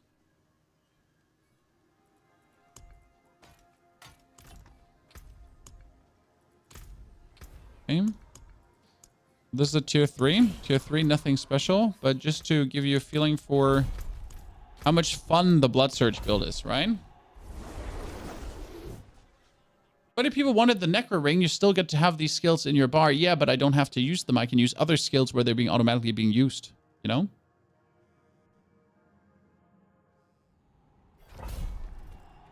So now you're taking this build here, you activate the Bone Storm, and then what you're doing is you're just spamming your Blood Surge. So we are infinitely tanky. We don't run out of essence ever, and we just kill everything. And this is now your level loop with this build. It's like, honestly, from a farm perspective, I think it's farming faster than the Shadow build, because I can just kill things faster. The problem is, again, I am gated to, like, only clearing a certain level, because you can already imagine that when I'm pushing the blood guys, despite not running out of essence, I still have to cast, right? And when I'm casting, I'm standing still. And when I'm standing still, I can be hit by all their effects. And that's where things just be a little bit ugly, and that's where enemies are a problem. Like, again, in the low level, I can tank over damage, so it's not necessary, right? I can just kill everything like this. When you notice how fast we're going through a tier 3, so if we're just looking to, like, farm now Glyph XP, this build is kind of nice.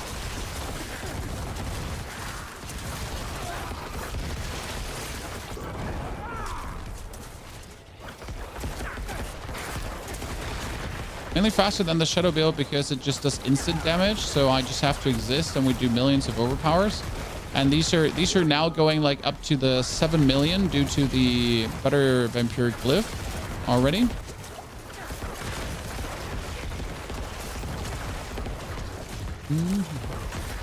It's a fun way to farm. I mean, this is the best overworld farmer Necro has, and this is the best also leveling build Necro has. There's no questions asked.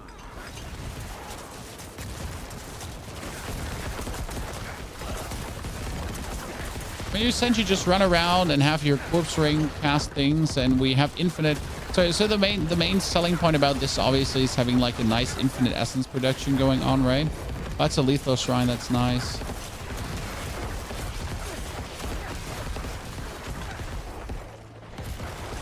And the build is not even pinnacled, which is the fun part about this. So it's a good build. It's a fun build. Don't get me wrong.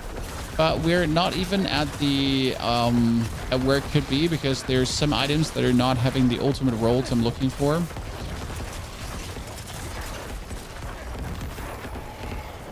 Now the Bloodseekers are gonna come. And here you notice my problem, right? I have to be in them to do my damage. So in order to damage these guys, I need to be in them, and then I spend my Blood Surge, right? That works to a degree. I mean, you see them dying, right? But it works to a degree until, you're right, we're getting to a point where they're too healthy. So right now, easy clear, correct? Tier 3, nothing. Not a single, what was that, 3 minutes now? Done. But try this on a higher one, right? I mean, we're essentially playing the Shadow build. The Shadow build that has the same amount of armor. The Shadow build that has the same amount of barrier and life going on. And we're essentially getting like one shot in 11 plus.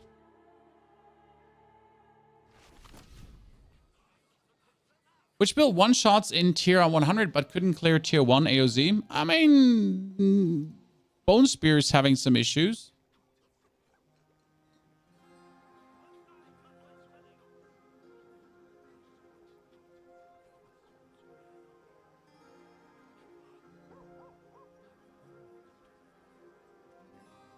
So yeah, that's how the thing go, you know?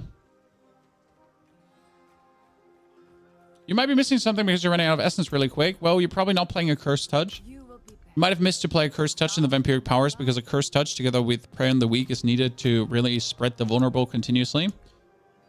Since if you're not making the vulnerable continuously like that, you are essentially not being efficient.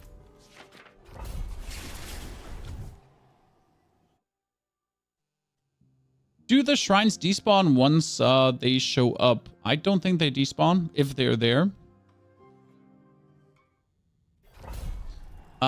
Do I need to go farm Litless Wall? I mean, Litless Wall is the S tier Necro unique. The only build that technically doesn't need Litless Wall is Infinimist, and even most Infinimist builds are playing Litless Wall at this point. Because it's just better. I mean, it's just fantastic to essentially pop out of a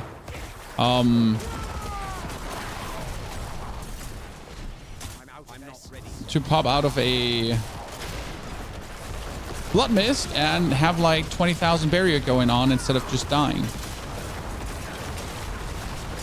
By the way, one thing that saddens me about the AOZ now, Chad, we have essentially cleared a tier 10, right? But so we're not playing tier 10s right now. We cleared it. I'm good. We have done it. Fantastic. GG.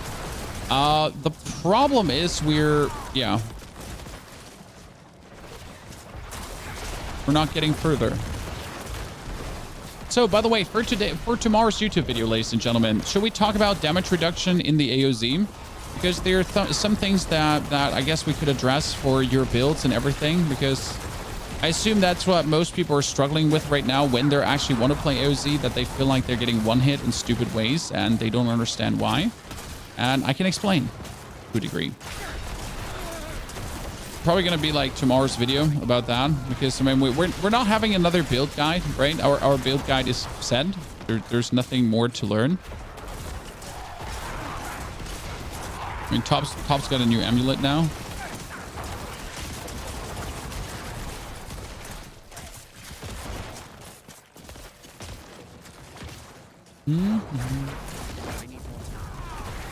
I farmed like crazy for your Bone Spear build to min-max everything, but AZ was really hard. Then I swapped to your dub build and it's kind of easy. Yes.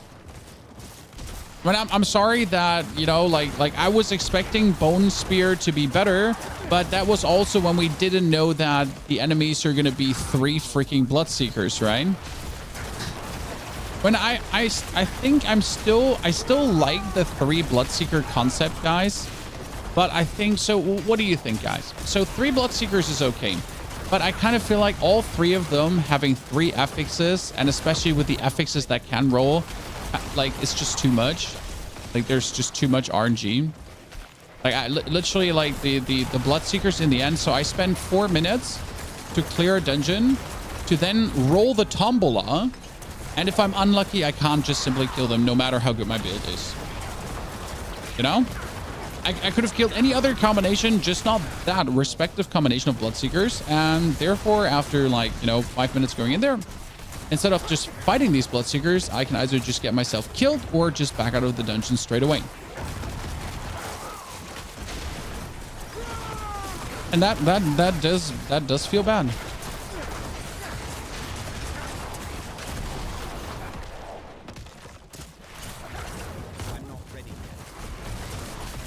Yeah, 3 suppressive vamps and the red spin on the floor epic sucks. Yes.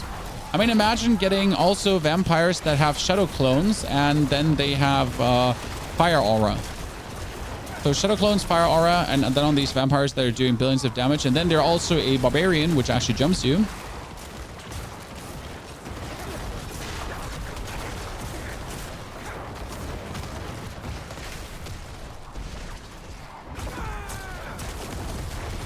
And Butcher spawn in AOZ. He hasn't yet, and I doubt he can.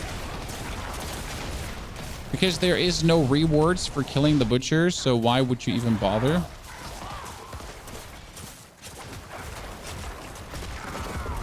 You know, I mean, literally, there's nothing. There's no reason to kill the Butcher. In a normal tier 100 dungeon, there's at least somewhat of a reason.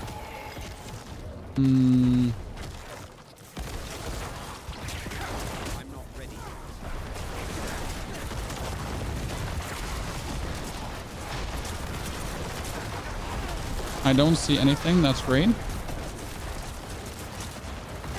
I'm not ready.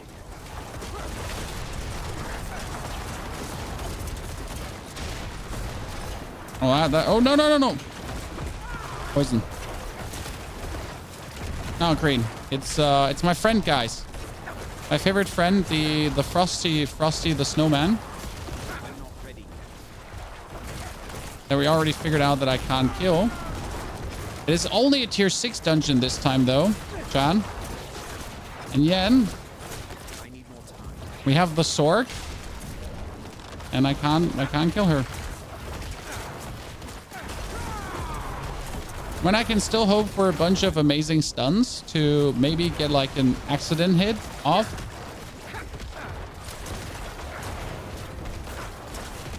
But yeah, you notice that she always goes completely full. Am I running for a shrine again? I need more time.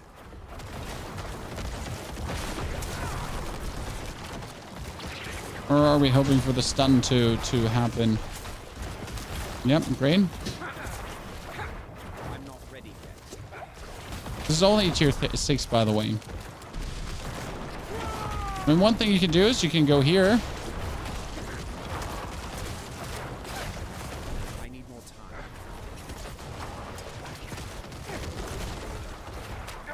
Yep, okay, I'm looking for a shrine.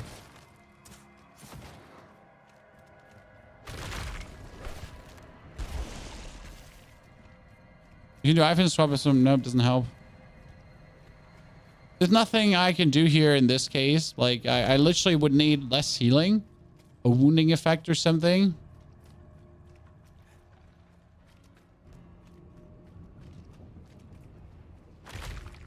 You need to run when she activates the drain effect and re-engage when she... Yeah, but how does the drain effect even look like? So is there even a shrine coming, or are they not coming anymore?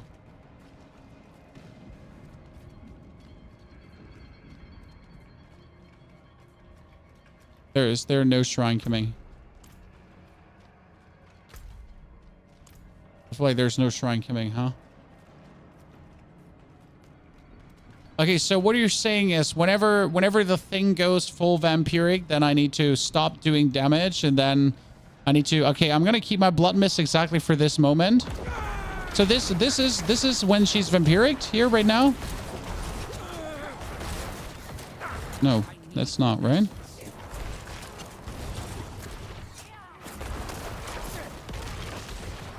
I'm not ready yet. Oh, let me tell you, this blood aura lasts longer than anything. You would expect it to last like shortly, but it just lasts for an hour. I'm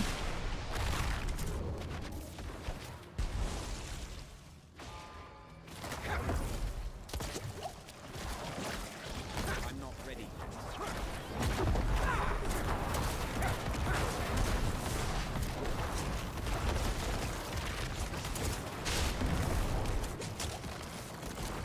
Does she have it active right now? Oh shit. She just hit me on the way out, Chad. I'm trying, okay? I'm trying.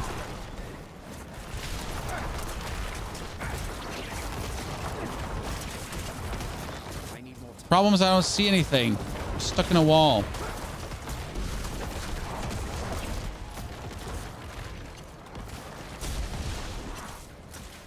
Is it gone? It's gone. Damage phase.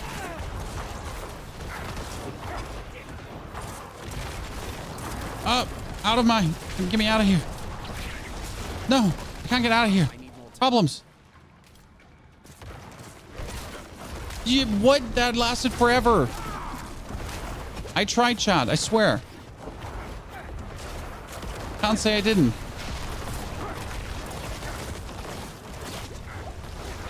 I'm not ready yet.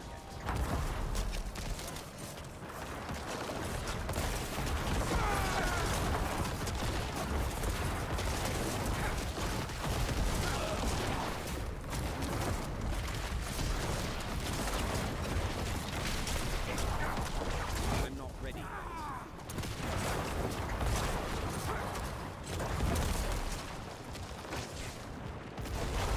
No, no.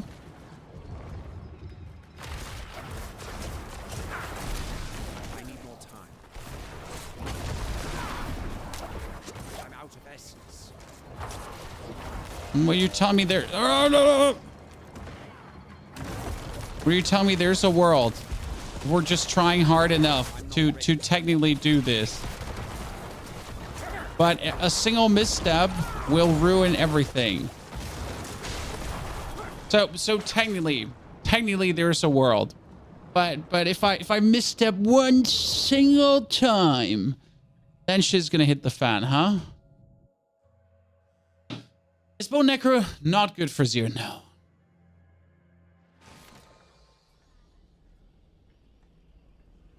Well, I guess at least in a tier 6, this is a viable option, right?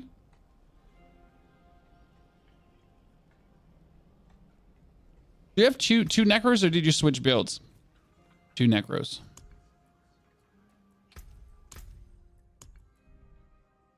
I mean, we've reached tier 11. We have our Glyph now on level 7. I don't know how high you have your Glyph already, guys.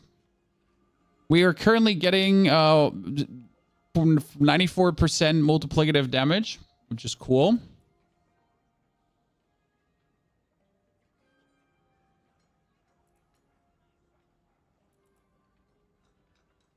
Yeah.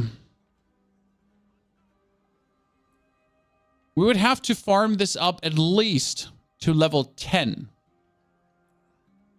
in order to probably tackle tier 11 right now. Yeah, I have my Glyph level 5 and cleared level 10 with Shadow Necro. We cleared level 10 too, sir. But level 11 just feels so annoying that I am just like now. I mean, the only way how I clear 11 without pain is essentially by waiting for getting that to level 10.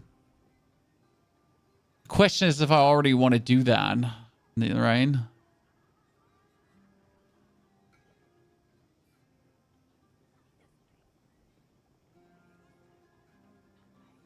Kept some incense also. Yeah, but incense doesn't do much. Incense might make it like a wee bit better, but it's not going to make it vastly better.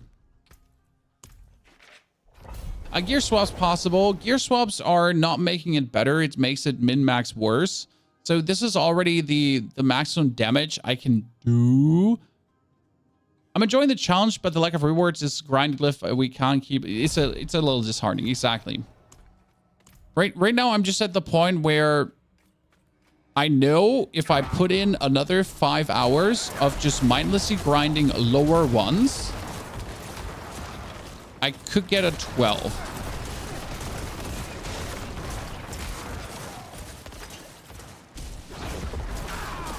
So there is gear swaps technically possible with playing around with Black River and stuff like that. But honestly, I cleared the tier 11 without Black River. Black River doesn't really increase the damage output much. There is some affixes I could reroll on my gear that would maybe boost the damage slightly. But we're talking here, there's no massive improval possible. Like, I could sacrifice some damage reduction for more damage. In the lower dungeons, for example, I could swap my amulet because I have an amulet that's just more damaging. But these are all like minimal things. We're talking about like a 1-2% different. We're not talking about like the 20 or 30% different possible. that you'd say like there's such a high ceiling hidden, right?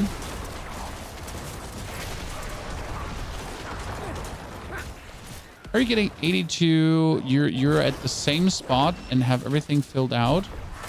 Do you really have everything filled out? The only thing to level up is the tier glyph. That's exactly the thing. So I can't find new gear that will make me massively stronger. I mean, I can still find new gear. Don't get me wrong, guys. So the Abattoir can still drop better rolled gear. But what we're talking about is going from a 26% total armor roll to a 28% total armor roll. I mean, these are the things we're talking about. We're not talking about like literally getting another 40% multiplicative damage to then be able to do a higher tier way easier. No, that's only possible with the glyph. I mean, the glyph on level 50 would have a higher radius, which gets even more core skills in, which gets even more damage multipliers. Are you using Godslayer Crown? No, I am using a helmet with disobedience on. Even though I feel like that I am not taking really physical damage and it doesn't matter, and I could probably take my helmet off and just use the Godslayer Crown for the love of God.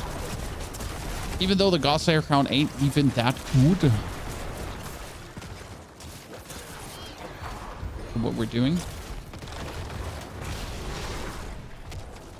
You don't think any item will let you survive the Bloodseeker damage? That is because you can't out damage reduction the Bloodseeker damage. It's impossible.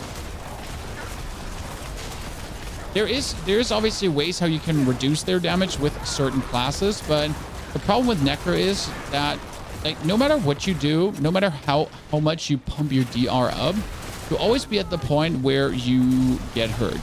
The only way to actually have enough damage reduction to not die is by playing damage reduction when injured and then running around with like 35% HP. I think that's the only way I've seen someone do it to be like, and we're not talking about the Heart of Selling, we're just talking generally like being damage reduction enough. So he was running a barrier, but with 35% life, essentially.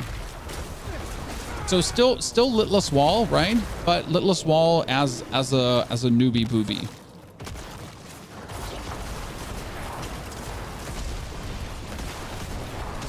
I'm not ready.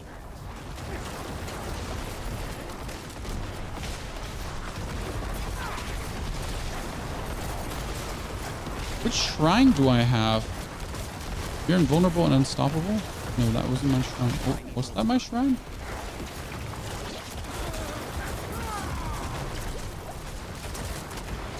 That was a lot of fire damage going down on me there.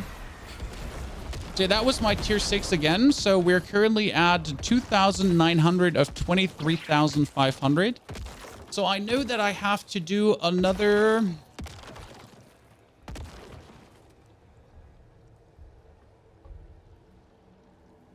eight of these. Then I would have to do another 12 of these. And then I would have to do another 15 of these. So if I wanted to do now 35 tier 6 dungeons in a row, 5 minutes.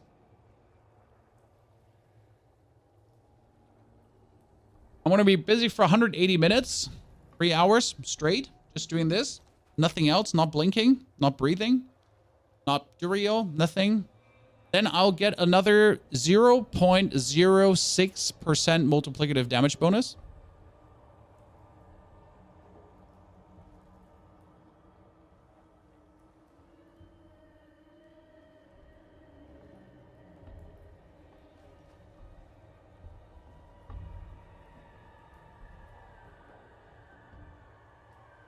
I don't know what you're running, but for me, Black River triples my corpse dot max damage from 1 to 3.4 million. Well, that's great, isn't it? Timer. I mean, it's good. Don't get me wrong. Black River is not bad.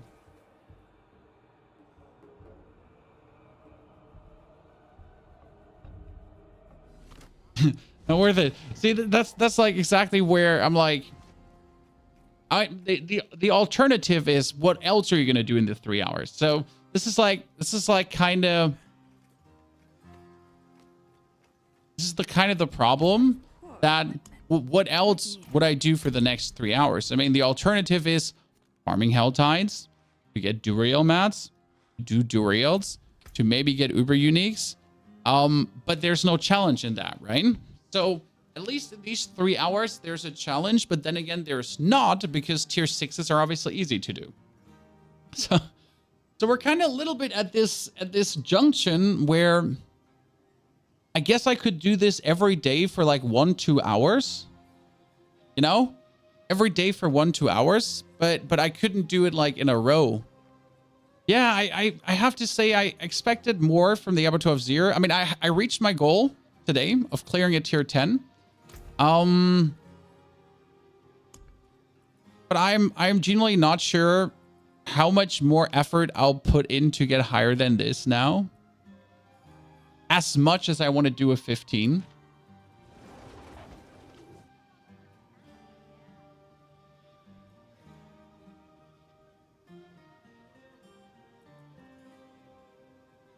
Do you have a Paragon board for this before AZ while we are leveling beforehand? Ronnie, I would not use this build for leveling. Okay. Don't use this build for leveling. It's not good for leveling. Blood Surge is better. We could try an 11. Oh, we could certainly try an 11 if you want to. I mean, we already did that. It was horrible. It was horrible. Someone shoot me right now. I cannot do that here. Need a Howler Moss.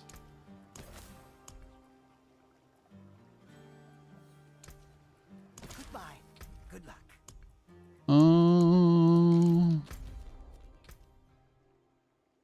So the problem with the 11 is not that we're not getting anywhere. It's just literally that now the HP, like, it feels almost doubled.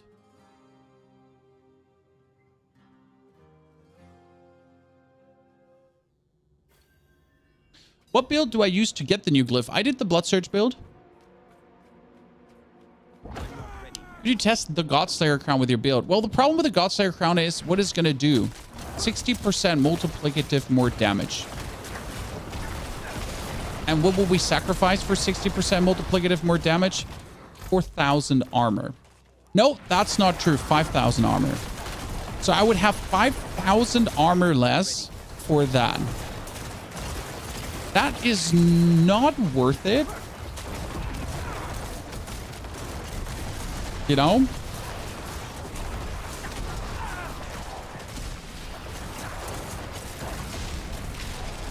I mean, again, you could say, Pony, you're anyway spending your time in Blood Mist. Like, what do you care? But it's not that simple, Chuck. So right now we are killing things fast, but you notice how we're just barely keeping away from the curve. We're ahead of the curve. And I think if you end up with the bosses and you only have like 3 minutes left, that's kind of rough. So the bosses, they do take a amount of time to beat. And right now we're baiting these elites along because I just can't be asked to focus on elites. I'm not ready yet. Oh wow, you summoned that already here as I jump in? That's so weird, sir.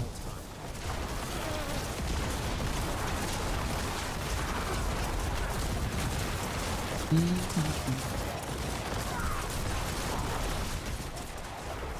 need more time.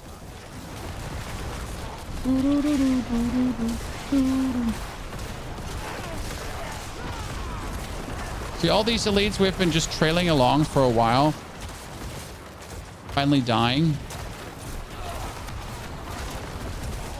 Only moving ahead of the schedule. I need more time.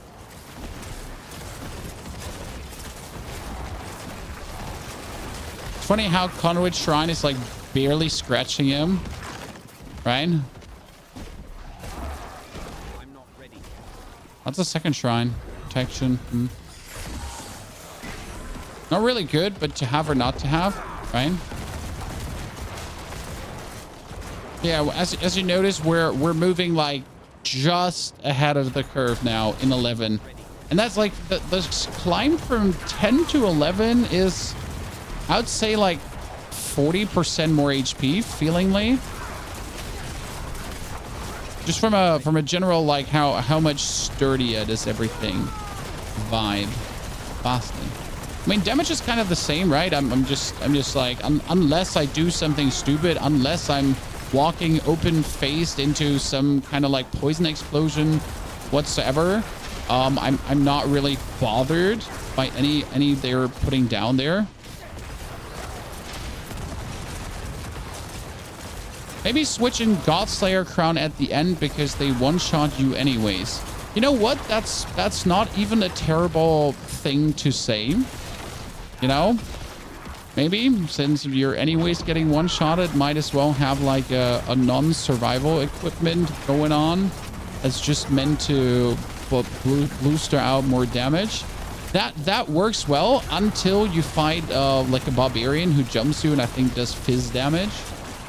That's also the weird thing. You don't really know how much damage they do.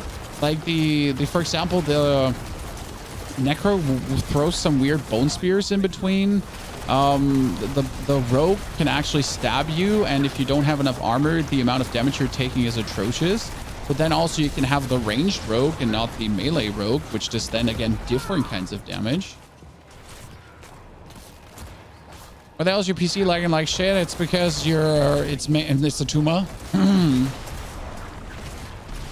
I would save the protection shrine of the Bloodseeker.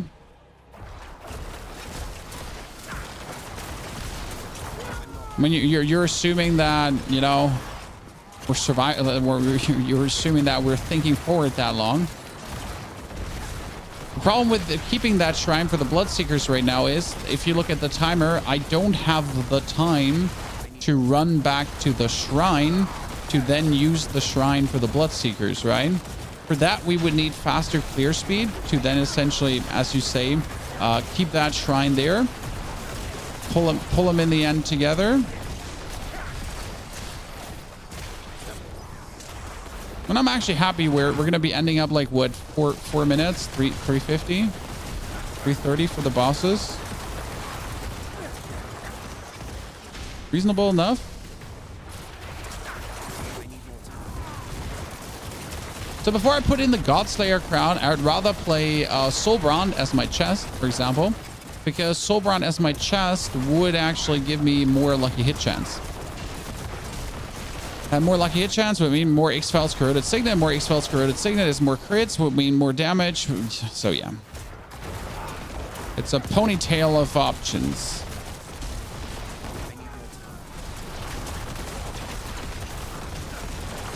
So we're getting to the Bloodseekers. Let's see what the Bloodseekers get for us.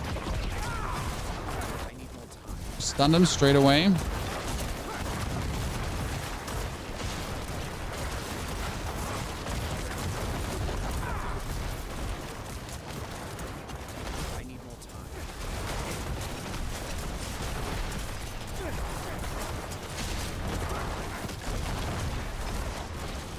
Making sure that we don't get toasted by that.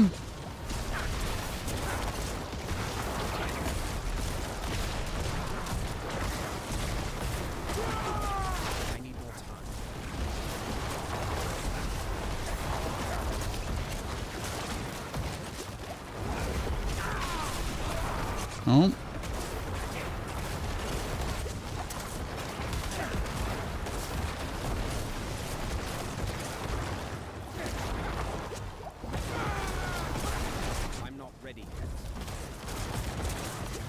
Almost turn awkward.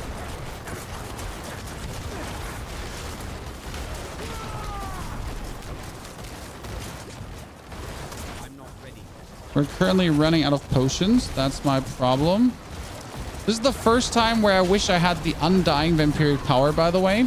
Because if I now had the Undying Vampiric Power, I could essentially fight this endlessly, right? To a degree. Because we can just keep like leeching our way up. I mean, right now, these were 3 enemies that didn't have anything too weird going on. When you notice how we can actually fight them, right? But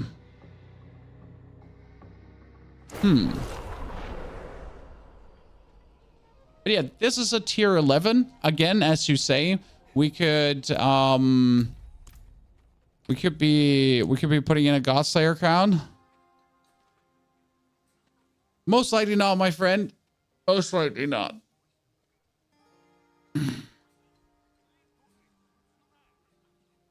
But again, this is what happens when I put on a Godslayer crown. So just for you to paint a picture on what happens to the overall survivability.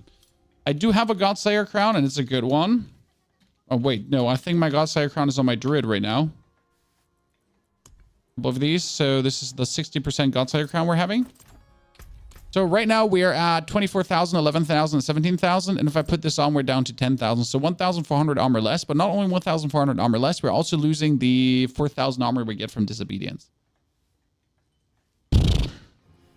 And that just to get a wee bit more damage. Now, since I'm a man of experimentation anyways, I have a tier 10 glyph. So why not just go into a tier 10 and see what happens? With the Uber Amulet to help on the build to know, I have been trying out the Uber Amulet and you just lose too much for using it. Because in order to use the Uber Amulet, you have to essentially sacrifice an offensive aspect again. And not only sacrifice an offensive aspect, see like the amount of damage I just took there? Ow. With Godslayer Crown running now, this allows me obviously to rank up my power level a little bit more. Fine.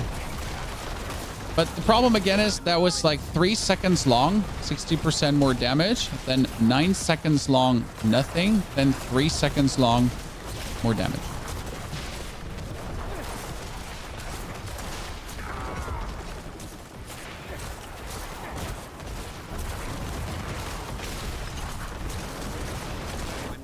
That's why Godslayer Crown compared to Shaco is just a joke. Because if you're looking at Shaco or Harlequin Crest is always active.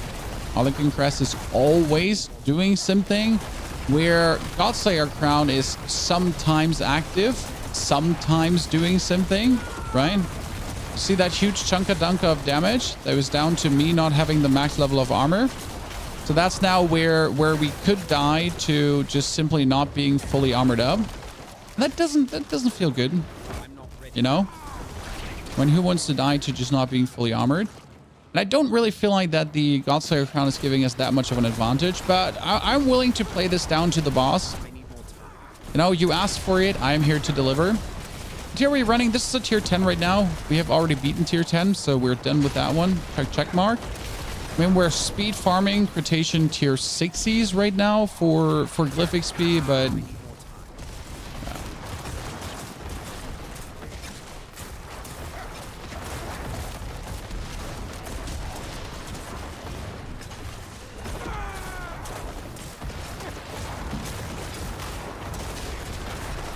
Using Harley, if you use Harley, the Black River version makes more sense. Because you're already having more ranks and corpse explosion, then you're using like Black River and then you get more. So that like the Black River Harlequin Crest version is a complete different version than what we're playing. You know?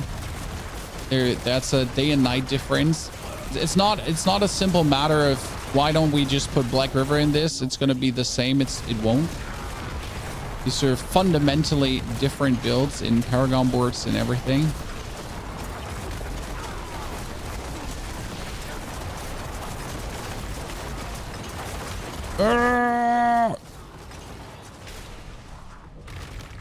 Clearing speed is roughly the same with Godslayer Crown, but let's see how the boss fight feels. That's gonna be where it's intriguing. It's also like funny if we could actually work with 10,000 armor. I guess only because we are who we are, you know, because we're Necro with Barium.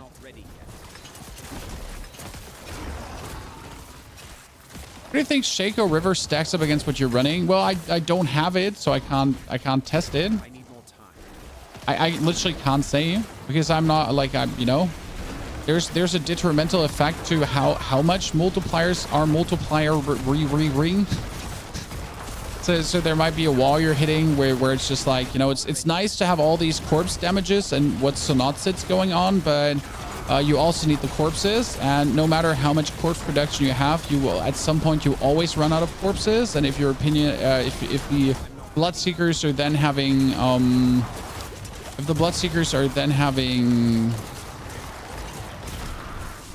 suppressor going on and you're essentially hitting outside of the corpse shebang, then that's that. That's a lethal shrine. We're going to leave this open. Chat told me I should leave the lethal shrine open. And then when the Bloodseekers are spawning, I should essentially just run all the way back to grab the lethal shrine. I will do this now. I will listen to the advice of the chat. We are clearing dungeon definitely slower. Chat, I mean, we're already at 5. No, actually, we're at 540, but it's a tier 10, so that's okay. I mean, considering how many shrines we're finding, it's okay.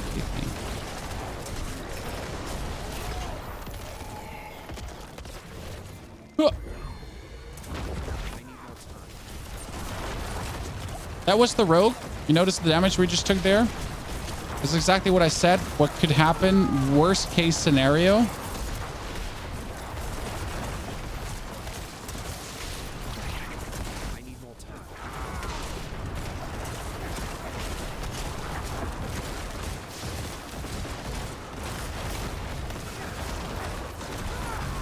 Again, same in green. That's like the large chunks of fist damage that we're now taking. But we're once in a while actually fighting 3 physical ones as well, so that hasn't happened often. 3 physical ones that are also being Vampiric.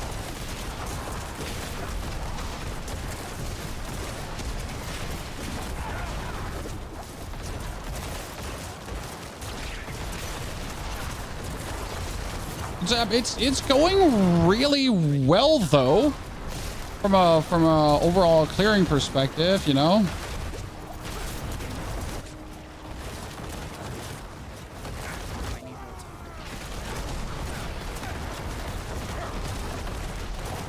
When we're still going to be struggling against their Vampiric bullshit.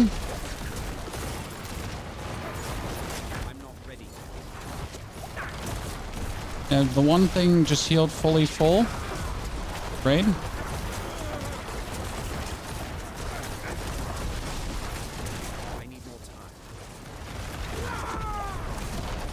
How's the one healing so much full and the other one is a barbarian? It's a ranged rogue and a barbarian.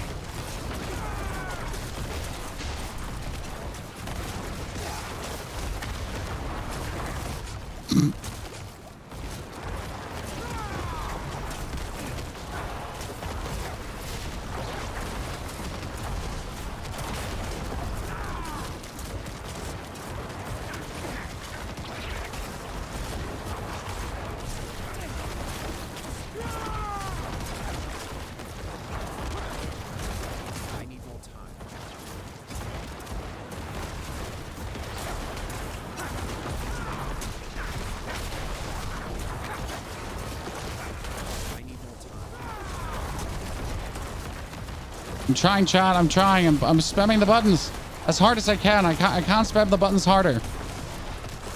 Like I'm breaking the keyboard. And I'm just like, I'm stunning the stuns. I'm twiddling the twerks. I'm diddling the deeds.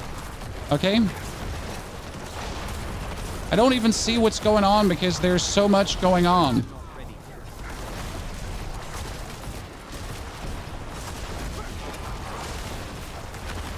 No, we had it. No!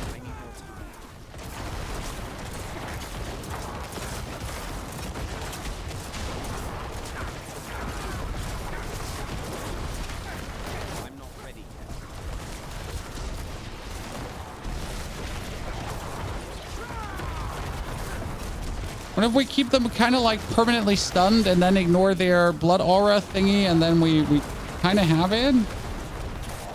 Or not? That's again the point. I don't actually see when the blood aura is even happening. So that double Bloodseeker thingy. I mean, at least they can't kill me, so I guess that's good, right? I mean, if they're merely dealing physical damage and if they're not like doing some kind of weird elemental stuff, this just shows me how broken and overtuned the elemental stuff is, if you think about it, right? Because these are now like 2 physical damage tier 10 dudes, so nothing special, nothing crazy, right? Just fizz. And guess what? They can't actually kill me because we're buried up. Everything is cool. And if they just do their normal like physical damage shenanigans, like we're not gonna die. So that's cool. Now, obviously, that being said, I'm making so many effects here that I can't see if I'm essentially having the vampiric aura on them or not. So I don't know if he's about to like hit me and get his thingy restorated or not. Yeah, so he got his thingy restorated.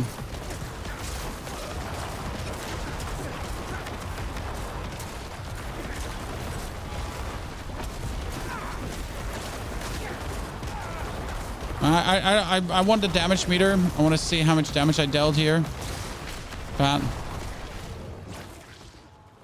I want to see how much damage I dealt here. I want to see how much damage. Yeah.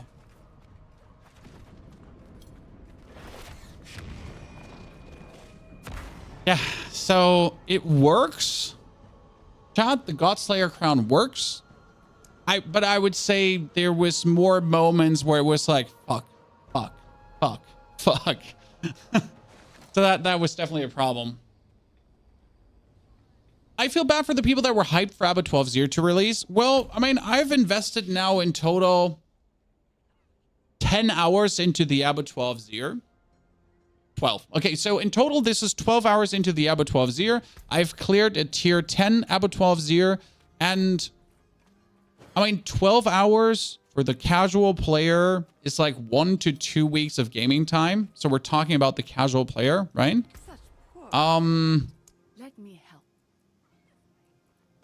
Guess it's fine for an event. I mean, like, again, there's many things we can moan about. There's many things that are broken. There's like, you know, the event is far from being perfect. But hey, I mean, if you get 1-2 weeks as the casual players from an event, can you complain? And if you want to clear tier 10, if you want to go for that gameplay loop, do it. I had 12 hours in the Abattoir of Zir. I will definitely not no-life this. There's no world where I will no-life this. I mean, I am very content. I'm very happy with my goal achieved. I'm just not sure how much more I'm going to put in now. Right? So, that being said, ladies and gentlemen, I think we are done for today. I am awake like for way too long. I've only slept for hours tonight because I wanted to get a video done for you. There's tomorrow going to be another Abattoir of Zir video. I think I'm going to be wrapping like maybe an opinion piece about the Abattoir of Zir, what's going wrong, what's bad, you know, like the good, the bad, the ugly about Abattoir of Zir, kind of. That's going to be interesting because I want to see how, like, who shares these opinions. So that's what definitely going to come.